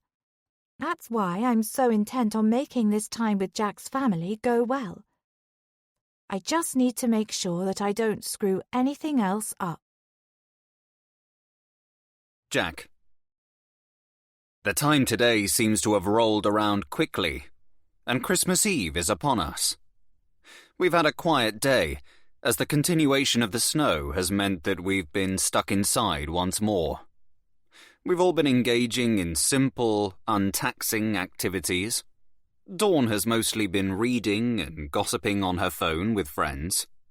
Zara has sat transfixed in front of the TV, not saying much to anyone. I don't really know why she comes on these Christmas holidays. She gives off the air of really not wanting to be here, and she's never fully embraced being a member of the Silver family. Ronan and my father did some crossword puzzles this morning, followed by some very competitive games of chess. It doesn't escape my notice that the pair of them seem to be joined at the hip. I've always felt like a third wheel where my father and brother are concerned. They're so alike, they have so much in common, and they just seem to click. I've tried so hard to gain my father's approval, but no matter what I do, it never seems enough. My father's expectations are always so high, and his disappointment regarding me has always been very apparent. He expected me to follow in his footsteps and to build my own business, to be an entrepreneur, just like him. Except, he failed to teach me how to succeed in taking that path. He was so busy with work calls and going to the office when I was growing up that it's no wonder I had a closer relationship with my mother. I had no natural aptitude for creating something unique and profitable. So I went down another route instead. I'm good at what I do. I'm successful, and one of the youngest members of the board of directors in my company's history. But my father is always telling me to get out of the job and be my own boss. It's not something I want, and there's even more pressure these days because Ronan has proven himself to be a self-starter. His property empire is booming, and my father's pride in his second son's achievements is clear. Yasmin has been pacing around the lodge somewhat. She allowed baby Lily to have a bit of time in front of the TV, and has since been alternating between feeding her and trying to get the little girl to sleep. It all looks very exhausting, and I've noticed that Ronan is very hands-off with Lily. I look at Alicia.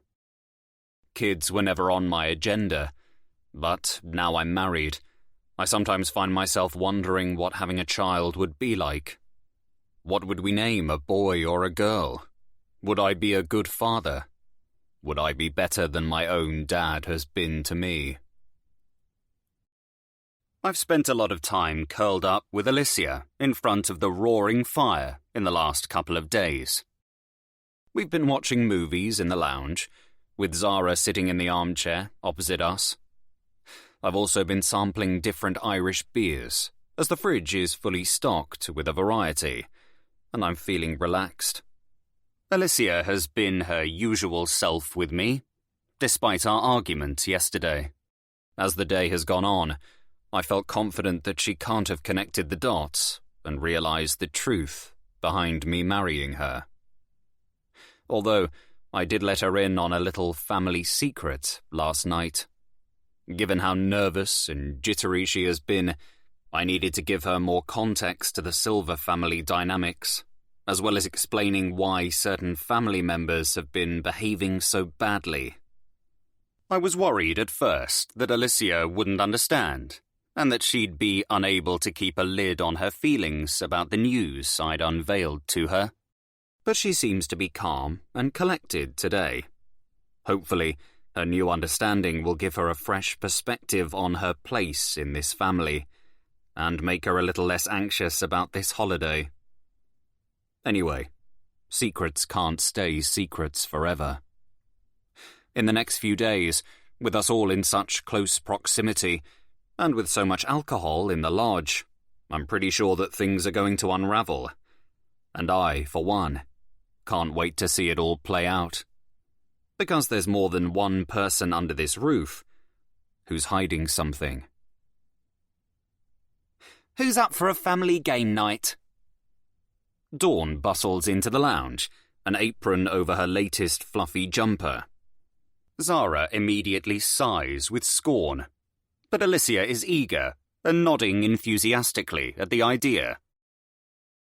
I'll add that we've got Irish cheeses and crackers, followed by Guinness chocolate puddings to tempt you. Go on then, count me in, I say, my mouth watering at the thought of the Guinness chocolate puddings. Dawn presents herself as an excellent cook, but, like most things in this family, this is only a facade. Admittedly, she has perfected pancakes and Irish breakfasts, but other than that, she's just very good at putting things in the oven and getting the timings right. The majority of meals she serves up, along with the delicious desserts that are rolled out during this holiday period, are all from a clever company that pre-makes home-cooked food, and then allows canny housewives to pass them off as their own. Dawn has got a freezer full of these meals. I don't think Alicia has worked this out yet, but the rest of us are, of course, in the know. Dawn's kitchen prowess often features in our family banter, after we've all had a few, much to Dawn's annoyance. But she still manages to pass off her pre-bought creations to an astonishing number of friends. It is just yet one more of the Silver family deceptions. Alicia, Zara, and I troop through to the kitchen. There are generous tumblers of Baileys waiting for us on the breakfast bar. I take a sip of mine. Nothing beats the creamy taste of Baileys. Right then, Ronan says, a grin on his face. We thought first up would be Monopoly. We all groan collectively. Monopoly is a game that invariably ends in tears, and yet we still end up playing it every year. Dad always wants to be the banker. Yasmin gets stroppy if anyone dares to try to buy any of the train stations out from under her. And Ronan gets cross if he doesn't get his mitts on Park Lane within the first couple of turns. As for me, I always have to be the boot. Don't ask me why. It's just the little silver piece that calls to me the most. I glance at Alicia. This is perhaps not the best game to indoctrinate my wife into family games night with. She is completely unaware of all these unwritten rules, and is bound to take someone's preferred spot on the board without knowing the feelings this will invoke. Not yet, Yasmin exclaims. I'm just taking Lily up to bed. No one set up Monopoly until I'm back down. Yasmin's face is deadly serious. She's usually in the final two when it comes to our Monopoly tournaments. She's highly competitive and completely ruthless when it comes to board games. She's definitely in it to win it. Okay, noted, laughs Ronan. Let's do a simple game of charades first, then, I suggest, hoping this will be a good icebreaker. Oh, what a good idea. I love charades, exclaims Dawn. Say goodnight to everyone, then, Yasmin says to Lily, waving her little hand at us. We all wave back or blow kisses before Yasmin whisks the baby upstairs to the land of sleep. Let the games commence, my father says, clapping his hands together and looking gleeful. I'll go first, I volunteer, keen to put myself out there before Alicia gets pushed forward into the spotlight. I stand under the lights in the kitchen, gesticulating with my hands, trying to start the proceedings off with something easily guessable. Except it's been a while, and I end up flapping my arms about and looking ridiculous for far longer than I intended. 5 minutes in, and everyone other than Zara is shouting suggestions, none of them remotely near to the film I'm trying to portray. Oh, how is no one else getting this? It's up, Zara eventually calls out. Yes, it is. I'm genuinely excited that someone has finally got it. Your turn. Zara shrugs her shoulders. Really? Yes, really. The winner takes the next turn, that's the rule. I best have another one of these then. Zara pours another large helping of Bailey's and downs it in one swift movement. She then takes my place and does a very straightforward job of communicating "I want to hold your hand" by the Beatles, which my father instantly guesses. He takes his turn and manages to bungle through "The Rose of Tralee." His amateur dramatics gets everyone up and shouting out suggestions. Even Zara this time. After a good few minutes, Alicia is the one to answer correctly. She looks shy, but pleased that she's getting a chance to get involved. My wife takes her place at the centre of the kitchen, and I hold my breath, wondering how this will go. But Alicia does an absolutely hilarious job of acting out March of the Penguins, which ends with Dawn in stitches and my father belly laughing. We keep going, each switching places and getting into more of a rhythm with guessing each other's line of thinking. It's good fun, and we only break off when Yasmin rejoins the group. You missed out on some good crack there, Yas. Ronan is wiping his eyes after watching Dawn mime Pirates of the Caribbean. Yep, nice one. I nod in agreement. See, who needs technology to entertain them? This is what we used to do in the good old days, Dawn says, flushed from laughter and looking misty-eyed with nostalgia. Everyone has had at least a couple of generous portions of Bailey's by this point. Let's have the cheese and crackers now, Dawn suggests.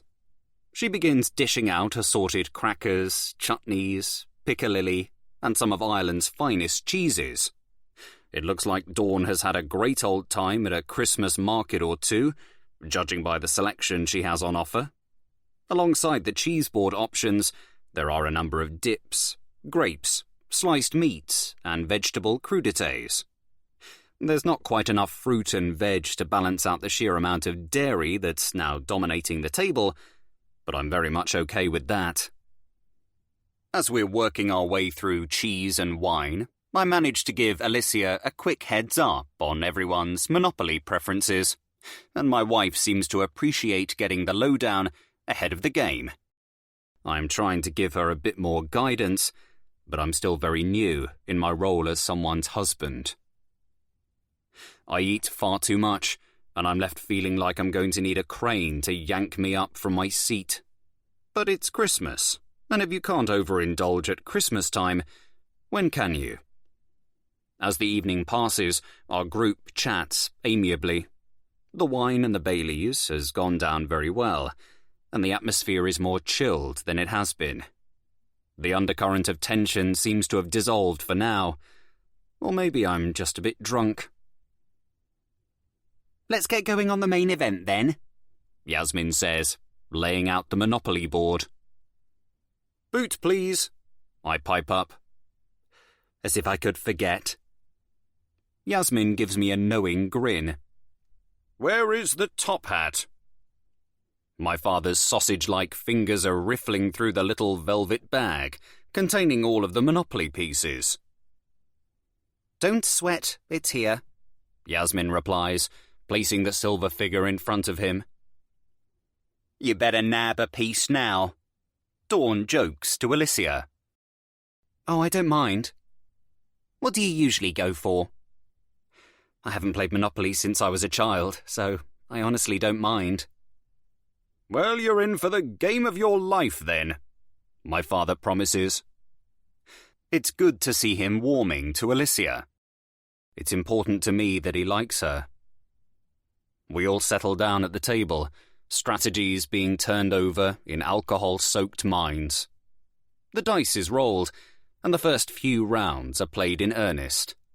I can see the determined look in Yasmin's eyes and the sharp expression on my father's face. For someone who hasn't played the game for a long time, Alicia is doing well. She's certainly giving Ronan and Yasmin a run for their money. "Excuse me," my father says abruptly. He looks a little pale as he slides his chair back from the table. "Are you okay?" Dawn asks, concern written across her features. My father nods shakily and then heads for the door. A good few minutes pass, and then Dawn also absents herself from the game and follows my father. "Let's have a break here. I want to make sure I'm thrashing everyone fair and square," Yasmin says through a mouthful of crackers. "Drink?" I inquire, to which I'm met with lots of affirmatives. I grab a fresh bottle of red wine and make sure everyone is topped up. "Is your dad okay?" Alicia asks me, quietly. "I think so." I trail off. He did look quite pale all of a sudden. "I need the loo, so I'll go and check on him." "Everyone's dropping like flies," I hear Ronan say as I too disappear out of the kitchen door. I make my way to the downstairs bathroom. There's no sign of Dawn or my father in the lounge, or the small office at the front of the lodge, so I creep silently up the stairs and pause halfway up. I can hear low voices. It sounds like they're on the other side of the main bathroom, which is directly next to the top of the staircase. I go up a few more steps, and the conversation becomes a little clearer. The door to the bathroom must be slightly ajar, but I can't quite see. I strain my ears and pick up snippets of dialogue. I slowly start to put together the phrases, and then it clicks. I know exactly what they're talking about. My heart speeds up, and my mouth is dry.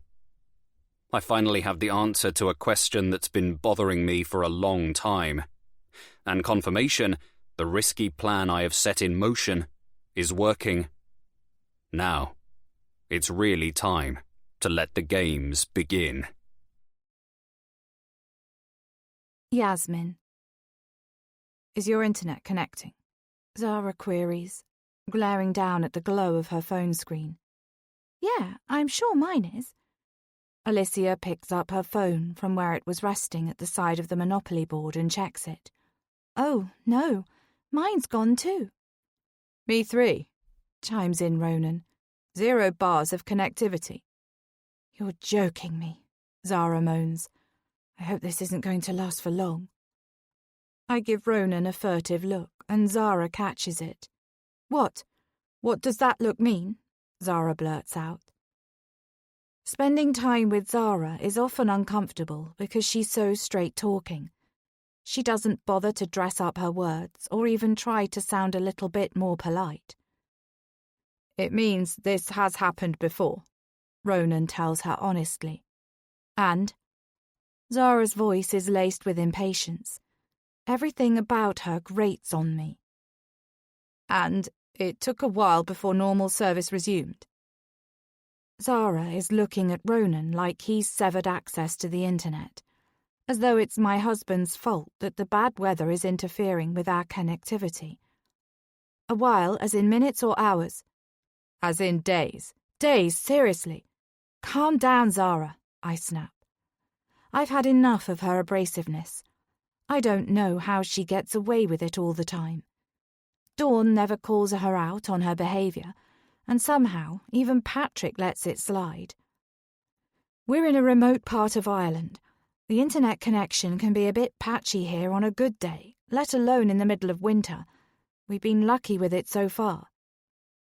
Zara shakes her head, her exasperation coming off her in waves. She mutters something under her breath. "What did you just say?" I lean forward, my face stern. "Nothing." Zara snaps back at me. I'm almost certain I heard her say that she wished she'd never come on the holiday. I hope that's the case, and that she never comes on another trip to Ireland. She is resentful and disdainful with all of us. Her presence drags down the mood when she does join in with the group. and the rest of the time she sulks upstairs in her room. Why does Dawn never have a word with her about it? I wouldn't allow my own daughter to behave in that way. I cross my fingers and pray that she won't be joining us again on next year's Christmas trip. The minutes tick by, and Patrick, Dawn, and Jack are still out of the room. I'm going to cut some malt loaf. Does anyone else want some? I didn't eat a lot of the cheese and crackers because I rarely eat dairy these days, and I only ever eat malt loaf when I'm here at the lodge on this annual Christmas holiday, a once-a-year treat.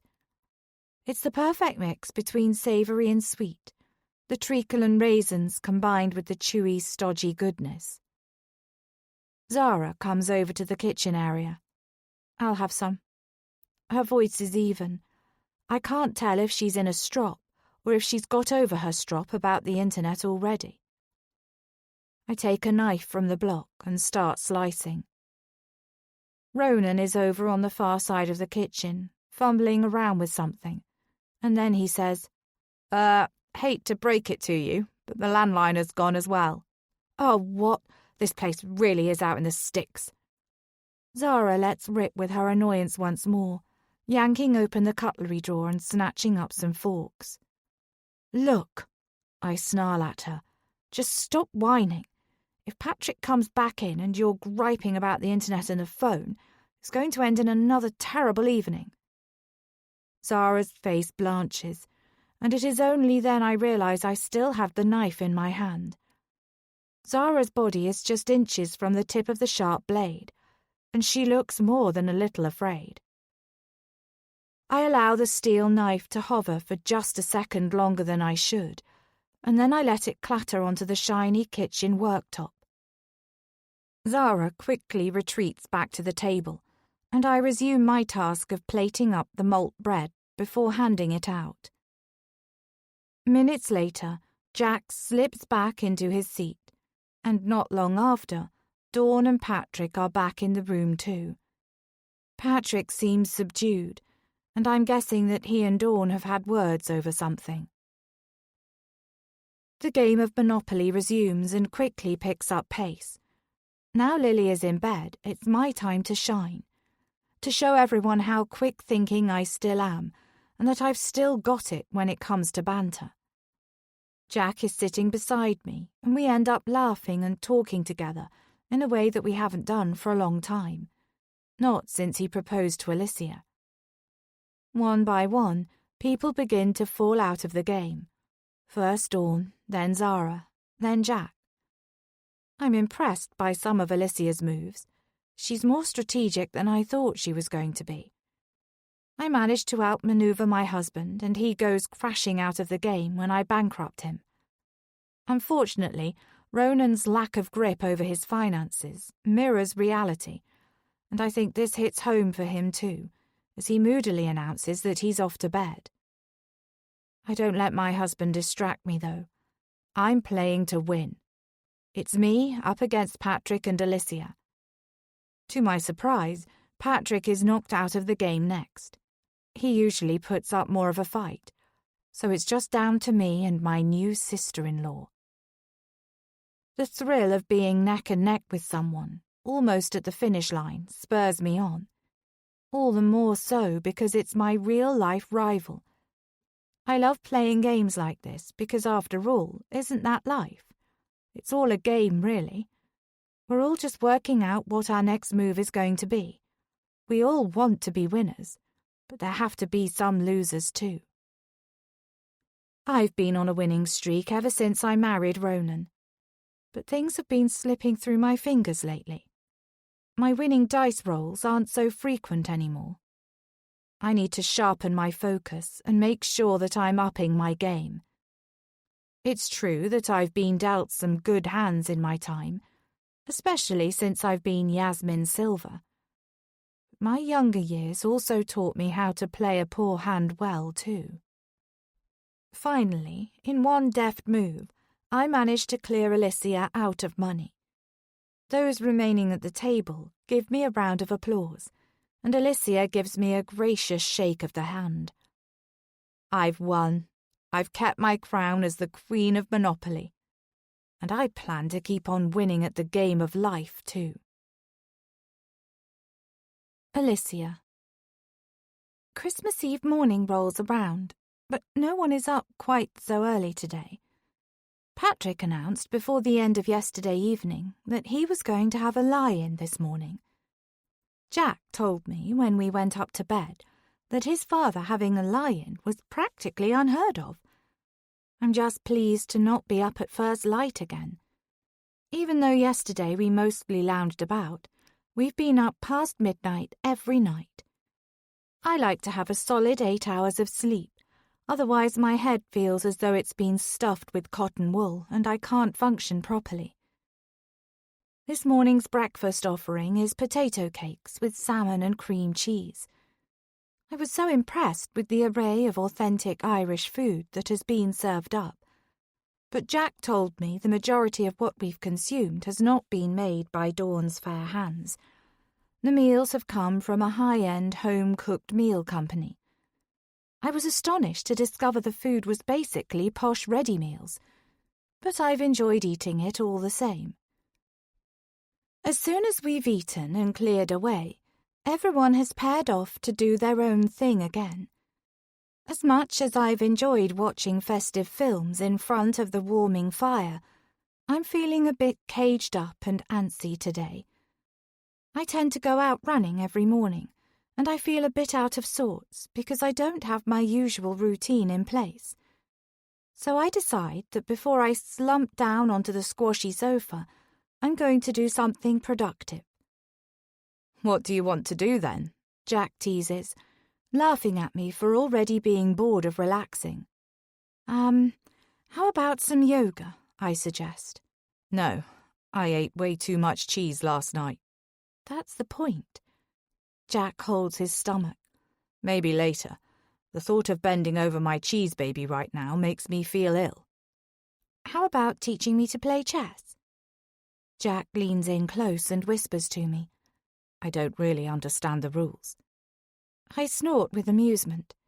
I wasn't expecting him to say this, but now I understand why he wasn't engaging in the chess tournament with Patrick and Ronan yesterday. Maybe we should get Patrick or Ronan to teach us both then. Jack shakes his head. That's my idea of hell. Fair enough. Let's just watch TV, Jack wheedles. No, I want to make memories. We can make memories in front of the TV. Okay, you go and chill out until the cheese is out of your system and I'll find something to do. Are you sure? Jack questions. The cheese may still be running through my bloodstream until next week. I laugh at the silly face my husband is pulling. Go. I shoo him out of my way. He gives me a lingering kiss and then slopes off into the lounge. Zara has already bagged a spot in her favourite armchair, and I'm guessing she is set for the next few hours as well. I head into the kitchen and open the fridge. Noting the ingredients available, I decide to make some cupcakes. Yes, we've probably got enough food to last us weeks, but I rarely get the chance to cook, and I want to show off my red velvet cupcake recipe. Patrick let slip the other day that red velvet is his favourite type of cake, so I also want to make the cupcakes to help build bridges with my father-in-law. I check through the cupboards in the vast kitchen and eventually locate everything I need. I check my phone. The internet still isn't working, so I bring up a playlist that I have saved and fill my workspace with music. I pull on an apron and get started. There's something about baking that gives me a warm glow.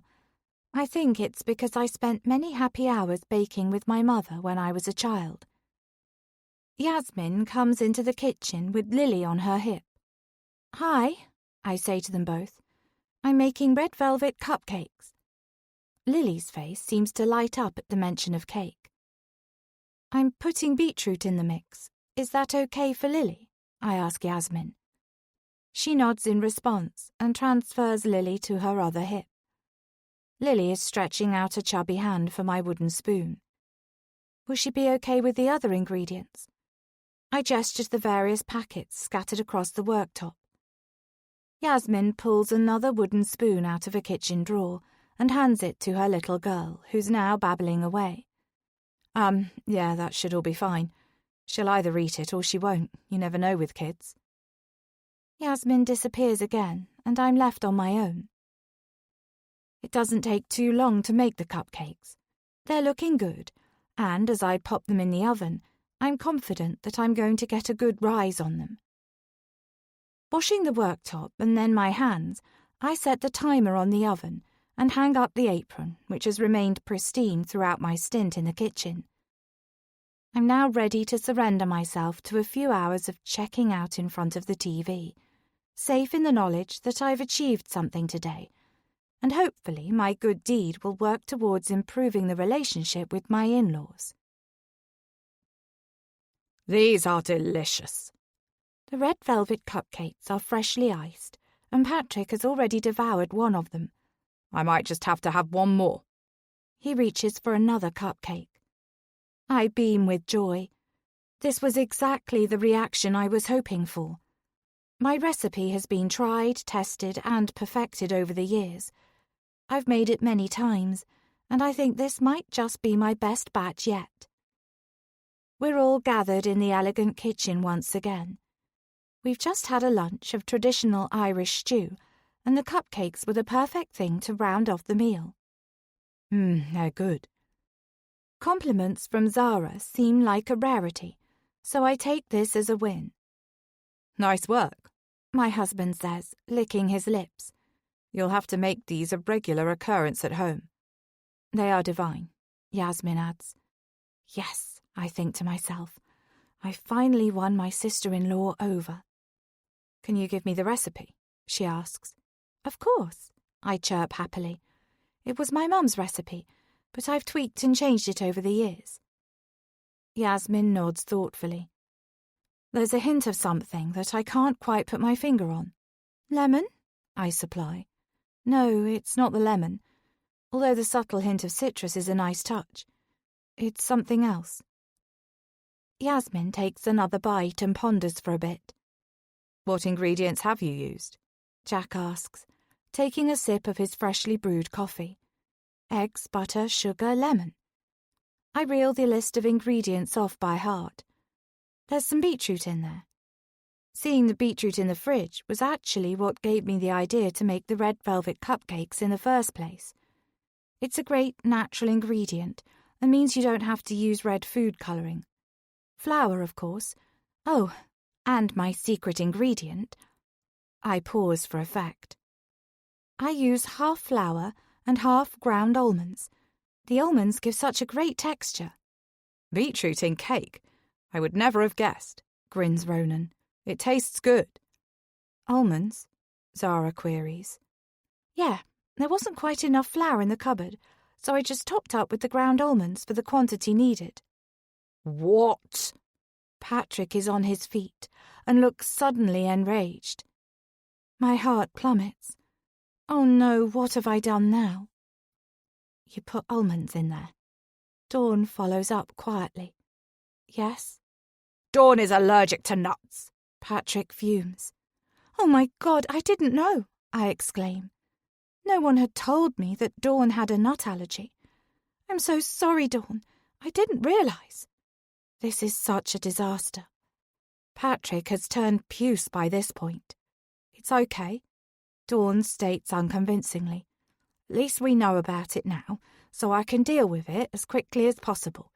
Zara, could you grab me an antihistamine? An antihistamine? Don't you want your EpiPen, after what happened last time? Yasmin offers, before Zara can answer. Dawn's face falls at this remark. Yes, on second thoughts, best use the EpiPen. It's in my handbag in my room. Yasmin swiftly exits the room.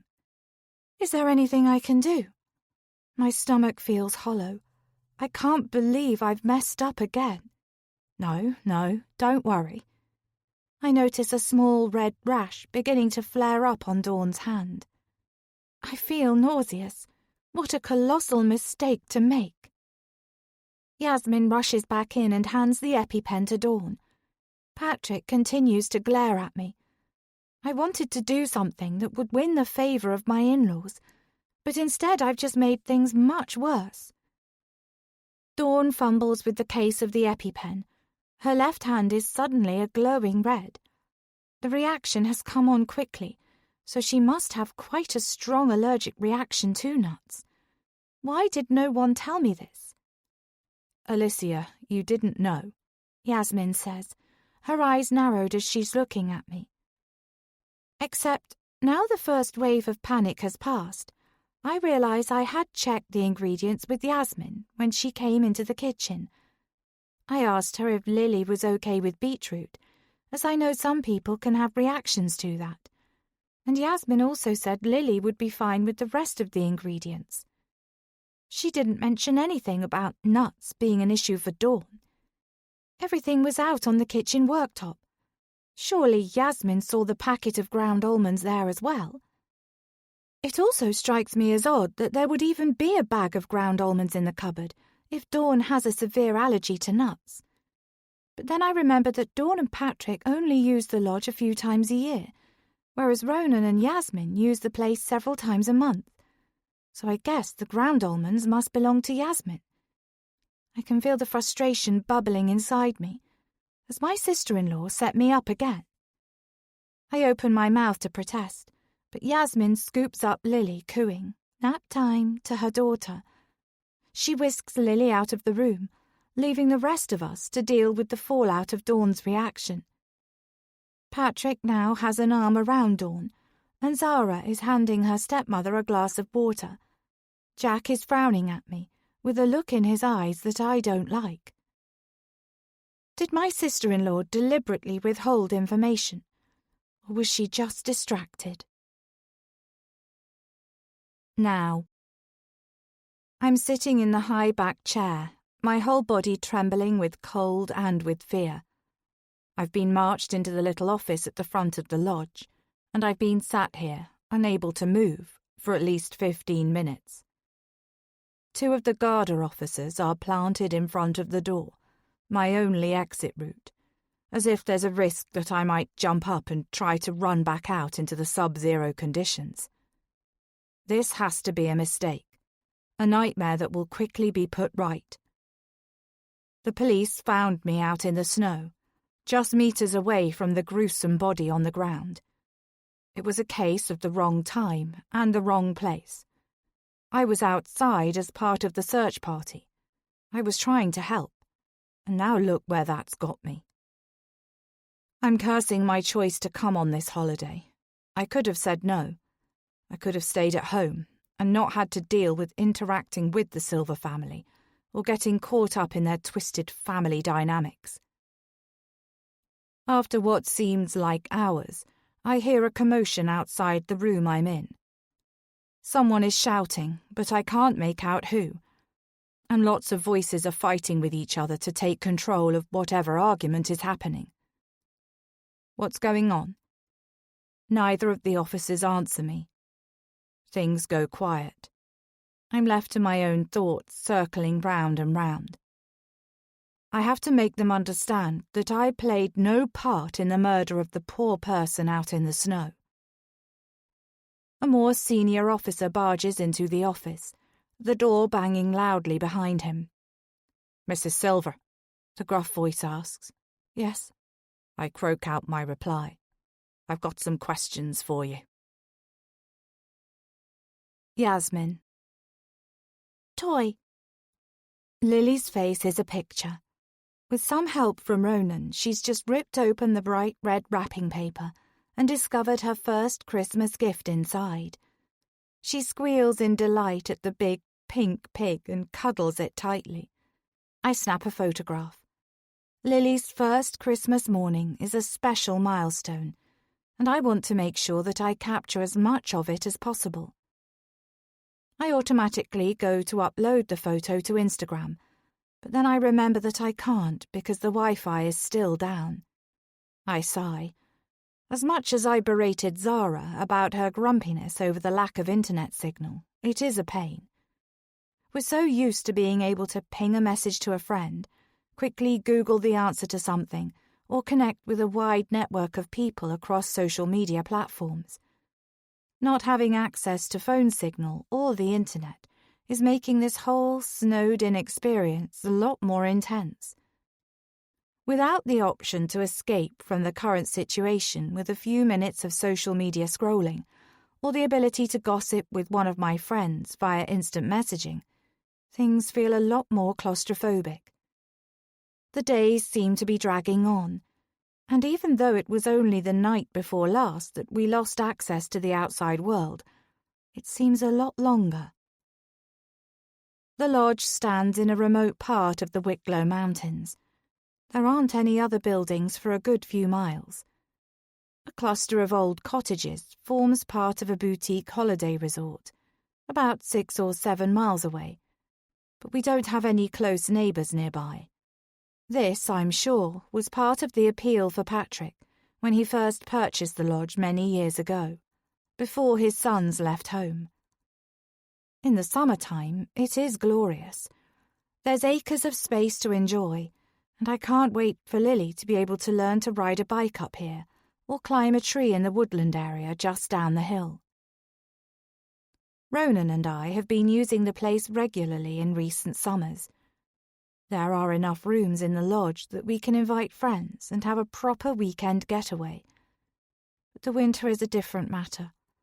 It feels so isolated up here. We've never had the weather quite this bad before either, and cabin fever is definitely starting to set in. I hope the snow begins to thaw soon. More!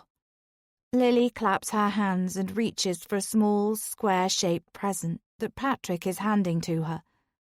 He lifts Lily up onto his knee, and they unwrap the brightly coloured package together. Patrick looks happier today. Yesterday, his black mood hung over the occupants of the lodge like a large looming cloud. He was understandably not impressed with Alicia giving Dawn an allergic reaction. I stifle a laugh at the thought of it. Alicia looked so bewildered, and Patrick was so mad he ended up binning the rest of the cupcakes, which was a shame as they were actually quite scrummy. But it was Alicia's fault for not checking to see if anyone had allergies. She asked me if Lily was okay with beetroot and the other ingredients, but she should have made sure that everyone else was okay to eat the cupcakes as well. She will certainly have learnt her lesson. It's so important to do your research when you join a new family. Alicia so far is showing that she really hasn't invested enough time and energy in sussing everyone out. Alicia is still very subdued. She's sitting with Jack on the other side of the expansive Christmas tree. The fairy lights are twinkling on the branches, and there's a mountain of parcels underneath it. The scene looks so festive. Everyone is decked out in their Christmas outfits. The men have seasonal jumpers on, complete with merry slogans. I'm wearing a long red cable-knit woolen dress that I know Ronan is keen on. Alicia has her hair in a pretty French plait. She's wearing sparkly silver tights and a short black skirt and mid-rise top, along with a chunky black cardigan. I raise my eyebrow as I realise that Zara's style must be rubbing off on Alicia. Or maybe Alicia deliberately chose her mostly black ensemble because she thought Zara would approve. Zara is sitting on the other side of the room. She is wearing dark, ripped jeans, an oversized black jumper, and her look is topped off with silver rings adorning each of her fingers, along with a number of silver hoops in her earlobes. She looks the least festive of us all. Dawn is still upstairs in bed. She had terrible hives and stomach cramps last night, despite the early intervention of the EpiPen. She has promised that she will be downstairs soon, but when I checked in on her this morning, she clearly wasn't feeling well. This, of course, means that I'll need to step up with the food preparations today. I've made sure the turkey is in the oven along with the vegetables. Patrick and Dawn have already both praised me for swooping in and sorting out the meal. I was planning on helping out with Christmas lunch anyway, but now I'll be able to claim all the praise for the festive roast. Although, In typical Dawn style, a lot of the food was from her pre-made meal source, so there actually wasn't a lot of work involved in pulling everything together. All in all, this has been another win for me. Ronan hands me a gift. It's a small square box. I unwrap it slowly, enjoying the anticipation, and then exclaim when I open it. An exquisite white gold locket is lying on a velvet cushion. I open it up and find a picture of Lily inside. It's the perfect gift. I've trained my husband well. I smile up at him. Thank you, Ronan. It's beautiful. Phew. Ronan dramatically swipes his hand across his brow in mock exaggeration. I give him a peck on the cheek and then hand him a silver envelope. Ronan has so many things that he's hard to buy for, so for his main present this year, I've gone for concert tickets for his favourite band. Wow, this is incredible. Ronan punches the air. How did you manage to get tickets? I thought they all sold out within minutes. I tap my nose. That's for me to know. My husband folds me into an embrace. I thought the tickets would go down a storm. I'm glad he's happy with them. Patrick and Lily are opening another gift. We're slowly working our way through them. Lily has been thoroughly spoiled. The majority of parcels under the shimmering tree are for her. Patrick has gone to town for his first grandchild's first Christmas, and Lily is unwrapping all sorts of wonderful presents. From cute slippers to a rocking horse, Lily is one lucky little girl. I open a few more presents myself. My husband has sweetly given me a stocking filled with all of my favourite pamper and beauty items. I now have enough moisturisers and makeup to get me through the first 6 months of the year. I also receive a Jo Malone candle from Zara, which is much better than her gifts from previous years, and a new mulberry purse from Alicia and Jack. My husband is chuffed to bits with the posh cocktail-making set that his brother has given to him, and Lily is thoroughly entertained with the crunching and scrunching of all of the colourful wrapping paper that's strewn across the floor. I overhear Alicia apologising to Zara for not getting her a gift, but Zara doesn't seem to mind. I swear that Christmas Day is the longest day ever. I enjoy it to a degree, but it always feels endless. This year, Lily's reaction is definitely making the morning feel more fun, and I continue to snap photographs of her, crawling in the wrapping and exploring her new toys. I make sure to keep her at the opposite end of the room to the Christmas tree. She keeps looking over at it longingly, but I'm keen not to repeat the broken bauble incident of the other day, particularly now Dawn is feeling even more fragile. Eventually, Dawn does join our group.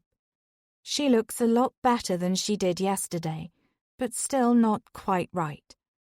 She perks up a little bit when Patrick hands her a gift bag to open. Dawn pulls out a gorgeous little snow globe. Inside it is a photograph of her and Patrick standing in front of Bartley Lodge. She shakes the globe and watches the snow fall. Patrick usually lavishes Dawn with expensive perfumes and jewellery. This gift is more personal and completely out of the ordinary for him. Dawn's grey eyes fill with tears. Thank you. It's gorgeous. She sniffs and shakes the globe again. Patrick is now looking misty-eyed too. I wanted you to have this as a memento of our Christmases together, he says to his wife before reaching out for her hand. I wanted you to have something to remind you of me every Christmas day from now on. Oh, Patrick, don't talk like that. She's clutching his hand hard now, and the tears begin to flow down her cheeks. We'll have plenty of Christmases left together, you'll see. Patrick shakes his head. But we might not. We've got to face facts. I want you to remember the good times we've had together. We have had some good times, haven't we? Dawn sniffs again, and then places the snow globe back in the bag. I'm holding my breath, waiting to hear what Patrick says next. He puts an arm around Dawn, who is wiping her tears away with the back of her hand. The elephant in the room has finally been spoken of. Look, kids, Patrick says, casting an eye over each of us in turn. Things might have got off to a rocky start this holiday. He pauses and rubs his forehead. I just wanted to say thank you all for coming here this year. I don't say this often, but it does mean a lot. Dad, we all want to be here, Ronan says emphatically. Is there something wrong? Have you had your results back? Jack questions, leaning forward in his chair. This is the undercurrent that has been bubbling underneath every interaction. It's no wonder that Patrick has been so emotional and moody over the last few days. He was told in early November that he had cancer. The treatment under his private healthcare started almost immediately. He has a week's pause over Christmas, but the question of how well he responds to medical intervention is a big cloud hanging over him, and over all of us. No, the results aren't back until January, Patrick says gruffly. Whatever they are, I want to make sure we all have an excellent Christmas here together. And we will do, the very best. I make sure that my voice is clear and reassuring. I want Patrick to view me as a steady presence, someone he can rely on to keep things on an even keel whilst everything is up in the air. Yes, let's make this one unforgettable. Patrick responds with a watery smile. I smile, because I'm going to make sure this is a Christmas that all of us will remember. Jack. My father has finally come out and said something. I feel like I've been tiptoeing round the issue of his diagnosis since I first arrived at the lodge. I have no idea what to say or do in this situation. My father is such a proud man that it's hard to know how to give him support. It's clear that he doesn't want anyone's sympathy or to be viewed any differently to his usual self. I completely get that. I think I'd be the same.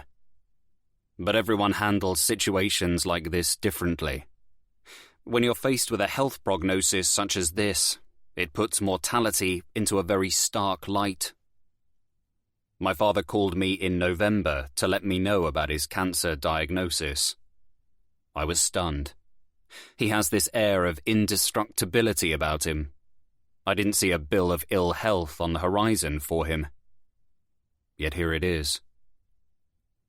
After my initial shock at my father's news, I made sure to ring him more often than I usually do, and to check in for updates on what was going on with his treatment. He has been very practical about the whole thing, and, ever pragmatic, he didn't really want to discuss it until he knew the results of his treatment. He has given little away over the last few weeks, so I'm not sure how he has reacted to his current treatment or what the doctors have said to him in terms of his chances of beating this cancer. It's amazing what can be done these days if things are caught at the right time, and I'm inclined to be optimistic about his survival rate. If he was 10 years older, I might be more worried. But he's fit as an Irish fiddle, and I'm certain he will fight this with everything he has. This is the secret I told my wife the other night. She was saddened by the news, but it helped her to understand why Patrick flew off the handle when Nuala was locked outside. This is only one of the many family secrets hiding just under the surface of the perfect image we all present. But she'll find out more soon enough. As we all continue on with the day, opening up our last presents, my father looks as though there's a weight off his shoulders. Perhaps speaking to us all together has allowed him to share his thoughts, and therefore shed the load on his mind. I recalled a whispered exchange that I heard the other night between my father and Dawn. "The doctor will be in touch with more news next week." My father's voice was a low rumble. Patrick, I think you're going to need to take it a bit easier than usual. All these late nights can't be doing you any good. There was a pause. Promise me. You need to let me look after you. I didn't hear my father's response. He was talking too quietly for me to make it out. But there was something else that I overheard. Something that I'd been anxious to find out more about. Dawn mentioned going to a solicitor's office in January, after my father receives his results. I was intrigued by this part of their exchange. "Yes, I'll go to see them as soon as I've had the results," was my father's reply. "I want to make sure all of my affairs are in order." I thought my father would be making plans for his estate and potentially his retirement, given his current circumstances. Since overhearing snippets of their conversation, I can't help but wonder what he wants to discuss with his solicitor. As well as his vast business empire, my father owns this lodge, a large townhouse in central Dublin, and he has a well-positioned flat in London too. That's not to mention the stocks and shares that he has to his name. My father always said that he intended to split the majority of his worldly goods between me and Ronan. Marrying Dawn altered things, but my father indicated that he would leave her the flat in London, along with a generous sum of money. Perhaps things have changed, though. And maybe Dawn, knowing her husband's health is hanging in the balance, is trying to ensure that his will is updated to leave her with more assets. It's something that has been bothering me ever since. I should really talk to Ronan about it, but I want to find out more myself, because another conversation, one from almost a year ago, has also been playing on my mind. My father sat me down, just after our last Christmas stay at the lodge, and told me in no uncertain terms that if I didn't get married and start behaving in a more grown-up manner, then he would have no choice but to disinherit me, or at least dramatically reduce my share. I was flabbergasted when he told me. I was still managing to hold down a high-profile job in the city, and I thought that my father at least respected that. After doing some digging, it turned out that a friend of a friend had told his parents about some of my more alternative, recreational ways of letting off steam and relaxing from the pressures of my job, as well as the wild parties I attended regularly. I was infuriated that this information had reached my father's ears. But there was nothing I could do to change his mind. His message was non-negotiable. If I didn't find a wife and have a family, then the majority of his money would go to my younger brother and his child. I simmered and stewed on this from early January and into February. I didn't want to give up the life I loved. I also didn't want to give in to my father's pressures and demands. And yet, there was a lot at stake. I needed to do something to change my father's mind.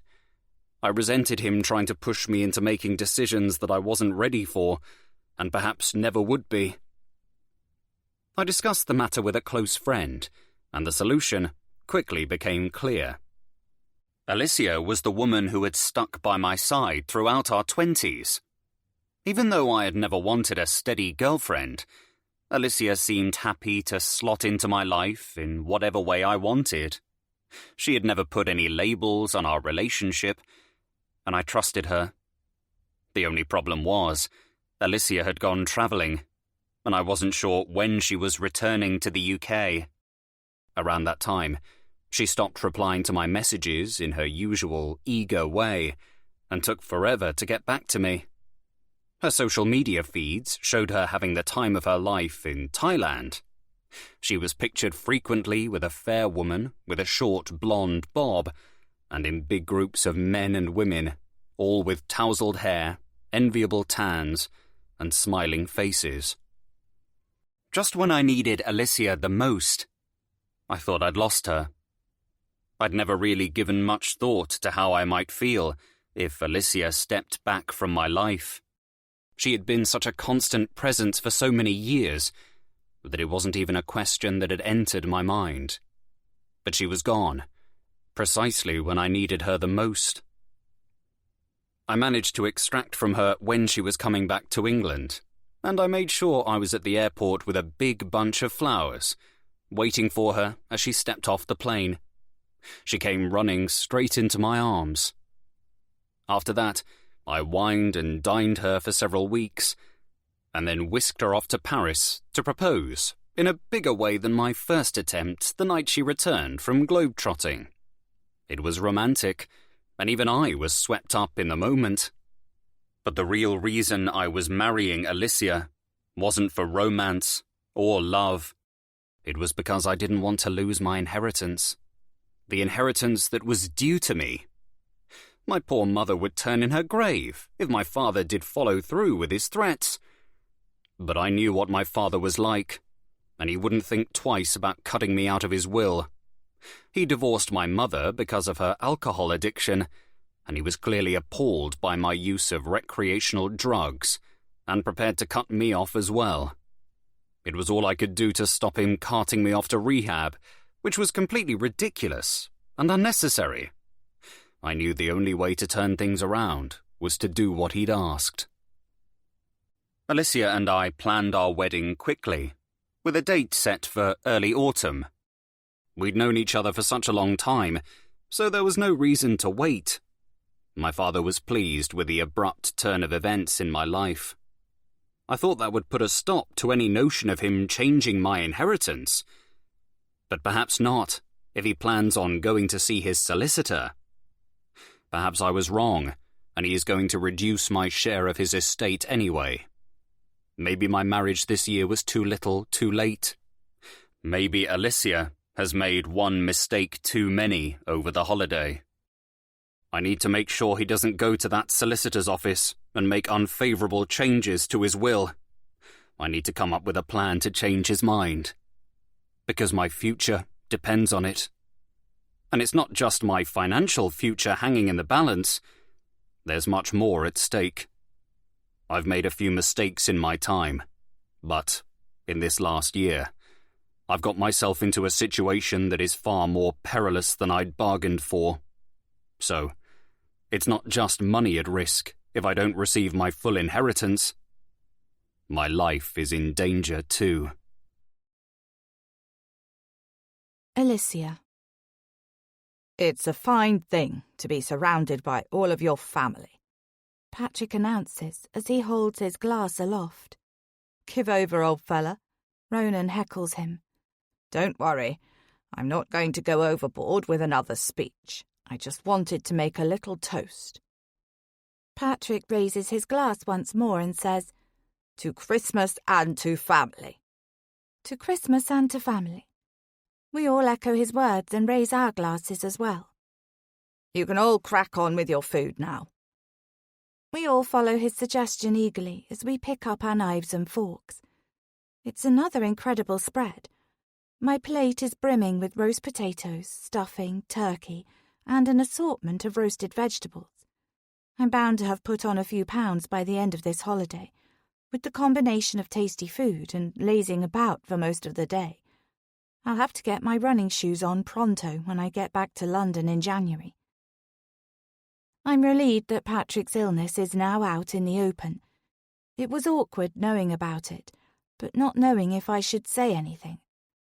I was glad that Jack had entrusted me with the sad news, but I was also worried about keeping my knowledge under wraps, because I'm not very good at keeping secrets.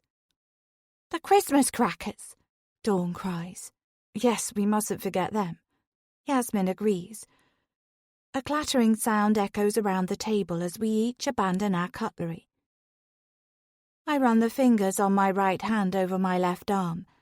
The skin just below my wrist is still stretched and sore after the incident with the candle a few evenings ago.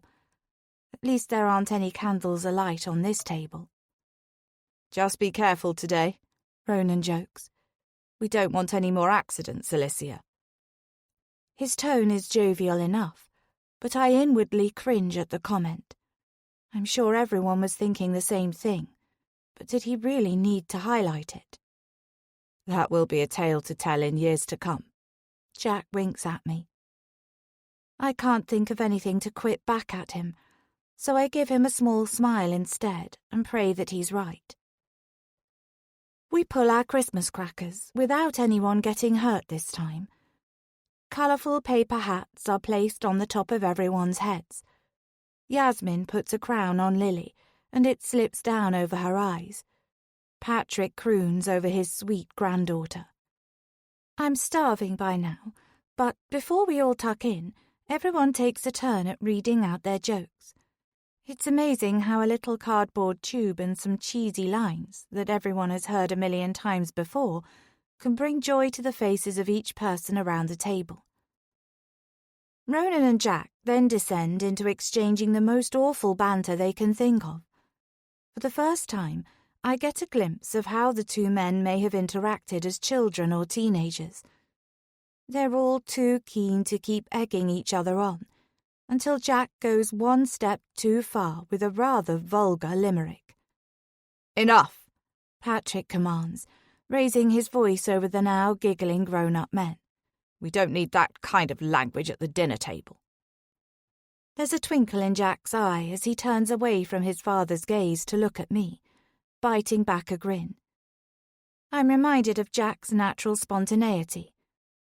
Amongst our group of friends, he is invariably the prankster. He's the person who arrives first on a night out and leaves last. That was part of the draw for me. Jack helps to bring me out of my shell, and when I'm with him, I find myself enjoying life more. As the laughter comes to an end, we all get down to the business of eating. The food is absolutely to die for. The roast potatoes have the perfect hint of rosemary, the carrots are honey-glazed, and the gravy is just the right thickness. A contented silence settles over the Silver family as we all enjoy our festive feast. This is amazing. I direct my compliment at Yasmin. There's been frostiness from her. I still don't know why, and she's done some awful things to me. But this is my olive branch. You've done a stellar job, Yaz. Ronan agrees. Thanks so much for stepping in at the 11th hour. Dawn chimes in. I feel super uncomfortable at this, as we all know why Dawn was unable to cook the Christmas dinner as planned. I tried to assist Yasmin, but she practically shooed me out of the kitchen. I guess after my baking disaster, she didn't trust me to go near a roast dinner. It's a Christmas miracle that you pulled it together, Jack adds. I detect a note of sarcasm in my husband's voice. I look around the table. It seems no one else has picked up on it, but it was definitely there. I try to ignore the niggling feeling that Jack is deliberately antagonizing Yasmin and focus on eating my food. I think back to Christmases with my own parents. It was always a small affair with just the three of us round our old dining room table. Despite the lack of fancy clothes and expensive presents, I always enjoyed spending the 25th of December with my mum and dad. No matter what had happened throughout the year, no matter what challenges we had to contend with, I could always rely on one blissful day at the end of the year. Christmas Day was a little bit like a time capsule, where I knew exactly what to expect. It was Groundhog Day, but in the best way. My parents and I would begin the morning with our usual porridge breakfast, sprinkled with cinnamon, followed by the next few hours being spent in the kitchen, listening to the radio as we peeled potatoes and whipped cream. We'd always open our presents after we'd had our Christmas lunch, which would be followed by watching the Queen's speech. After which, we'd play a number of card games, before kicking back with a box of Quality Street chocolates to enjoy alongside whatever Christmas entertainment was on the television. It's funny how everyone has a different idea of the perfect Christmas. Families have their own rituals, traditions, and orders to the day. My family Christmas was a very different kind of celebration to the one I'm having this year, and today is one of those times where I can't help but think of my parents and wonder what they'd make of the Silver family. In the new year, I will go and visit my cousins.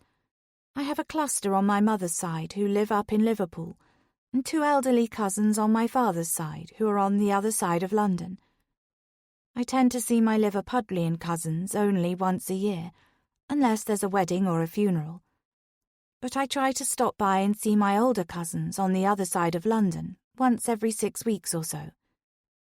Although I've been so wrapped up in my newlywed life that I realise I haven't really seen anyone since my wedding in October. I must arrange some catch-ups with friends in the new year as well. What's for pudding? Ronan asks. Yasmin raises an eyebrow at him. Aren't you stuffed? I've always got room for something sweet. Ronan gives his wife a seductive smile. It's Irish cream tiramisu, Yasmin replies. My favourite. Ronan looks delighted. It does sound like the ideal pudding to round off this Christmas dinner. I'm not quite sure how I'm going to fit any more food in. I've already eaten far more than I should have. If the wind wasn't still howling outside, I would be keen to go for a walk post-lunch to stretch out my limbs and work off some of the calories. Yasmin brings out the Irish cream tiramisu.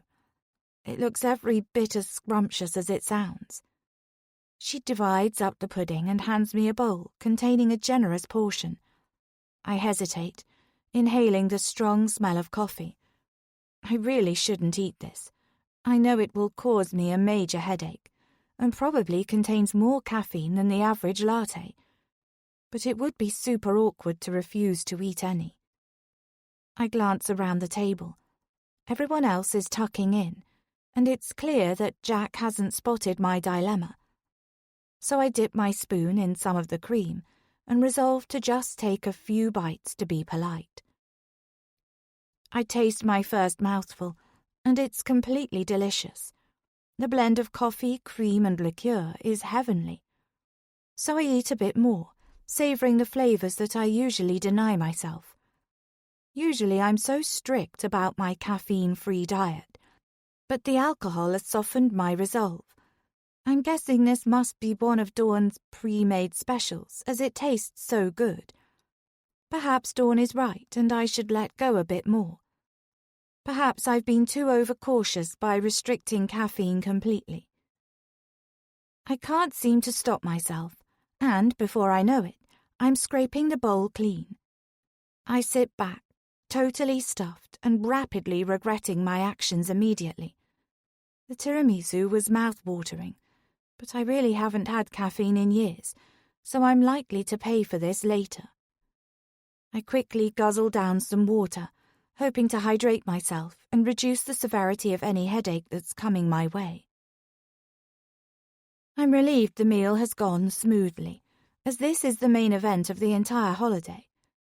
I exhale and silently congratulate myself, as I've managed to get through an entire meal without saying or doing anything ridiculous. Thank you again, Yasmin, Patrick says. That was the best Christmas dinner I've ever had. Yasmin blushes at this high praise. You're very welcome. She rises from her seat and begins to collect plates from around the table. I'll tidy up, I volunteer. You've done so much already. Yasmin doesn't argue and sinks back into her seat. I'll help, Zara adds. Together we clear the table while the others drift into the lounge, and it's just the 2 of us left in the kitchen. We work together to load the dishwasher. Soon enough, we've got the room looking spotless again. I'm feeling satisfied with our clean-up efforts, and a little thrum of happiness is buzzing through me. Maybe I can fit into this family. I just need to give it some time. Did you see Yasmin? Zara blurts out to me. I frown slightly at this and turn away to hang up my dishcloth. I'm not comfortable gossiping about Yasmin when anyone could walk in on us. I hope Zara will get the message that I don't want to be drawn into the conversation if I stay quiet. But she doesn't. She always has to be Queen Bee, Zara protests. I mean, anyone would think she'd cooked for 100 people with the way everyone was carrying on about her roast dinner. It was pretty good, I reply, my insides churning as I feel more and more uneasy. It was the best. Zara does a surprisingly close imitation of Patrick's voice.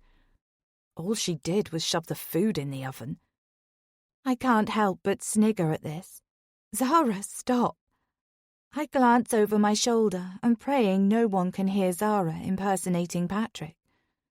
I don't think he would find it funny at all. You're so welcome. Zara is mimicking Yasmin now, echoing her earlier words. I can't help myself. I belly laugh.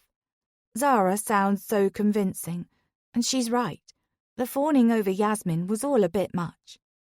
Because I'm Mrs. Perfect. Zara twists the dishcloth in her hands with a smirk. The kitchen door bangs open. I jump so violently that I end up flying forward a few paces. But it's okay, it's just Jack, and he doesn't seem to have heard. Although I'm sure if he had, my husband would be joining in. I place a hand on the worktop to steady myself and take a few calming, deep breaths before looking up. Jack has had more than a few. His face is flushed with alcohol. He's looking a little unsteady on his feet. But it's Christmas Day, and everyone's allowed to have a bit too much on today of all days. Coffee? I ask him, as he perches on a stool at the breakfast bar. Yes, please, with Bailey's in it. My husband's smooth voice gives me goosebumps. Despite the stress and anxiety of the last few days, I can't believe how lucky I am to be here with my handsome husband, in this luxury holiday lodge. Jack and I have got our whole lives together, and this is just the beginning. This holiday marks the end of one of the best years of my life. My business has been flying. I fulfilled my dream of going travelling, and I married the man I love. Our new home is more than I could ever have hoped for, and I have a brand new family. Everything is as dreamy as it could possibly be. So why can't I shake the feeling that something's not quite right? Yasmin. Patrick has the Pogues on the record player and is singing tunelessly along to Dirty Old Town. We've all had our fill of drinks today, including me, although I've had to drink discreetly, taking surreptitious sips of Prosecco when no one's paying too much attention. Ronan and Patrick still both believe that I'm pregnant, and for now I don't want to correct them. The way I see it, I'm giving Patrick some hope, something to look forward to. He cherishes his granddaughter, and I've no doubt he would dote on another grandchild as well. It's very possible that next month I might fall pregnant. I cross my fingers hard at this thought. Dawn is sitting on Patrick's lap now, draping herself across him in the way that she does, which is totally inappropriate, but she doesn't seem to care.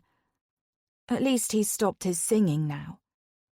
Ronan and Jack are both dancing about like loons. Zara and Alicia are drinking in the corner. They clink their glasses at something. Alicia throws back her head and laughs loudly, before sliding her eyes in my direction. I have the unsettling feeling they're talking about me, but I shake the idea away. Baby Lily is in her cot upstairs and she's fast asleep. It's been a busy day and a long one too. I smile as I watch Ronan and Jack messing about.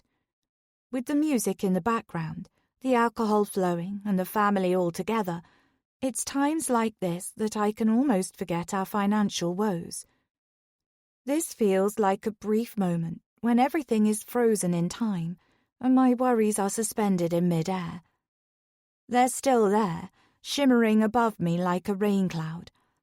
But for now, I allow myself to separate out from them, to step off the frantic hamster wheel I seem to have been on in the last few months, and to shrug off all my concerns and relax a little. Ronan and Jack are now attempting to do an Irish jig.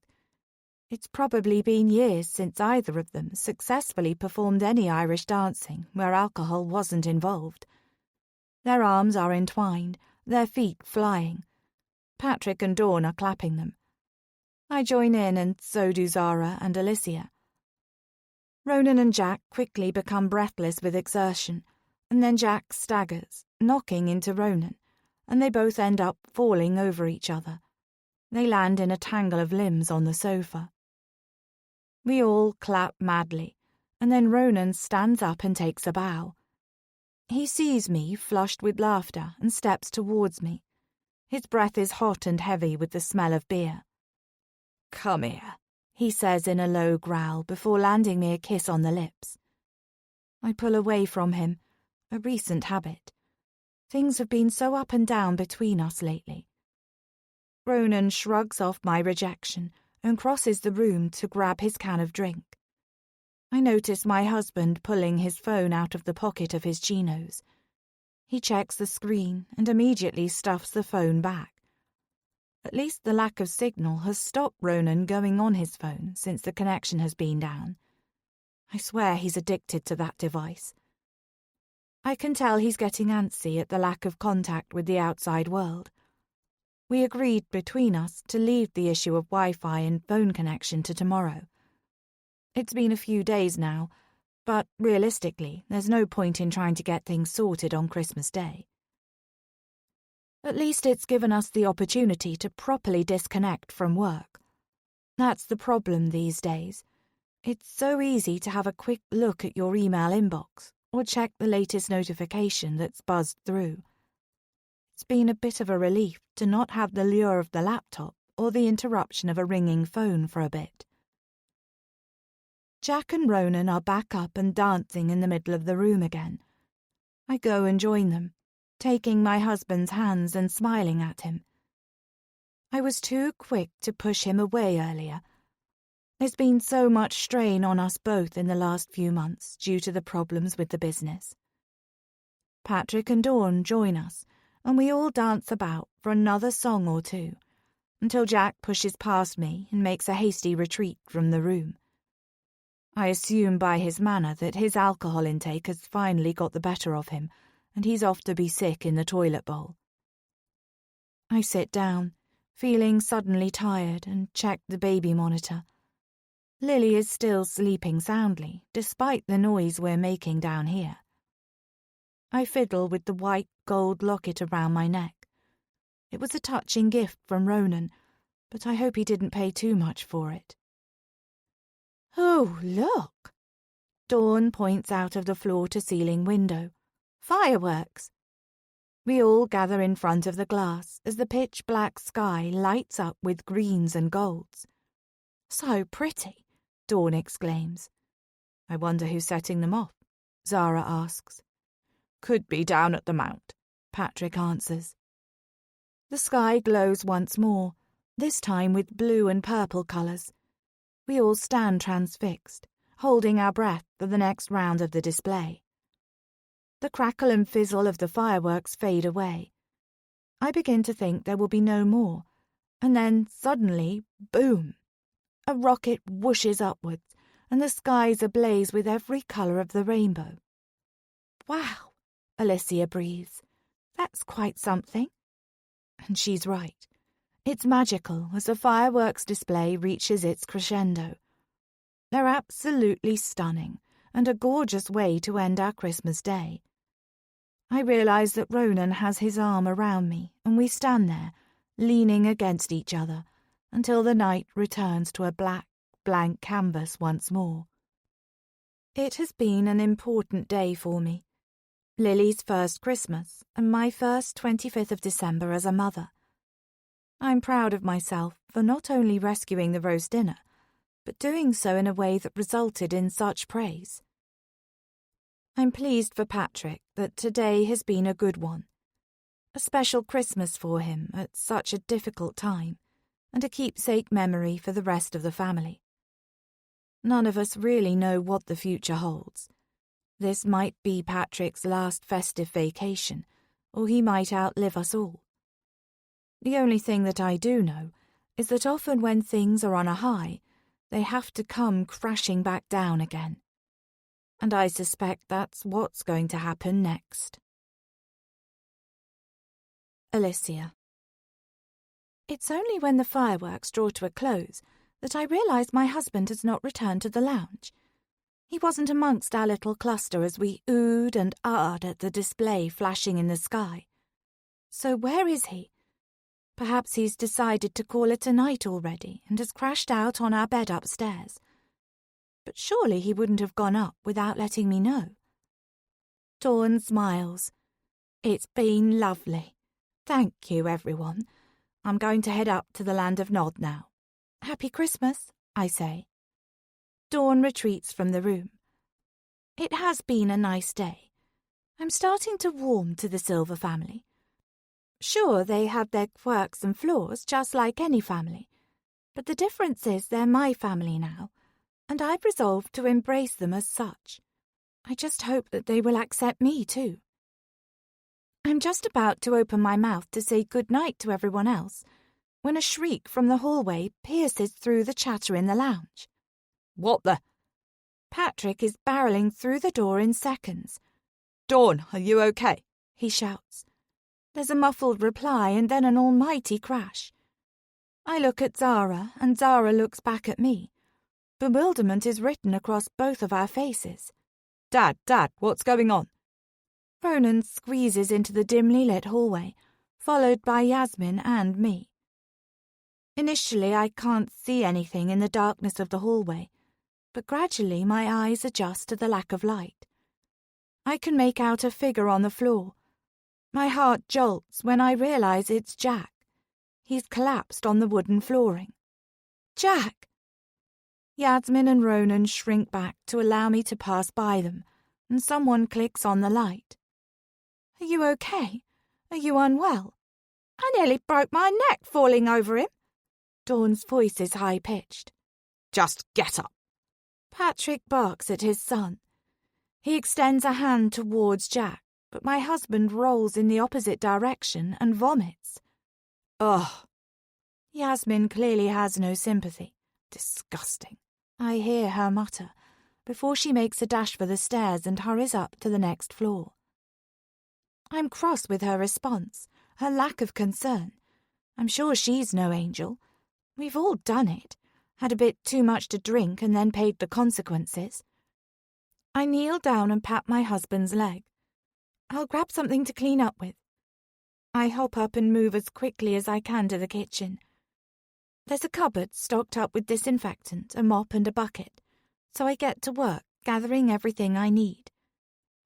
I'm almost done when I hear raised voices. I clatter back out into the hallway with the cleaning materials in my hands. Look at the state of you, boy. Patrick is sneering at Jack. You're a disgrace. I survey the situation. I agree that Jack's drinking has got a bit out of hand, but I think Patrick is being a bit harsh. How dare you behave like this in my house? Patrick continues before roughly grabbing Jack's shirt in his meaty fists and dragging him up to standing. Can you even understand me? Jack's eyes look glassy and unfocused. He clearly isn't taking in everything his father is saying. I step in. Patrick, don't worry. I'll get him up to bed and clean up. It's easily sorted. Is it? Patrick barks back. My eyes are wide and uncomprehending. This can't be the first time they've witnessed Jack going a bit overboard with drink. Is this your influence? Patrick turns his attention to me, his lip curled in disdain. My influence? I stutter, wondering what he means. She might not know, Dawn says to Patrick gently, laying a calming hand on his arm. Patrick releases his hold on Jack, who totters backwards and sits down heavily on the first step of the staircase. "No what?" I ask. Dawn gives Patrick a warning glare and then opens the bathroom door. The overhead light is on and seems too stark and bright. Dawn gestures for me to look inside the small room. I poke my head inside and immediately realise what the problem is. There's a telltale line of white powder along the deep-set windowsill. I inhale sharply. My heart sinks. just when I thought we'd had the perfect day. Why is Jack back up to his old tricks? Of course I knew Jack took recreational drugs every now and again when he was hitting the party scene in London. It was never something I got involved in myself, but it was something that happened around me. So many of my acquaintances and friends experimented in their 20s, it wasn't uncommon. But I noticed that Jack dabbled more than most. I worried for him, but it was his choice. I wasn't his keeper, so I turned a blind eye. That was until about 2 years ago, when I noticed that Jack was relying a little too heavily on manufactured highs. I tried to help him, to talk to him, and to encourage him to seek professional advice, but he refused to see that he had a problem. Things began to change between us, and it was Jack's increasingly erratic behaviour which sent me off on my journey of soul-searching in Thailand. With us both being in London, it was all too easy for me to continue in the same pattern with him, trying to get him to see that he needed to stop, but still unable to resist being in his company whenever I could. Travelling was a chance for me to put some distance between us, so I could figure out what I really wanted and break my own addiction to Jack. When I came back and Jack proposed, he promised me the mistakes of his younger days were behind him. He wanted a fresh start, a clean slate, and he told me he had sorted himself out. I believed him. Things have been on an even keel, or so I thought. But perhaps Jack has just been deceiving me all along. Patrick storms off, and Dawn gives me a sympathetic look before following in his wake. Only Ronan stays to help me maneuver my spaced-out husband upstairs. Ronan, to his credit, then accompanies me back downstairs to help me clean up. Trust Jack, Ronan says grimly. I remain silent, a million thoughts whirring through my brain. Come and knock on our door if you need anything tonight. He should just sleep it off now. I nod and say a quiet thanks. The thing about my brother, Ronan sighs, is that he always takes things too far. I thought he'd given up. My voice trails off. As my thoughts unscramble, it knows the words I'm saying aren't necessarily true. I chose to ignore any warning signs because I wanted to believe Jack had turned a new leaf. My husband has lied to me, and if he can lie to me about this, what else has he lied to me about? Jack. My head is pounding, the beat of a drum knocking relentlessly inside of my skull. I roll over onto my back. My mouth feels like sawdust, and I'm desperate for a drink of water. I try to open my eyes, but I have to try a few times before I succeed in this small effort. I'm groggy, my limbs feel like dead weights, and my brain is hazy on where I am and what day it is. I eventually manage to sit up and take in my Let your mind drift gently with the melody, as if carried by a soft breeze across a quiet night. Let me get away. Yeah, I'm running. So love me or leave me, I'm standing alone. Can't shake a feeling that lives in my bones.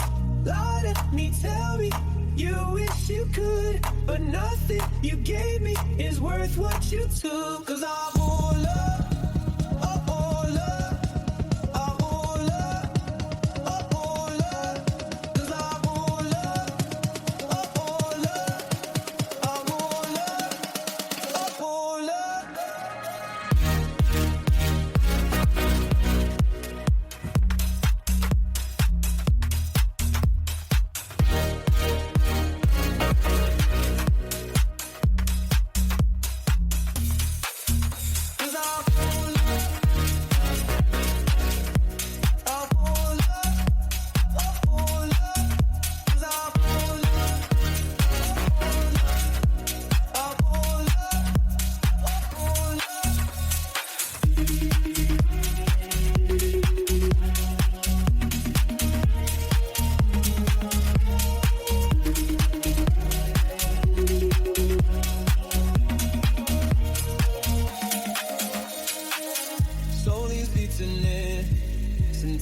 not alone. Good keeps we live. The mother willows. I can feast my time. Yeah, I'm running. Yeah, I'm running. So love me or leave me. I'm standing alone. Can't shake the feeling that lives in my bones.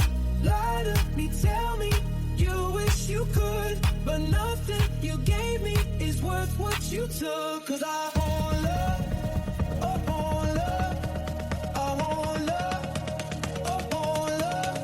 'Cause I want love, I want love, I want love, I want love.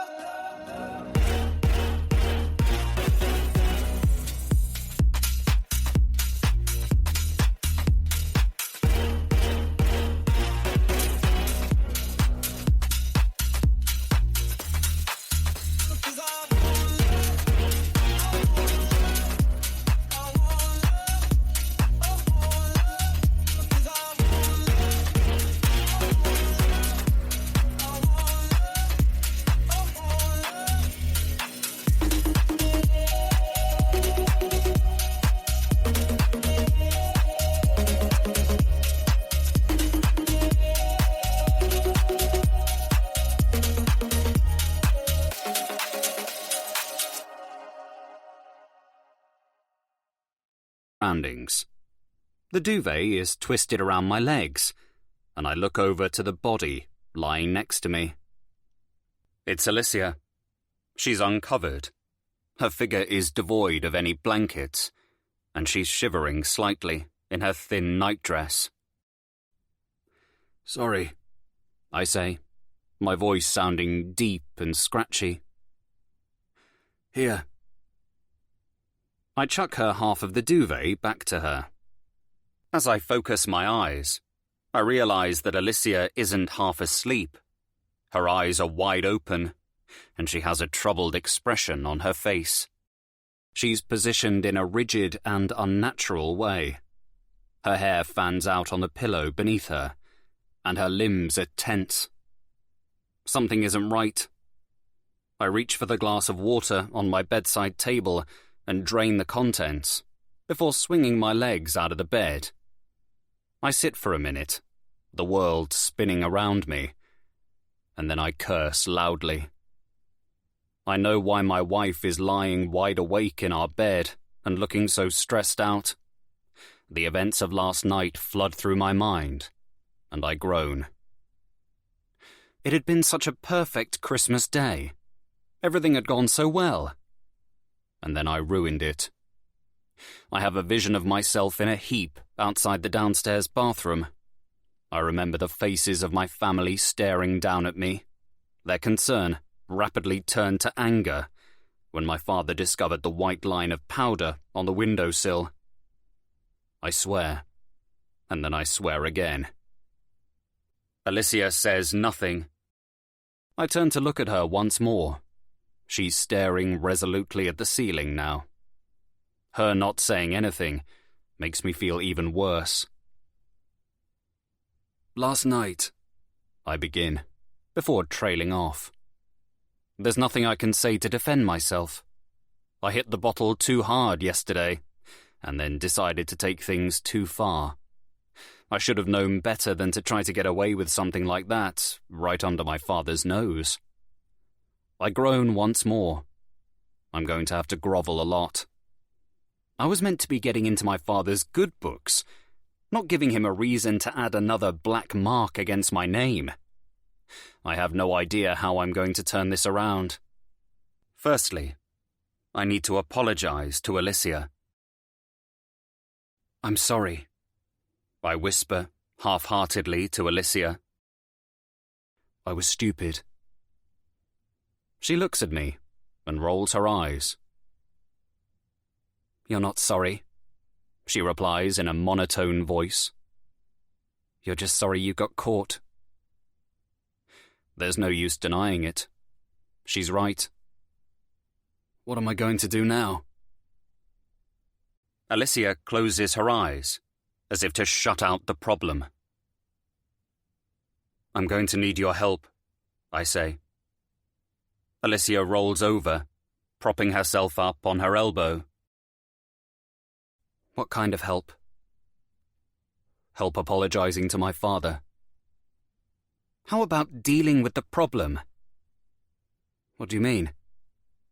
Well, I think this is something that is going to take more than an apology to fix. Your father will want you to do something about it. You're going to have to stop messing around with all that stuff now. You need to break the habit. Her words sink in. I hadn't even thought about that. My main concern was how to go about making things up to my father. Alicia is right again. Actions will mean more than words. It's not something I want to have to deal with.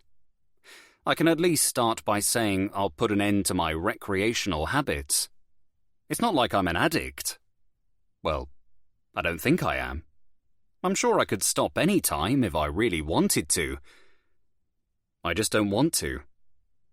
But I'm going to have to try now, in order to patch things up with my father. It's the only way. I shower and dress slowly. Alicia and I then make our way downstairs, and I'm dreading the thought of facing everyone. The disapproving looks and the judgment are not something I want to face on a hangover like this one.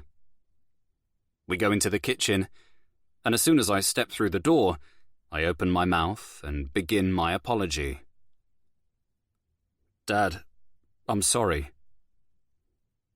He's pacing up and down by the bifold windows. He puts one hand up to stop the flow of my words. His face is lined with worry. I pause, sensing this is going to go very badly. Taking in my father standing there, silencing me with a hand gesture, makes my blood boil. The truth is, I hate his guts. I can't stand the man. Not after the way he treated my poor mother. He treated her appallingly, and when it got too much, he cast her aside and divorced her.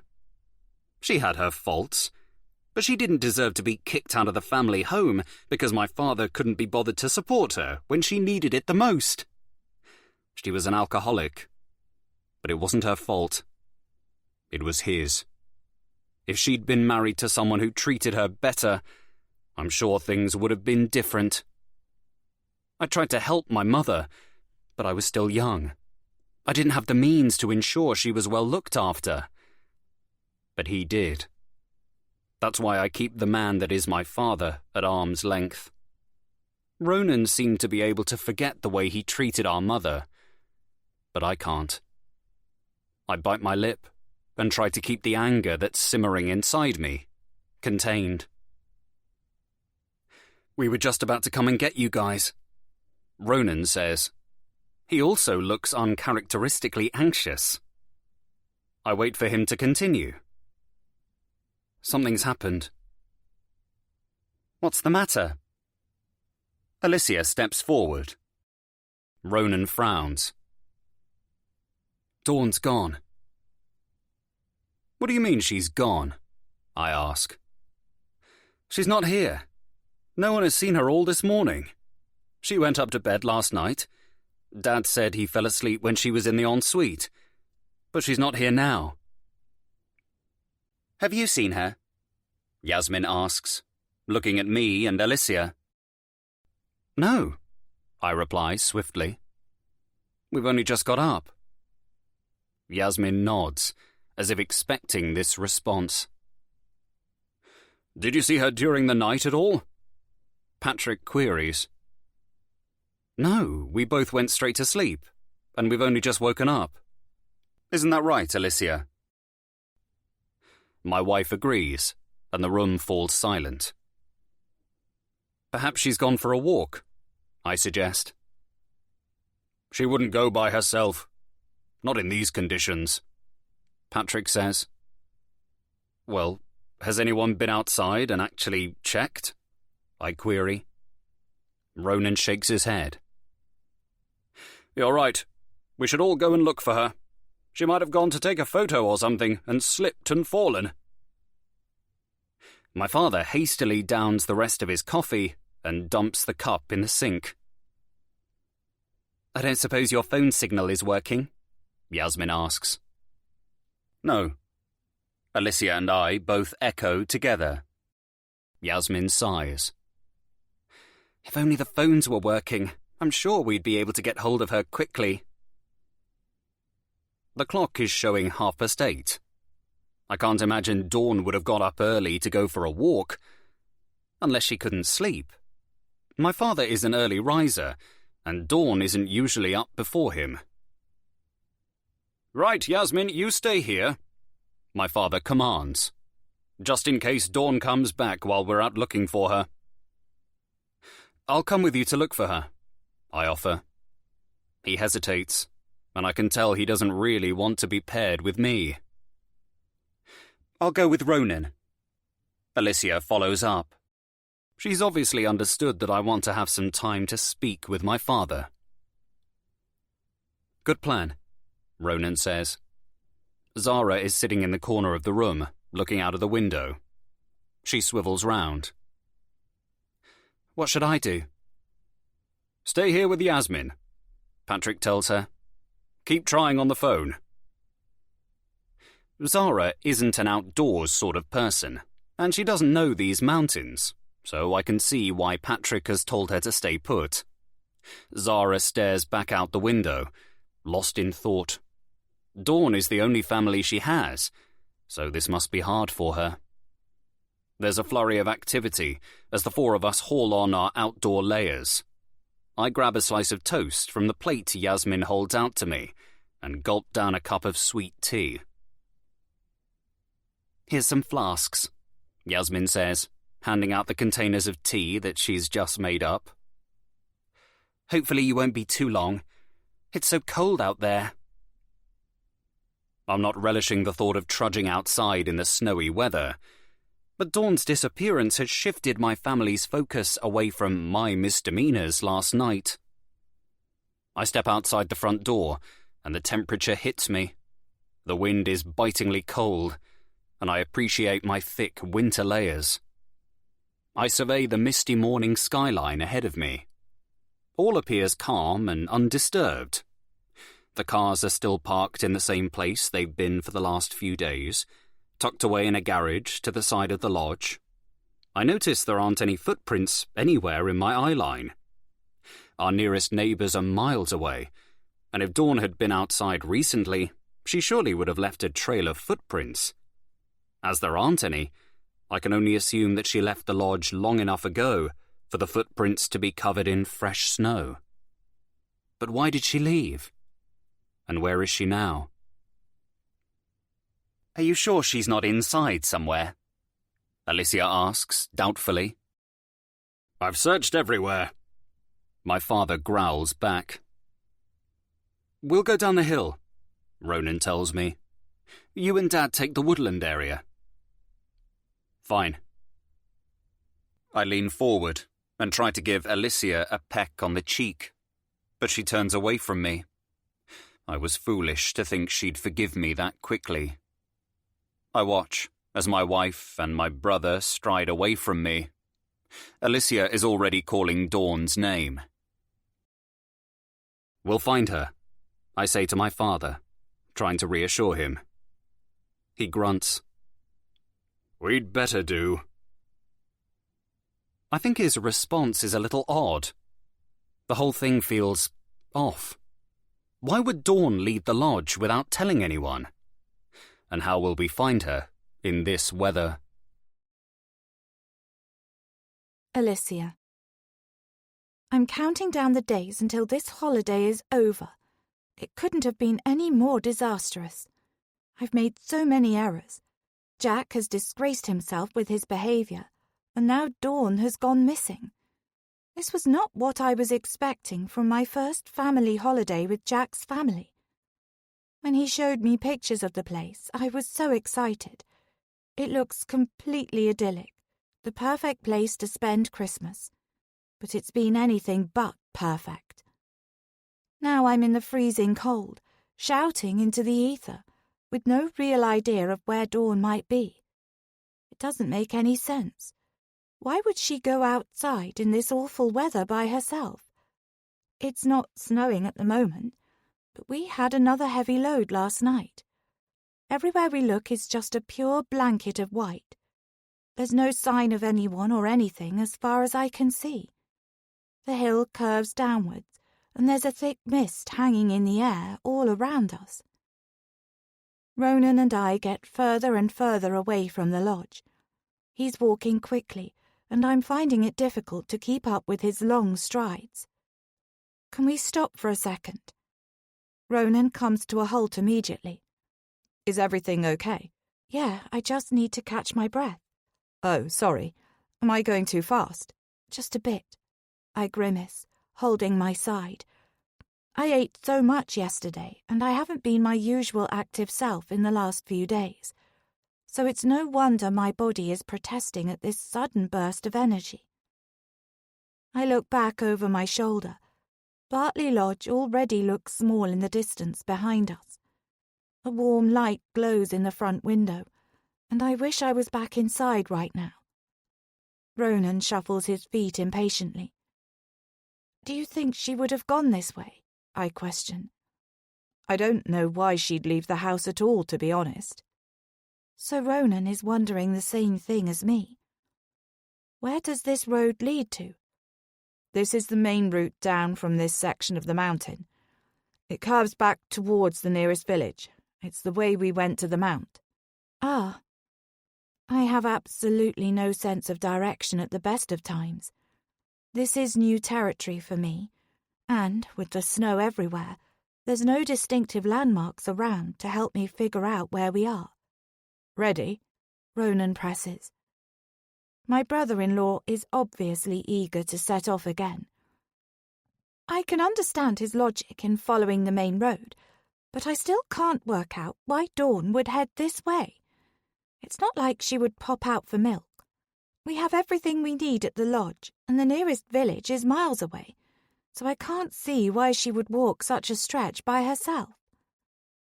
We set off once more. I rack my brains to try to come up with a topic of conversation. I don't know Ronan very well, and I haven't identified much common ground between us yet. Although he's marching ahead so fast that it's all I can do to keep up with him. I soon find that I don't have the breath to talk anyway. I start to fall behind, but I don't want to voice my need to pause again. Ronan is on a mission, and I feel like I'm holding him back. After a few more minutes, Ronan notices the widening gap between us. He stops, and I pump my legs harder to catch up with him. I'm red-faced and breathless by the time I reach him. Ronan sweeps his eyes over me. I'll go ahead and see if I can locate her, he tells me. You keep walking in this direction. We will head back the same way we've come. Just follow the road. Okay, I say, although I don't feel very comfortable about us splitting up. I don't want to slow him down, though, especially if Dawn is in any kind of trouble. She may have fallen and sprained her ankle or something. I'm sure once she's found, this will be something that we'll all laugh about in years to come. But right now she might need help, so I let Ronan speed off without any further conversation. I walk at a steadier pace now that I'm not trying to keep up with Ronan. I know I'm also going to have to walk back up this hill to get back to the lodge, so I need to make sure I don't use up my energy. I take the thermal flask from the rucksack on my back and drink some of the lukewarm tea inside. It tastes way too milky, but I drink it anyway, grateful for the small amount of warmth. I have a stabbing pain above my left eye. It's been increasing in intensity in the last hour, and I'm sure it's the result of the caffeine-loaded tiramisu yesterday. What I really need is a couple of big glasses of water, but the tea is all I have with me. Yet more caffeine, which is likely to make my headache worse. But I've got no choice. And it's so cold, I'll take any warmth I can get. Ronan has disappeared around a bend in the road. I hope he finds Dawn, so that we can all get back to the lodge sooner rather than later. At this point, I'm past caring why Dawn left, and just feeling eager for her to be found so I can spend the rest of the afternoon in front of the TV in the blazing fireplace. "Where are you, Dawn?" I mutter to myself. I scan the horizon once more. The morning mist is starting to lift a little, but visibility is still poor. The snow stretches out on either side of the dirt track that acts as the main route down from the lodge. I can't see anything from where I'm standing, and I definitely can't see Dawn. I keep walking on and on. I check my phone, and the time shows me I've been outdoors for an hour. This is ridiculous. I peer in front of me, but there's no sign of Ronan. He's long gone. I stand for a minute, contemplating what to do. Should I keep going or turn back? I decide to turn back. I've done my share of looking, and Ronan said we would be walking the same route back. He moves much faster than I do, so I want to give myself a head start on the slow and painful journey back up the steep hill. Another half an hour goes by, and my energy is really flagging. The cold feels like it's seeping into my bones. I realize I should have turned around much sooner. There's no sign of Ronan still, and I'm making even slower progress going back up the hill than I was coming down it. I hear a twig snap and I jump. I look around me wildly, but there's no one else there. Only me. I'm getting a bit jittery now. The mist swirling around me feels oppressive and ominous. My limbs are screaming for a rest, but I don't want to be out here by myself for a second longer than I need to be. Another twig snaps. I have this horrible feeling that someone is watching me. I whirl round and take in my surroundings once more. Everything is still serene and undisturbed. It feels eerie to be out here like this without company. It's like I'm the only person left on this patch of earth, and I really don't like it. I'm used to being in the city, amongst the hustle and bustle of crowds. It's very rare that I'm ever alone like this. The hairs on my neck are standing on end. I'm feeling spooked. The uncertainty pooling in the pit of my stomach spurs me on. The slope in front of me seems steeper with every step. I try to shake away my worry. There's no one nearby, just me and the endless stretch of snow. I don't know where Dawn is or what's happened to her, but I've done my bit. I just want to get back to Bartley Lodge, pack my bags and head home to London as soon as I possibly can, before this Christmas holiday gets any worse. Yasmin. I watch out of the window as Jack and Patrick march towards the woodland area in front of the lodge. They're walking in tandem, matching each other, with their arms swinging by their sides and their long legs covering the unblemished ground in front of them. Ronan and Alicia are heading towards the dirt track road that curves down the mountain towards the nearest village. My husband is striding ahead, and Alicia is trotting behind him, trying to keep up. I'm glad that I'm not out there. Lily is the perfect excuse for me to stay at Bartley Lodge. She's in the middle of the lounge now, rolling a toy ball back and forth across the floor. She has so many new presents to play with, but this is the one that has captured her attention this morning. I go and sit down on the floor opposite my little girl. I grab the soft ball and push it back to her. She squeals, excited to have my attention. I lose myself in child's play, watching Lily's face light up every time her chubby hands grasp the smooth material of the toy. This interaction allows me to take my mind off the current situation for a few minutes. I'm worried about Dawn. Despite the recent cooling of our relationship, I'm concerned. This is so unlike her. I snap a photo of Lily and check my phone signal for the 20th time that morning. Still nothing. We continue playing together. The minutes tick by, and then the lounge door creaks open. I spin around, hoping to see Dawn coming through the door. Perhaps there's a perfectly reasonable explanation for her disappearance. Or maybe we didn't search the house thoroughly enough and she's been here all along. But it's not Dawn, it's Zara. "Oh, hi, Zara. Are they back yet?" she inquires. "They've not been gone that long." 15 minutes, she says in reply, as though she's been counting. "I thought they were going to find her quickly. Dawn doesn't do long walks by herself, so why aren't they back?" Zara stands at the window, her arms folded in front of her chest. I pull myself up from the floor and stand next to her. But there's no movement whatsoever. Everything is still and white. "Don't worry," I reply. "They'll find her." "But why has she gone? Dawn wouldn't just wander off." I shrug my shoulders. Maybe she needed some air or got tired of being cooped up. Zara frowns back at me. She opens her mouth as if to say something and shuts it again. It's obvious that she's also feeling worried about Dawn's disappearance. "Come on, why don't we get some lunch together so it's ready for when they return?" Zara stares back at me. "It's okay, I'm going to go upstairs." She slouches out of the room. I sigh. It really wouldn't have hurt her to put together some lunch. She's barely done anything since she got here. At most, she's made a few rounds of coffees.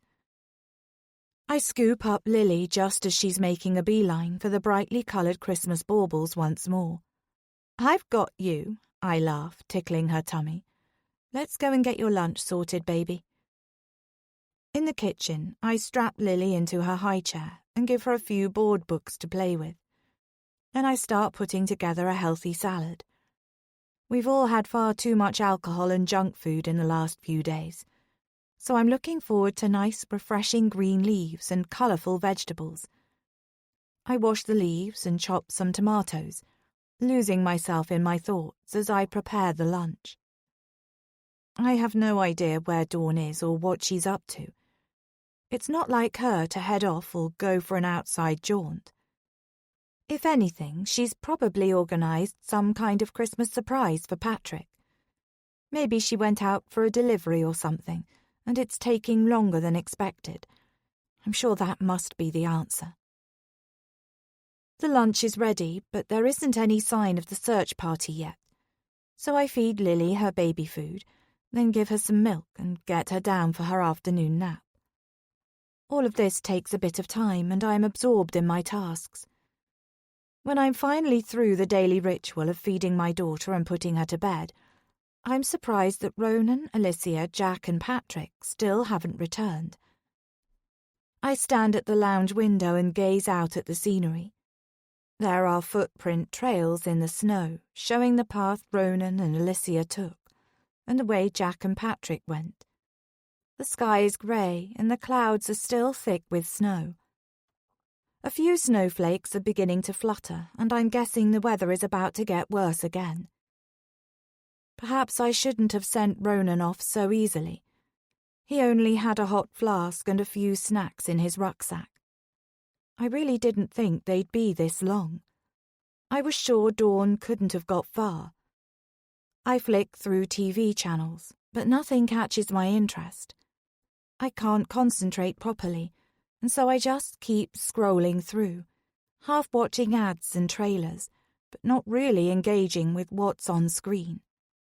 I have one ear trained on the door, but there's no sign of anyone. Zara is still shut up in her room. I decide not to call her down. I can't face making small talk with her at the best of times, let alone in such a tense situation. Several times I go and stand at the window again, looking out and wondering where everyone has got to. The sun is high in the sky now. It's well past midday, and I'm getting more worried. It's frustrating that the phone line and the internet are still down. We're completely cut off here, and there's no way of contacting each other.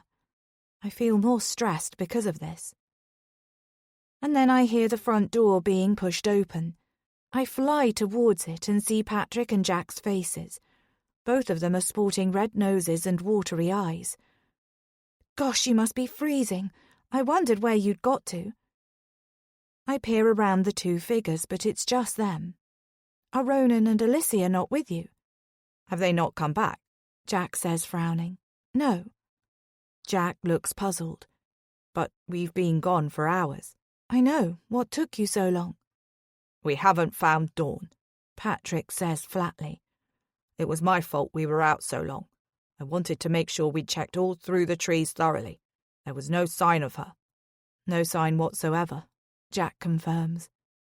I sigh. This wasn't the news I was hoping for. Come in. Lunch is ready. The two men get themselves seated at the wooden kitchen table and wolf down their food. I realise now that I should have made something more filling for them. So you haven't heard anything from Ronan or Alicia then? Jack asks, through a mouthful of salad leaves. I shake my head. Time seems to drag on. We search the house once more, but Dawn is nowhere to be seen, and there's no clues either. I flick through Dawn's wardrobe, trying to see if I can work out what clothes she might be wearing, but she has so many different outfits, it's impossible to guess. We have coffee, and we each keep watch at the window. Ronan and Alicia are both still out there in the freezing temperature. I'm starting to realise it was stupid of us to send more people out into the snowy weather when it was obvious that Dawn hadn't merely gone for a stroll nearby. But with no phone signal and no other houses for miles around, it was the only option we had. The sun is lower in the sky now. It won't be long until the winter sun starts to set. It's crazy that Ronan and Alicia have been gone for so long. Something must have happened to them. I feel dizzy at the thought of my husband out there in this weather. I cross my fingers and will him to walk through the door. But I'm not likely to manifest him back to me, so I need to take action.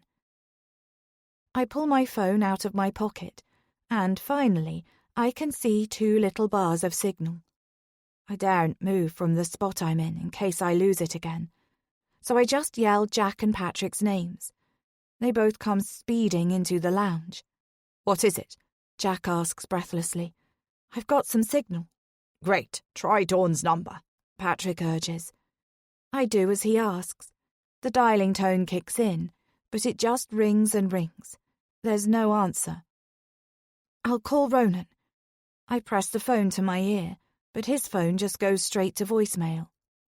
Try Alicia now, Jack suggests. There's no answer from my sister-in-law either. I repeat this several times, ringing the same 3 numbers over and over, but there's no response. I can see the snow beginning to fall at a faster rate outside as the light begins to fade. So there's only one number left to call. Police, please. Alicia. I trudge through the snow, my breath coming out in puffs, visible in front of me in the frosty air. I scan the hazy horizon.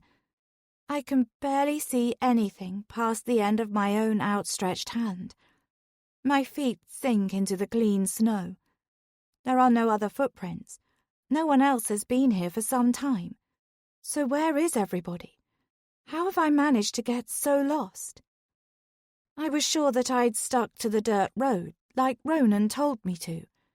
But in some places it was hard to see underneath the ice and snow if I was still on track. I must have veered off course without realizing it. I keep walking, slow, heavy steps. My boots are weighing me down, and my body aches with the effort it takes to keep going. I can't stop. I need to get back to the lodge, otherwise I'll freeze to death out here. The snow is coming down hard now, and just as I start to despair, I see a light in the distance. It must be the holiday lodge. It has to be. I stumble forward, eager to get inside, to find warmth. Then I see something in the snow, just ahead of me, a flash of colour. As I get nearer, I can see a still and unmoving shape on the ground. It's unmistakable. A body. Spread out like a snow angel, hair fanning out across the white, soft blanket beneath it. A trickle of bright red blood from mouth to cheek, frozen in a moment of time. It looks unnatural. Someone has positioned the person in exactly this way to make a statement. My mouth hangs open in shock. I blink rapidly. Surely I must be seeing things, hallucinating because I'm tired and cold and hungry. I'm not near enough to recognize who it is, but I don't want to go any closer. That's when I hear the sirens. 2 police cars are moving a little way off to my right. They must be going along the road that I was meant to be following. The blue flashing lights get brighter. They look as though they're heading towards the lodge. But then they stop. They've seen me. My first thought is one of relief. People are on their way. I was beginning to think I wouldn't get back to safety. My second thought is much darker, more fearful. My gaze snags back to the shape in the snow. It's definitely there. I'm not imagining it. And then the German Shepherd Garda dogs rush towards me, followed by the shouts of men in uniform. They speed closer, the gap between us narrowing by the second. I'm clearly the target, but any minute now, they're also going to spot the lifeless figure on the ground in front of me. They will find me, and they will find the dead body too. I panic. How is this happening? I'm on my own. I've been wandering around in this cold wilderness for hours, and I don't have anyone to account for my movements. This doesn't look good, at all. One of the canines skids to a halt in front of me. His companion keeps running and stops by the body that's becoming more and more covered by the fresh layer of snow. The dog barks sharply 3 times and then sits, as if guarding the prone figure. What do I do now? Just stand here, waiting for the Garda to reach me and face the consequences. Every fibre in my body is screaming at me to run, to get away from this situation as fast as I can. This doesn't feel right. I'm not meant to be here. This is the wrong time, wrong place for me in the worst way possible. I can't move. I know it won't take much for the dogs and the officers to catch up with me. I'm exhausted as it is, and I don't have a lot of energy left. I'll also make myself look even more guilty if I flee. So I stand, rigid as an ice statue, waiting for the inevitable, waiting for the sting of the words from the arresting officers. I didn't do this. This had nothing to do with me. I'm not a killer. But will they believe me? The lights, the barking animals, and the new voices of the uniformed officers coming towards me, all overlapping one another, are overwhelming. I've spent most of the day in total silence, in a world of white, and now I'm getting sensory overload. I put my hands up to shield my face, and I back away slightly from the big dog that's meters from me. Its lips are curled back and it's growling. My fear notches up a level. Then everything happens at once, in a total blur. 2 police officers are upon me. They see the body. They shout. There's a huge commotion as they realize there's more to the scene than they first thought. The handcuffs bite into my wrists as I'm half lifted, half dragged between 2 burly Garda officers. My teeth are chattering from the cold and the fear welling up inside me. I'm vaguely aware of one of the officers reading me my rights. It feels so surreal. Words from TV programs and films floating in the chill air. You do not have to say anything. I couldn't say anything even if I tried. The shock at finding the dead body and then being immediately arrested, accused of murder, has resulted in my brain freezing, unable to respond to what's going on around me. I let my body go limp and allow myself to be spirited across the snow with no resistance. Bartley Lodge is now in sight, warm light emitting from the windows and reminding me that just a few hours ago everything was normal. Now nothing will ever be the same again. One of the officers shoulders open the front door and shoves me inside. I stumble and trip, flat on my face, my arms bound behind me and unable to break my fall. A pain sears in my cheekbone and tears spring up in my eyes. I want to cry out, but I've lost all control of my voice. An officer hauls me back to my feet. I blink rapidly to clear my eyes, and when my vision unmists, I see 4 shocked faces staring at me from the other end of the hallway. What's going on? A voice demands. If only I could explain. Jack. The door has just burst open, and the Garda are spilling through it. I'm glad they're finally here. Amidst the commotion of a group of new people filling the entranceway, it takes me a moment to see they have someone with them. Someone I know very well. My wife. She is shaking like a leaf, but the Garda officers are doing nothing to help. Alicia is pale-faced, because her hands are firmly behind her back, clasped by handcuffs. "What's going on?" I demand. I stride across the room, closing the distance between myself and the cluster of people at the entrance to the lodge. "What's going on?" I repeat. "The handcuffs?" I gesture towards them. "Are they really necessary?" The oldest officer steps forward. He has a grey beard and grey eyes. "I'm afraid they are. Is there a room we can use?" "For what?" The officer replies with authority. "All of you will need to be split up. We need to speak with you individually to establish who's missing.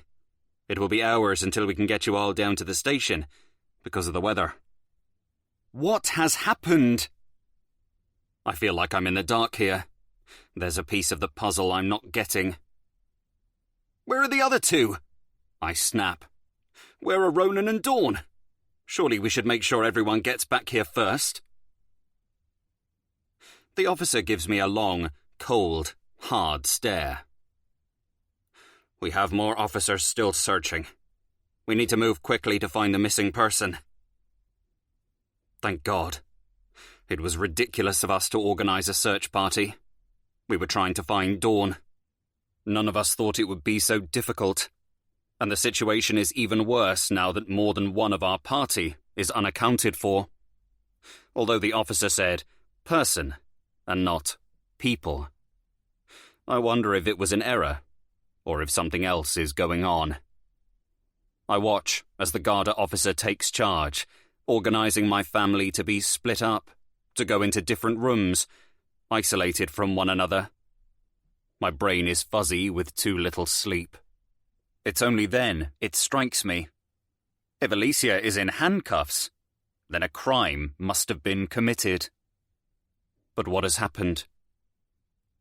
An officer directs me towards the lounge. I sit down on the sofa, in the same place that Alicia and I were cuddled up on only the day before. Why is my wife in handcuffs? I can't answer that. I huff at this. Why can't she just tell me? Can you tell me who out of your party is still not accounted for? The police officer draws a small notepad and pen out of her top pocket. Yes, Ronan, my brother. He went out this morning to look for our stepmother. And your stepmother is? Dawn Silver. And Dawn hasn't returned either. No. When we woke up this morning, she wasn't here. We don't know why. A few of us went out to look for her, but she hasn't been found yet. Okay, the officer says slowly. I'm going to need to rewind a little. Can you tell me the names of everyone staying here? I want to protest at this. Sitting here, with me going over everything, isn't going to help find Ronan or Dawn. I manage to bite my tongue and hold back my retort. Instead, I nod and comply. I answer in a measured fashion. I'm careful with the wording of my responses. The policewoman continues asking me questions to establish who is on the holiday, how we're all related, and to double-check that everyone apart from Dawn and Ronan are accounted for. My answers are all brief. The Garda officer gives me a long stare and then scribbles something down in her notepad. I just hope she doesn't ask me any tricky questions about how the holiday has been going, or if there had been any arguments. What do I say if she does? That there's been an undercurrent of tension the whole time we've been here? Should I be honest and divulge all of our family rivalries and the messy relationships that we have? Do I confess that I was the cause of a massive argument last night? My brain is on overdrive.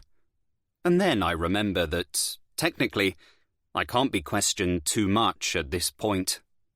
A friend of a friend is a barrister, and I know that I need to be at a police station to be properly interviewed about any crime that has taken place. So this officer won't be able to ask me more than the basics. I exhale with temporary relief. Until I know what's going on and why Alicia is in handcuffs, I'm not going to say anything more than I have to. I'm going to keep my lips sealed until I have a lawyer present. I'm pretty sure that my father won't say anything unnecessary to get me or Alicia into trouble. I may not be his favourite person in the world, but it's not his style to go broadcasting family issues to anyone, let alone telling the police about our family matters. I'm not sure I can say the same about Yasmin and Zara, though. At any point, either of them could mention the argument that I was at the heart of last night. I just hope Ronan and Dawn are found quickly and nothing terrible has happened.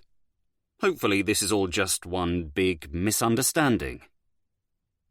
The officer looks at me with her beady eyes. I can tell that she wants to probe more, but she stops once she's established the whereabouts of everyone. We lapse into an excruciatingly uncomfortable silence. I wonder how long I'm going to be sat in this room for. My thoughts turn to my wife. Alicia is honest, kind, and generous. I've never seen her be anything but a decent human being. But the police clearly think that she's done something awful. They must do, to have her in handcuffs. I know I should be protesting more about my wife's treatment. The Garda officer is probably intrigued as to why I'm not asking to see Alicia, or pressing the issue of her arrest more.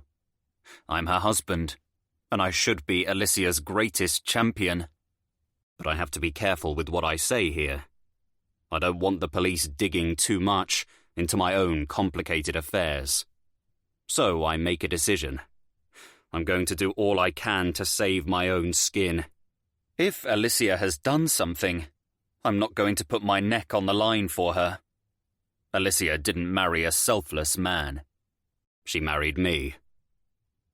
The officer finally stands up. Would you like some water? Yeah, thanks. I answer distractedly, trying to process the events of today. She leaves the room, and I hear the female Garda officer as she pauses outside the door. She's talking to one of her colleagues in hushed tones. But she's not keeping her voice down as much as she thinks she is, because I hear her say, "We have to be careful. She might turn violent, and backup won't be here for a while in this weather." Who are they talking about? I listen intently, and I don't catch the response. But I do hear the first officer say something that chills me to the core. Someone has been murdered. Any one of them could be the killer. But my money's on her. Alicia. It wasn't me. Will anyone listen to me? Jack is standing just meters apart from me in the hallway, and yet he feels a million miles away. He looks shocked, stunned, and he won't meet my gaze. Does he really think I'm guilty? Capable of murder? If my own husband doesn't believe that I'm not a killer, then what hope have I got of convincing everyone else that I'm innocent? The events of today are a blur. Why did I agree to go out in the snow, searching for Dawn? I shouldn't have got involved. I should have stayed indoors. But I was too eager to help with the search party, too eager to try to become one of the family. And why did I agree to go with Ronan? I hardly know the man. Why didn't Jack insist that we stick together? Now Dawn is dead, and Ronan is missing. Out there, somewhere in the freezing wilderness beyond the lodge. Surely he's okay. Surely he will come back alive. But what if he doesn't? Will the finger be pointed at me again if something has happened to my brother-in-law? After all, they know I was the last person to be seen with him. I curse myself for getting wrapped up in a world I don't understand. Now I'm paying the price for love. I'm taken to the office at the front of the lodge. When I first stepped in here, I was in awe of how sumptuous everything was. Now I never want to step foot in this place ever again. I just want to go home. But will I be allowed to? Nausea swirls in my stomach. 2 police officers are in the room with me, and even though this is a decent-sized space, it feels claustrophobic with the 2 brawny officers. The handcuffs are still firmly in place, and I wonder if this treatment is necessary. I feel as though they already believe I'm responsible. What happened to innocent until proven guilty? I look out of the window, trying to clear my head and order my thoughts. But the snow-topped mountain in the distance just makes me feel even more closed in. Do you understand that we're arresting you on suspicion of the murder of Dawn Silver? Hearing these words spoken again makes me shiver violently. Outside, when that sentence was first spoken, it seemed so unreal, like a nightmare that wasn't really happening. In the solid surrounds of the lodge, the words sink in more fully. No! Panic courses through me. I look from one of the Garda officers to the other. No, it wasn't me. I didn't do anything. Their blank faces tell me everything I need to know. In their eyes, I'm guilty. They found me by the body in a wilderness of snow, with no one else in sight, and that makes me the prime suspect. I shiver as the image of Dawn laid out on the white ground forces itself into my mind. Her body positioned at an awkward angle, purple bruising around her neck, and a trickle of dried red blood running from her mouth into the snow. We're just waiting for another car, and then you'll be taken to the station for further questioning. The older officer, with the grey eyes and beard, seems to be in charge. The younger male officer remains silent. I was out looking for Dawn, that's all. I didn't do anything wrong. My pleas are falling on unsympathetic ears. I slump down on the office chair. Having my hands fastened behind my back is knocking my balance off kilter. My wrists are sore and painful. My heart is beating erratically in my chest, and the world around me feels amplified. Every sound is ringing in my ears, and the bright light above is making my eyes water. They must think I'm dangerous to keep these handcuffs on. I'm innocent. I know that, but how can I get everyone else to see the truth as well?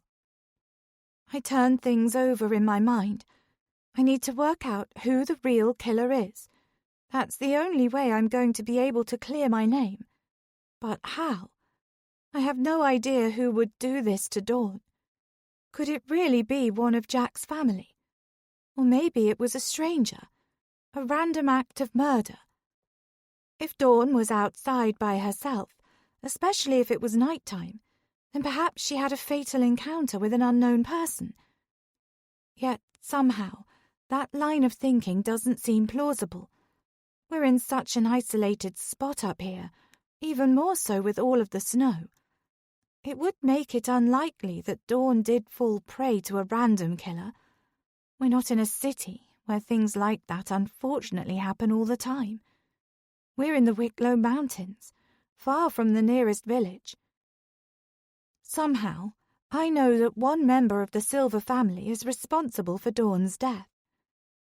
Someone who's been staying under this roof has blood on their hands. But who? And why would they want to kill Dawn in such a brutal way? For the 100th time, I wish that I didn't step foot outside of the lodge this morning, and I wish that I'd never come on this Christmas holiday. I examine each person in my mind: Patrick, Ronan, Zara, Yasmin, and even Jack. If you'd asked me yesterday if any of them was a killer, I wouldn't have believed it was possible. But one of them must be. I have nothing to go on or any evidence. All I can do is think back over the past few days. Have there been any warning signs?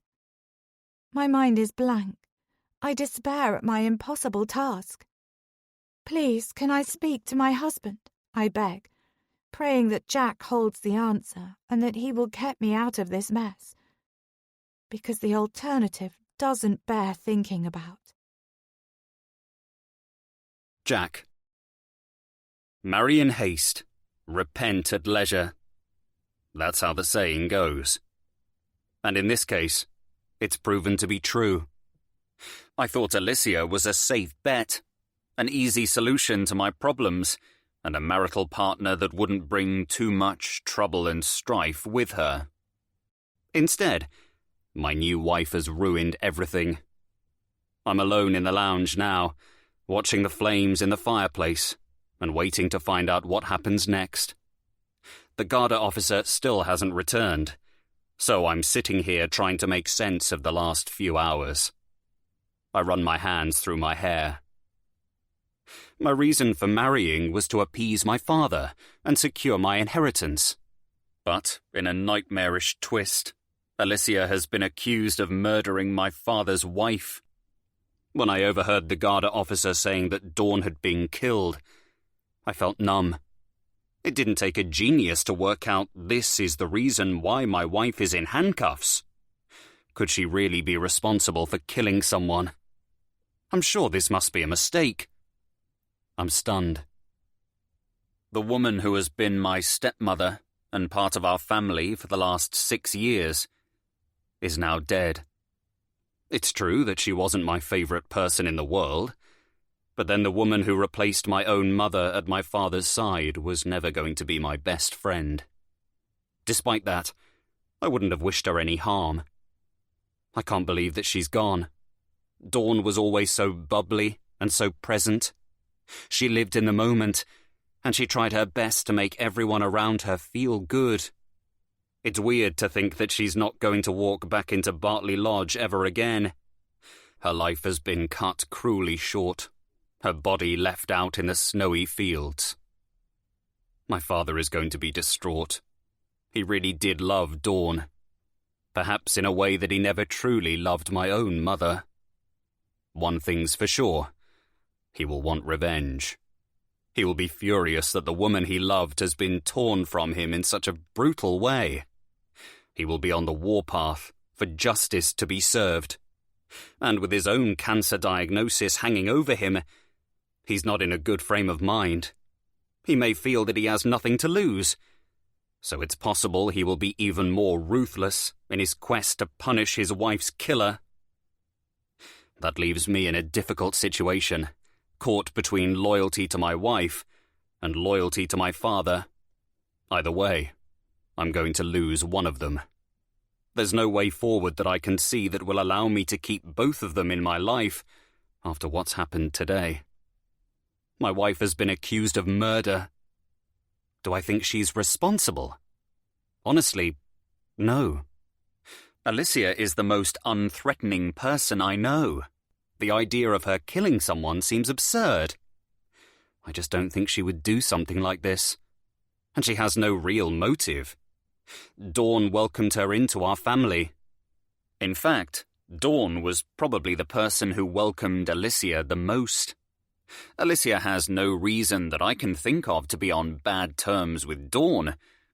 let alone to want to end her life. Unless there's something big that I'm missing. Even so, how can I stand by my wife? I have to support my grieving, sick father, if only for my own ends. I also have to make my father understand that I have no part in this murder whatsoever. I don't want him thinking that I'm somehow part of it, or, even worse, that I'm some kind of accessory. I also need to make this clear to the police as well, because Dawn's death has nothing to do with me. I'm certain that I will have to distance myself from Alicia, so that I don't get dragged down with her. It also becomes obvious to me I should use this as an opportunity to become my father's rock, his shoulder to cry on. As callous as it sounds, I have to turn this around, so that he confides in me and trusts me. I can't risk losing everything I'm owed because of what's happened. Not when I have so much at stake. Because the thing is, I'm in way too deep. I have debt stacked against my name. I've partied too hard and spent too much money on the drugs I rely on to get me through each week. Everything has spiraled out of control. But there's nothing I can do to change it now. I owe huge amounts of money to people who aren't going to leave me alone until I can pay it all back, with a whacking great interest on top. The only reason they're leaving me alone right now is because I've told them that I'm due a large inheritance from my father, one that will make all of my problems go away. So, I can't risk my father making changes to his will and reducing my share. I feel sorry for Alicia, and I feel bad that she's got caught up in my complicated family. Perhaps one day I can make things right with her. She doesn't deserve this at all. But I have to look out for myself and save my own skin. Otherwise, I'm going to end up in a much worse state than Dawn if I don't play things cleverly from here on. I look up, and I'm shocked to see Alicia through the glass in the lounge door. My wife is being pushed along the hallway, her hand still bound tightly. She looks straight at me. The expression on her face is like a dagger to my heart. Her eyes are big and pleading. "Jack!" she screams, the terror palpable in her voice. "Jack, tell them it wasn't me!" I've never heard her so distraught. I stand up, but I stop myself from moving towards the glass that separates us. I don't know who really killed Dawn, so there's nothing I can do to try to help her. I shake my head slowly, and, in that split second, Alicia understands I'm not going to stand by her. Her legs immediately crumple beneath her, and one of the officers has to catch her. I look away. Alicia always saw the best in me. She believed in me. And look where that's got her. But I've got to forge ahead with the course of action I've decided on. I've got to save my own neck. A few minutes later, a Garda officer sticks his head around the door to give me an update. My younger brother still hasn't been found. The sun has set for the day, and darkness has fallen over the mountains. Ronan still hasn't been traced. He left the lodge with Alicia, and she's been accused of murdering one person already. If something has happened to him, it will completely break my father, even more so than Dawn's death. Ronan has always been his favourite child, the son who is his spitting image. Seeing them together, people remark how alike they are, like two peas in a pod. They share a close bond, one that I've been jealous of at points in my life. Of course, if Ronan didn't return, that would mean I'd likely get more of an inheritance from my father. The events of the last few hours are swirling around in my brain as I try to grapple with the order in which everything has happened. It's safe to say this Christmas holiday is well and truly over. My brother is missing. My stepmother is dead. My wife has been arrested for murder. And I have my work cut out to try to keep my place in the family and my inheritance unaltered. There's a lot to do, and to plan. So I best get started.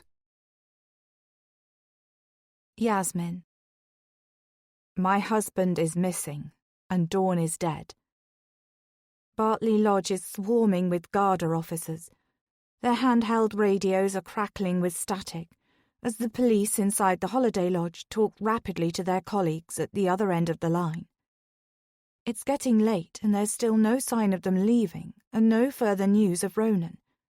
The whole house is in chaos. Each member of the family has been moved into different rooms. I feel as though I'm being treated as though I'm guilty, being shut up in my bedroom, unable to leave or speak to any of my family. I'm not even allowed to use my phone. Even though the officers have explained it's just so they can establish a timeline for the missing person, my husband, I feel like they're treating me like a criminal. And they've told us they will need to question us all when they're able to get us to a police station. In the meantime, I've been cut off from everyone while I go out of my mind with worry about where Ronan is and what might have happened to him. Lily is crying again. It's way past her bedtime, but she can't settle, not with all the activity that's going on in the house. She may be little, but she knows something is amiss. I wonder if she's missing Ronan, and if she realizes that he's not here. I pick up my little girl and cradle her. Inhaling her sweet scent helps to calm my nerves. She quietens down, and her breathing becomes more regular, and then, finally, she drops back off to sleep. I don't attempt to put her back in her pram bassinet, which I'm using as a makeshift bed for her, so she can sleep in my bedroom with me. I didn't want her across the hallway in her cot. I needed to keep her in my sight. Ronan's whereabouts is unaccounted for, and we have a killer in our midst. So my motherly instincts to protect my daughter have ramped up to an even higher notch than usual. I sit in my bed, my back against the headrest and my legs stretched out in front of me. Lily is snoozing on my chest. There's no way I'm going to get any sleep tonight, but the closeness to my baby is comforting me. I've left the curtains open, but all I can see is the bleak, foggy night. The stars are obscured by clouds, and it's hard to make out much in the darkness. Where is Ronan? He's been gone all day. I have a horrible feeling that something really bad has happened to him. He knows this area well. He's been holidaying in the Wicklow Mountains since he was a child. He's good with navigation, and he is fit and healthy. So why hasn't he made it back to us? Judging by the handcuffs around Alicia's wrists and the snippets of information I've managed to pick up on, as the Garda officers haven't exactly kept their voices down, the police suspect that my new sister-in-law killed Dawn. I couldn't believe what I was hearing at first, but it seems she was found by my stepmother-in-law's body. It sounds like Dawn was strangled and then left out in the snow. A grisly end for the poor woman. Of course, Dawn played me for a fool. She used me when it suited her and then treated me like dirt. She was an obstacle to my relationship with Patrick, and recently a source of tension for me. I'm not going to pretend that life won't be easier with her out of the way. It will be like rewinding the clock a few years. I'm going to go back to being the matriarch of this family, just as I should be. They'll all need an alpha female guiding them in the fallout of this Christmas. The trust of this family will be returned to me once more. I just hope Ronan returns. It could complicate my position if he doesn't. I also want him by my side in the next phase of our lives. He may have made big financial mistakes recently, but we can overcome them together. After all, he's the man I married and the father of my child. We're a team. He has to come back, otherwise all of my plans are in tatters. Alicia left the house with Ronan, So I'm sure the police think they might have a double murder on their hands because my husband hasn't returned. The longer he is missing, the more likely this possibility seems to be. Alicia seemed so nervous, so eager to please. I thought she'd be a complete pushover to manipulate and to maneuver out of the family. It seems I underestimated her. If Alicia did do this, if she really did kill Dawn, then this is a two birds with one stone situation for me. Dawn is dead, and Alicia will be carted off to prison. It would spell the end of her marriage to Jack. Both of my female rivals would be removed in one night. My place at the heart of the family will be restored once and for all. I close my eyes and try to calm my thoughts. The notion that my husband might be dead is one that I'm trying not to contemplate. Every time the possibility enters my mind, I try to block it out. The idea of being a widow at my age, with an 11-month-old baby left fatherless, is too devastating to consider.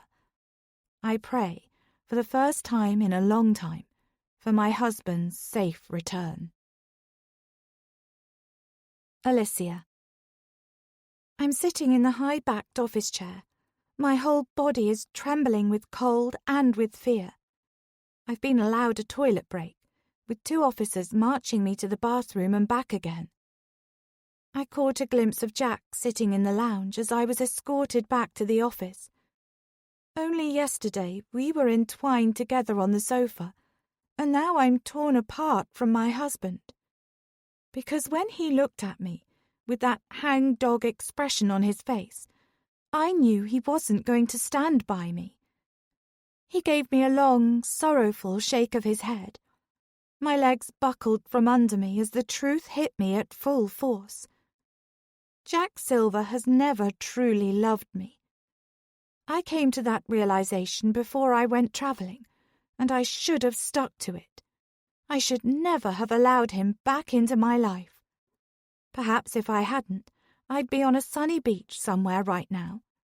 But instead, I accepted his marriage proposal, all because I wanted to believe that his feelings for me were as strong as my love for him.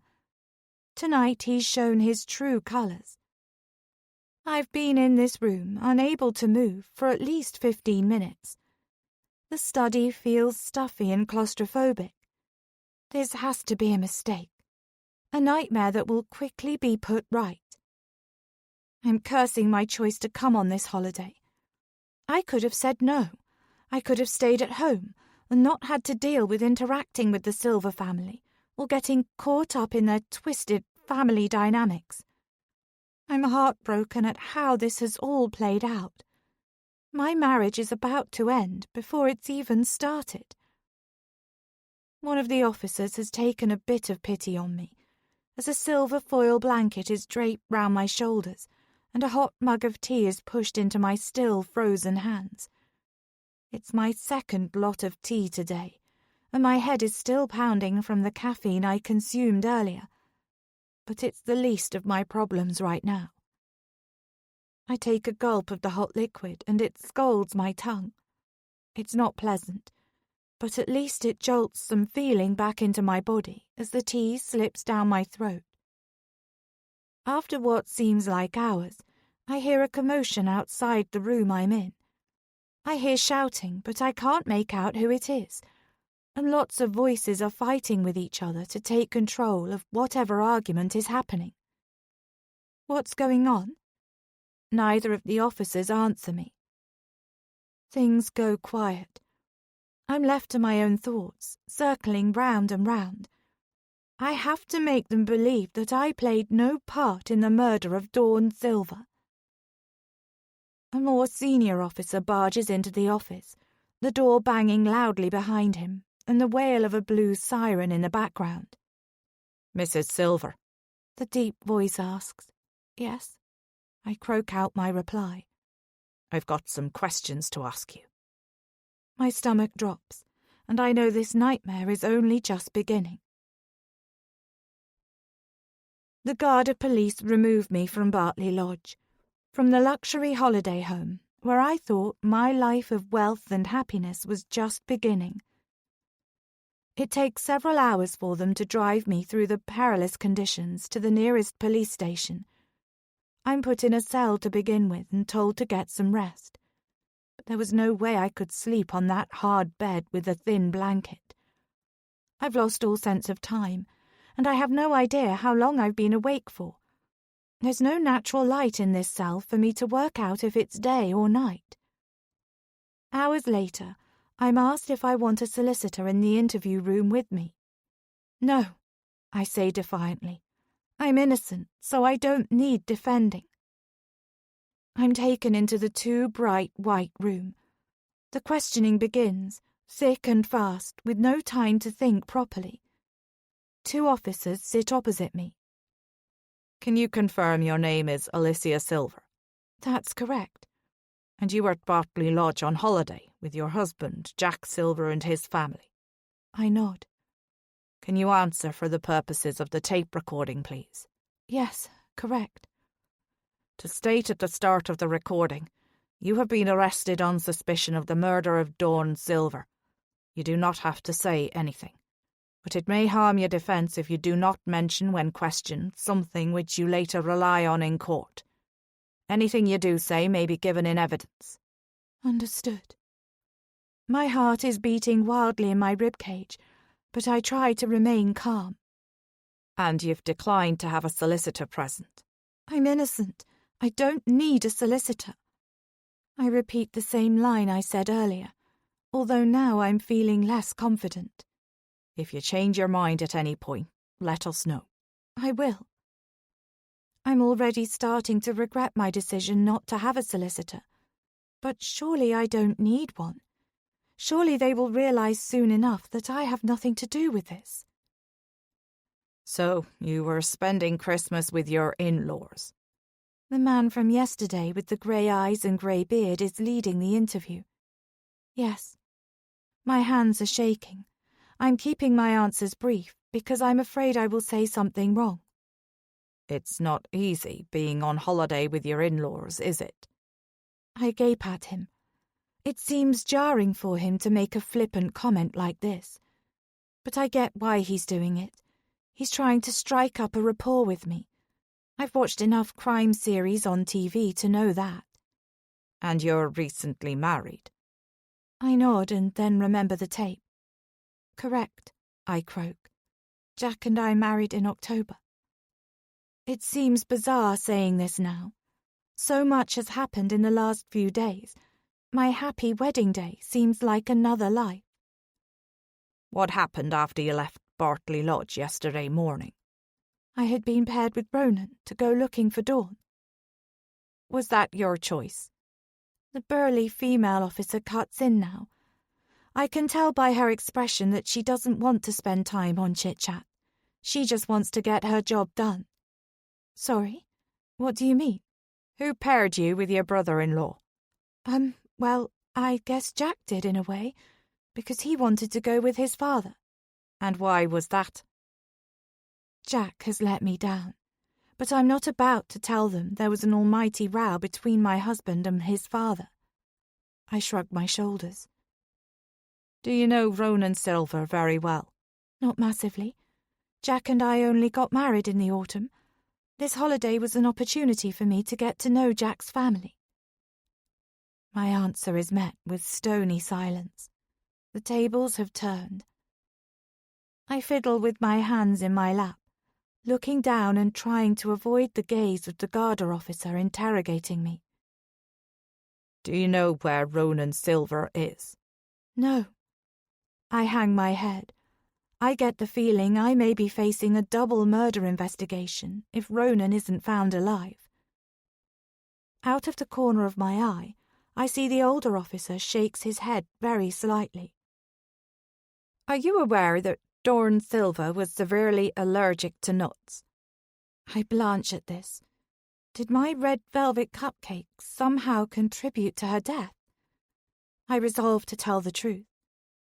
I'd made those cakes with almonds before, you see, but when I gave them to her I didn't know she was allergic. I see. She cuts me off again. And do you regularly add almond flour when you make hot chocolate? My head is spinning, and I just want to press pause on this interview, but they're far from finished. I think I should stop. I'd like a lawyer before I answer any further questions. Very well. The bullish female officer crosses her arms and stares at me. We'll end the interview and continue our discussion later. I turn away, brushing my strawberry blonde hair from my eyes, and I try to think clearly. I'm exhausted. I'd give anything to be waking up in my home in London, far away from all of this drama. But the lovely flat is probably not going to be my home any longer, because there's no way my fledgling marriage will be able to survive this. However much I love Jack, I can't forgive him for the way he looked at me back at the lodge. I hope they find Ronan soon, for his sake and for mine. I'm not a killer, and perhaps locating my brother-in-law might help me to clear my name. He was with me this morning. He can account for a large chunk of time. He can tell the police I didn't do anything unlawful, although, given that my husband doesn't seem to be sticking up for me, I'm not sure if his brother will prove to be any more honest. I shiver with fear. Will I go to prison for this? And who really killed Dawn? Early hours of December 26th. The killer. After Jack's antics at the end of Christmas Day, I can't sleep.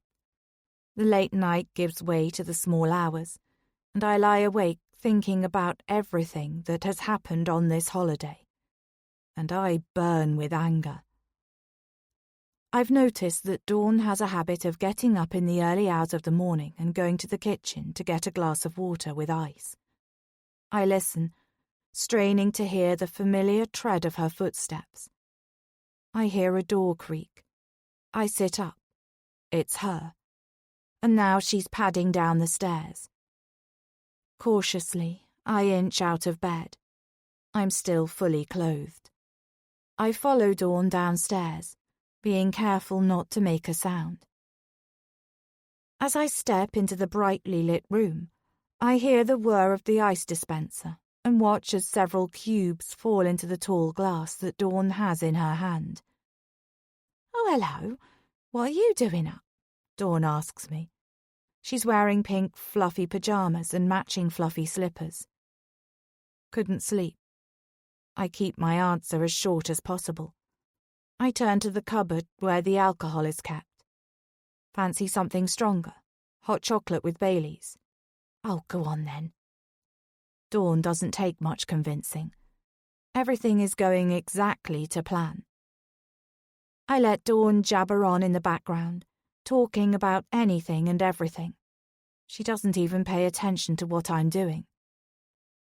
I've put a dash of cold water in, so it's drinking temperature. Dawn takes her drink willingly and sits down on one of the kitchen chairs. "Happy Christmas," I say softly. Dawn echoes my words before drinking deeply from her festive-themed mug. It happens quicker than I expect. Dawn's chatter fizzles out, and her eyelids begin to droop. Before long, she's out cold, slumped back against the chair. She's so gullible. She had no idea that her drink was laced with strong sedatives, along with ground almonds stirred into the drink mixture. She should have known better than to trust me.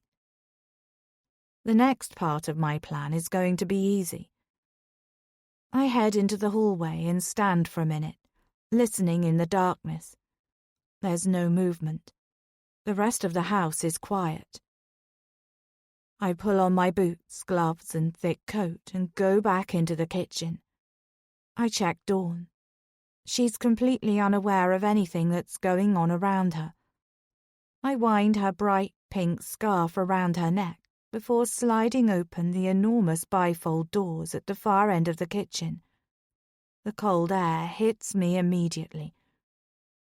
I locate the big sack truck, now emptied of logs, and I roll it towards the open doors. Dawn is bulky, but I manage to maneuver her out of her chair, pulling her out of the doors and onto the sturdy truck. It takes some time, but I succeed. Dawn is heavily asleep and completely pliable. I see her neck flushed red and assume the almonds are having the intended impact. I drag Dawn in the sack truck, away from the lodge and over the nearest hilltop. My plan is to dump her just on the other side of the little crest that can be seen from the windows of Bartley Lodge. I want her to be near enough to be found. It takes an enormous amount of effort, but I've been working towards this day for a long time. I've been hitting the gym, lifting weights, ensuring that I could go through with this. I tip this despicable woman onto the blanket of white beneath my feet. She flinches slightly as her body hits the hard, cold ground. I've got to do this now before she wakes up. First, I lay her out. I fan her hair around her head and position her limbs. She looks just like a snow angel. But this woman is anything but. The scarf is already around her neck, and she's still out cold. I don't want to do this. I don't think I'm a bad person, but Dawn has driven me to it. All of this is her fault. It doesn't take much for me to squeeze the life out of her. Finally, it is done. All that's left is for me to cover my tracks, although the snowflakes are falling so thick and fast again that Mother Nature will help me with that. Epilogue. Alicia. I've had time to turn things over in my mind as I pace round and round in this police cell, going over the events of the Christmas holiday. But still nothing makes sense. I've been assigned a solicitor, and I've had a chance to speak with her, to tell her what really happened before my next interview. I just hope it goes better with someone there by my side, as I'm being interrogated. But I'm not sure if the solicitor is even convinced that I'm innocent. My thoughts spiral, and I begin imagining all sorts of scenarios. What if the police don't believe me? If the person defending me isn't 100% behind me, then will anyone think I'm telling the truth? This solicitor is all I can afford. I have no choice. But what if I end up being charged with murder? There could be a court case. I could spend my life behind bars. My cell door is opened, and I'm ushered along a grubby corridor, back into the same interview room I was in just a few hours ago. My solicitor is already there, and I give her a nod as I walk into the room. The questioning begins again, going over the same ground that was covered earlier on. My hands are shaking, and I'm finding it difficult to focus. You said you didn't know the whereabouts of Ronan Silver. The grey-bearded police officer asks me. No, he went ahead of me. I was slowing him down and couldn't keep pace with him. And you didn't see him after that? No. Has he been found? There's a pause, and my heart leaps into my mouth. I'm frightened that something terrible has happened to my brother-in-law as well. He has been found, alive. The male police officer confirms, and I feel all eyes on the room on me. Oh, thank goodness, I exclaim, genuinely relieved that Ronan isn't dead. I listen as the female officer tells me that he made it to the village and had managed to stay in the pub for the night while the storm raged on. He provided me with an alibi for the first few hours of the day. He told the police he was with me for several hours after we set off from Bartley Lodge to look for Dawn. But he also told them he couldn't vouch for me before or after that stretch of time. My heart sinks. I thought Ronan being found might result in clearing my name. But I was wrong. The Silver family have turned their backs on me. I'm sure that Patrick will believe that I killed his beloved wife. Ronan isn't prepared to protect me. Yasmin will be only too happy for me to take the fall, and even my own husband has made it clear he isn't going to support me. The only person who might aid me is Zara. At least that gives me a glimmer of hope, however small. I need a straw to clutch, otherwise I'll go insane. After another hour of intense questioning, I marched back to my cell. They haven't charged me yet, but I feel like it's only a matter of time. I wonder if anyone else is being questioned. Is Ronan also in a cell, answering trick question after trick question? I know there's something that I'm missing, a piece of the puzzle that would help me make sense of the bigger picture. Someone wanted Dawn dead, and they set me up. For a few dreadful hours, I contemplate if it was Jack. Was it possible that he married me in order to orchestrate this whole thing? He and Dawn had a tense relationship. Perhaps he wanted to get rid of her and saw me as the perfect scapegoat to take the rap. But after staring at the cold, grey walls, turning the idea over many times, I come to the conclusion that Jack wasn't behind all of this. I've known Jack for a long time. He's squeamish when it comes to blood, and I've never seen him raise his hand to anyone in all the time I've known him. I refuse to believe that my husband is a killer, even if he is weak. And I can't comprehend a world where he married me just to set me up. Patrick has a cancer diagnosis, so I don't think murder would be on his agenda right now. He and Dawn seemed happy together, and she was supporting him through a tough period in his life. He may have shown a temperament that's quick to anger, but I think it's unlikely that he would arrange for Dawn to be killed or do the deed himself. That leaves 3 possibilities. Yasmin had it in for me from the moment I stepped into Bartley Lodge. Her behaviour towards me was awful, and she and Dawn had a strained relationship. I have no concrete evidence, but Yasmin is high on my list of suspects.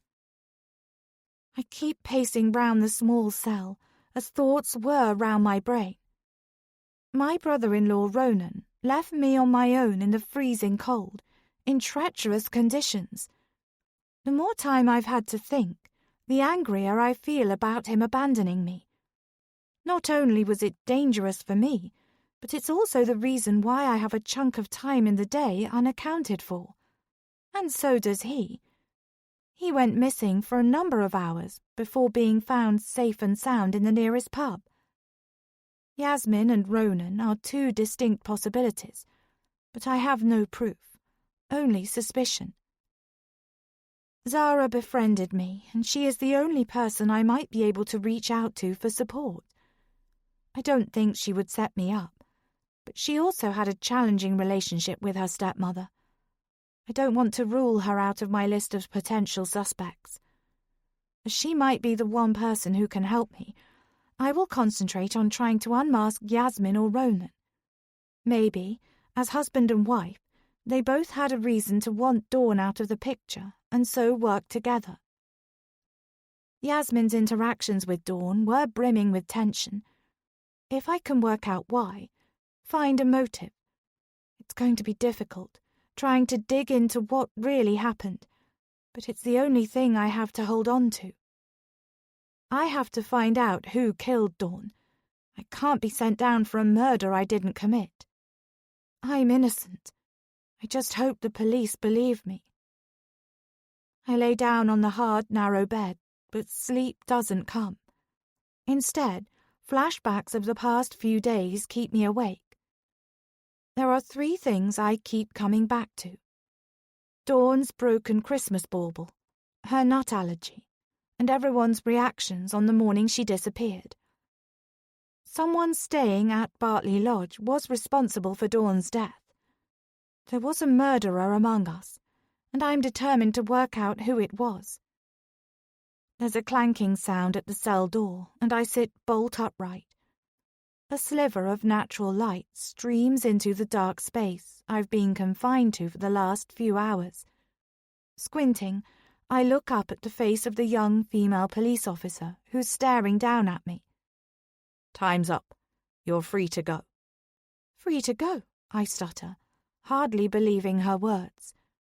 She nods abruptly. We can only hold you for so long. There's not enough evidence to keep you. Come with me. There's some paperwork to fill out. I scramble to my feet, eager to be out of this place as quickly as I can.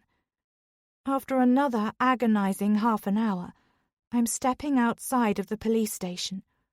The winter sun warms my face, and I stand for a moment, gathering my thoughts. I don't know where I go from here. All my things are at the flat I share with Jack in London, but I know as soon as I go back there and face him, my marriage will be over. I need some time to think, to sleep, to rest. Looking across the road, I see a brightly lit sign for a budget hotel. That will do for now. But just as I start to walk towards the possibility of a shower and a soft bed, a face I know well snags my attention. I gasp. Yasmin. They let you out then? I detect the hint of a smirk on her face, the same smirk that's been getting under my skin all weekend. What are you doing here? Ronan. Yasmin gestures towards the station. They've been questioning him, but I'm here to pick him up. The sentence hangs awkwardly in the air. It's clear Yasmin has no intention of offering me a lift or asking how I am. But maybe she thinks I'm a killer too. She narrows her eyes and then says, You'd better go. Everyone thinks you did it. I'd get as far away from here as possible if I were you. All my frustration boils over. You're enjoying this, aren't you? My stepmother-in-law is dead. My family is in pieces. I don't know how you can even suggest such a thing. Did you do it? I bite back, wondering if Yasmin is responsible for Dawn's murder. She smiles. Would I tell you if I did? And then she leans in close and whispers, Go. Jack only married you because his father told him he needed a wife to claim his inheritance. Such an old-fashioned view, don't you think? And look at the mess it's created. Jack never loved you. You were just convenient. I feel like someone has just poured cold water over my head. She could just be saying this to be spiteful, but somewhere in the pit of my stomach I know she's right. Jack has been using me. I tried for so long to convince myself that he was being genuine, but now it's laid bare, out in the open. I realise the fear of losing Jack, the anxiety that our marriage wouldn't work, and the feelings I've been grappling with have been weighing me down. As Yasmin holds my gaze, it only takes me a few heartbeats to acknowledge my relationship with Jack was never going to work. Yasmin was expecting her words to floor me. Instead, I straighten up a little taller. This isn't going to make me crumble. I should never have said yes to Jack's proposal, and now I'm going to walk away with my head held high. I flash my fakest smile at Yasmin. I'm sure your husband is waiting for you. And then I walk past her with a much clearer idea of what I'm going to do next. I'm not going to let Jack get away with how he's treated me. If he thinks he can walk all over me, he's got another thing coming. I'm going to make sure this marriage ends on my terms, and I'm going to hit Jack where it really hurts. I'm going to take every penny I can get from him. Money was more important to him than love, so it will be the best way to play him at his own game.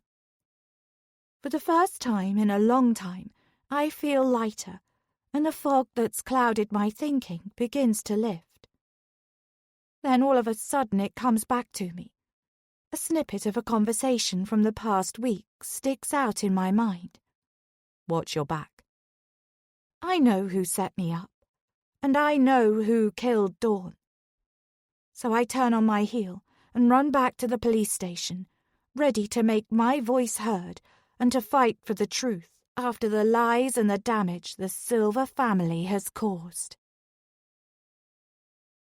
Zara. I did it. It was me. I killed Dawn. I hate her. I've hated her since the second I met her. 18 long years I've had to put up with that woman. The person who took my mother's place and stole my weak father's heart. And that's not all she did. Dawn was a gold digger. She rushed my father down the aisle and then took everything from him, and from me. She made sure she was the recipient of his estate, and then she engineered his tragic death. So really, my actions are just evening the score. I look out at the water and reflect on how it all came to this. The reality is, Dawn was never the bubbly, friendly woman she pretended to be. She was a cold and calculating killer, and she deserved to die. Alicia being part of this messed-up family just gave me a double reason for revenge. Because it's true that Alicia and I had been at university together.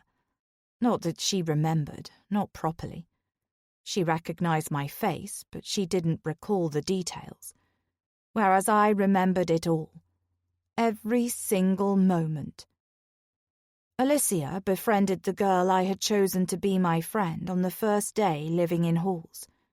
She took Rosie from my grasp at the end of Freshers' Week, and they became a close-knit unit, sharing secrets and dreams together. That should have been me. It should have been my friendship and my life. Instead, Alicia came swooping in and ruined everything. And she was oblivious to the pain she caused me. I found it hard to make connections when I was younger. I so badly wanted Rosie and I to be the best of friends. We clicked instantly, and I felt like I could talk to her in a way that I hadn't been able to do with anyone else before. But Alicia, with her sugary, sweet demeanour, stepped in my way. Instead of a university experience filled with friends and parties, I struggled to find my tribe. I became a loner, the girl who sat and ate her lunch on the park bench by herself, the girl who never got invited to anything, all because of Alicia. When I left university, I wanted to put all of that behind me and to forget about it. Although I named my canal boat Petal, so I would never forget Rosie, my Rose. I discovered I had a talent for drawing and became a designer. It was so freeing to finally find something I was good at. I sigh. Life seemed to be looking up, except Dawn had entered my life in my mid-teens and turned everything at home upside down. She married my father and then rapidly stole his affections, poisoning him against me. When I went back home for short visits in my early 20s, I noticed the happy marriage facade that Dawn had created was slipping. Dawn and my father were arguing more and more. I remember one night, when my father and I had a rare evening to ourselves, he confided in me that he wanted a divorce. Within weeks of that conversation, he was dead. The police said the house fire was caused by faulty electrical goods, but I knew it wasn't true. She did it. She killed my father. My anger towards Dawn has never faded. I pick up one of my sketches and rip it in half, letting the fractured pieces of paper flutter onto the floor. After that, I went off the rails a bit. I found it hard to focus on my drawings, and I felt lonelier than ever. My grief for my father was all-consuming. There wasn't anyone I could talk to about it, and I spiraled into a deep depression. But then I remembered Rosie. I tracked her down on social media and discovered that she was working in fashion, and we had a mutual connection through my design work. We went for a drink together. I was so happy. I thought that this was our time to become the best of friends. But I was so wrong. Rosie spent the whole evening moping because she'd had a massive falling out with Alicia, and they hadn't spoken for months. It was music to my ears, an opportunity for me to fill the friendship void. Except it became clear that Rosie wouldn't stop pining after her best friend Alicia. I was so mad. I was determined that if I couldn't have Rosie, then nobody could. I went too far. Unfortunately, Rosie died. Flames licked the barn conversion she was living in, and her home burnt down to the ground, just like my childhood home did. But I wasn't in Rosie's close circle of friends, and the police never suspected me of being involved. That's what happens when you're a loner. You become invisible. I don't know why Dawn insisted on taking me under her wing after my father's death. Perhaps she just wanted to keep up the pretense to the outside world that she was kind and caring. Or maybe she just didn't want me stirring up trouble regarding my father's estate. I resisted as much as possible in the initial year after my father's untimely demise. She was responsible for his death, and I didn't want to see her face ever again. But then I realized I needed to keep Dawn in my life, to keep an eye on her, and to plot my revenge. Not long after my father passed, Dawn began dating Patrick. All of a sudden, she was jumping into another marriage, and she cajoled me into becoming part of the Silver family. I was reluctant, and I wanted to avoid becoming part of her extended family at all costs. But then I met Jack. He was kind and funny and listened to me. We struck up a friendship, purely platonic. I was ecstatic to have a genuine friend.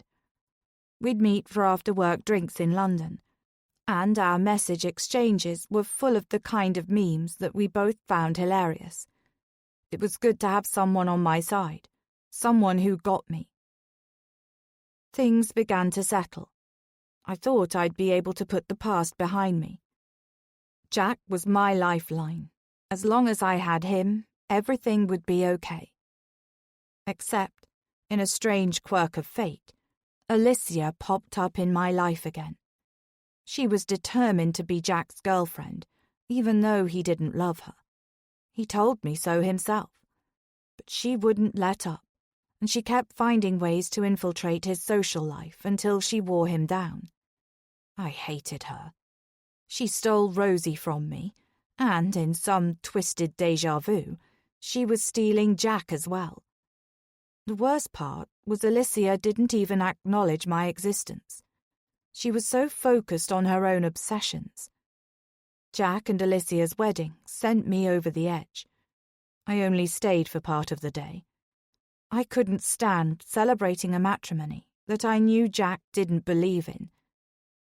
He told me all about why he was really marrying Alicia one night at the pub when he'd had too many beers. I was his confidant. I loved that he trusted me with his secret, but my jealousy for Alicia burnt bright. I decided enough was enough, and I needed to do something about it.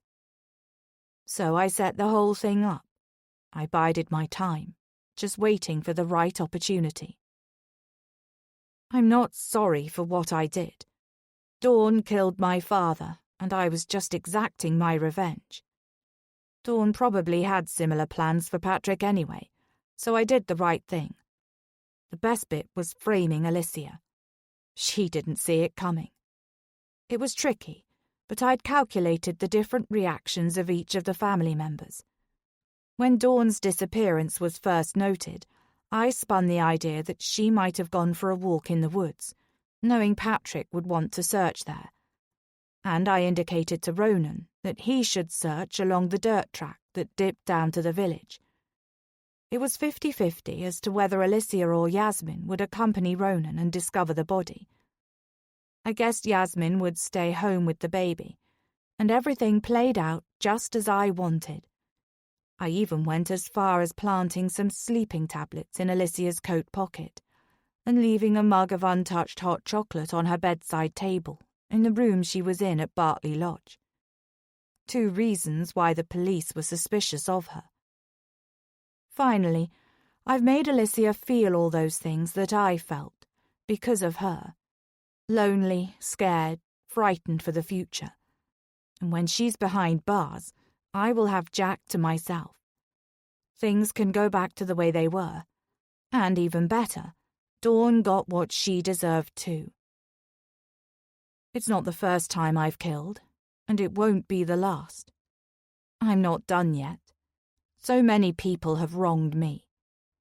But, for now, Dawn is out of my life, and I have Jack. He's my friend, and Alicia can't come between us anymore. The police questioned us all individually at Bartley Lodge, and they carted Alicia off in a police car first, and then Ronan. The rest of us were able to return to our homes until further notice. In these hazy days between Christmas and New Year, I have stayed put on my canal boat, waiting for an update.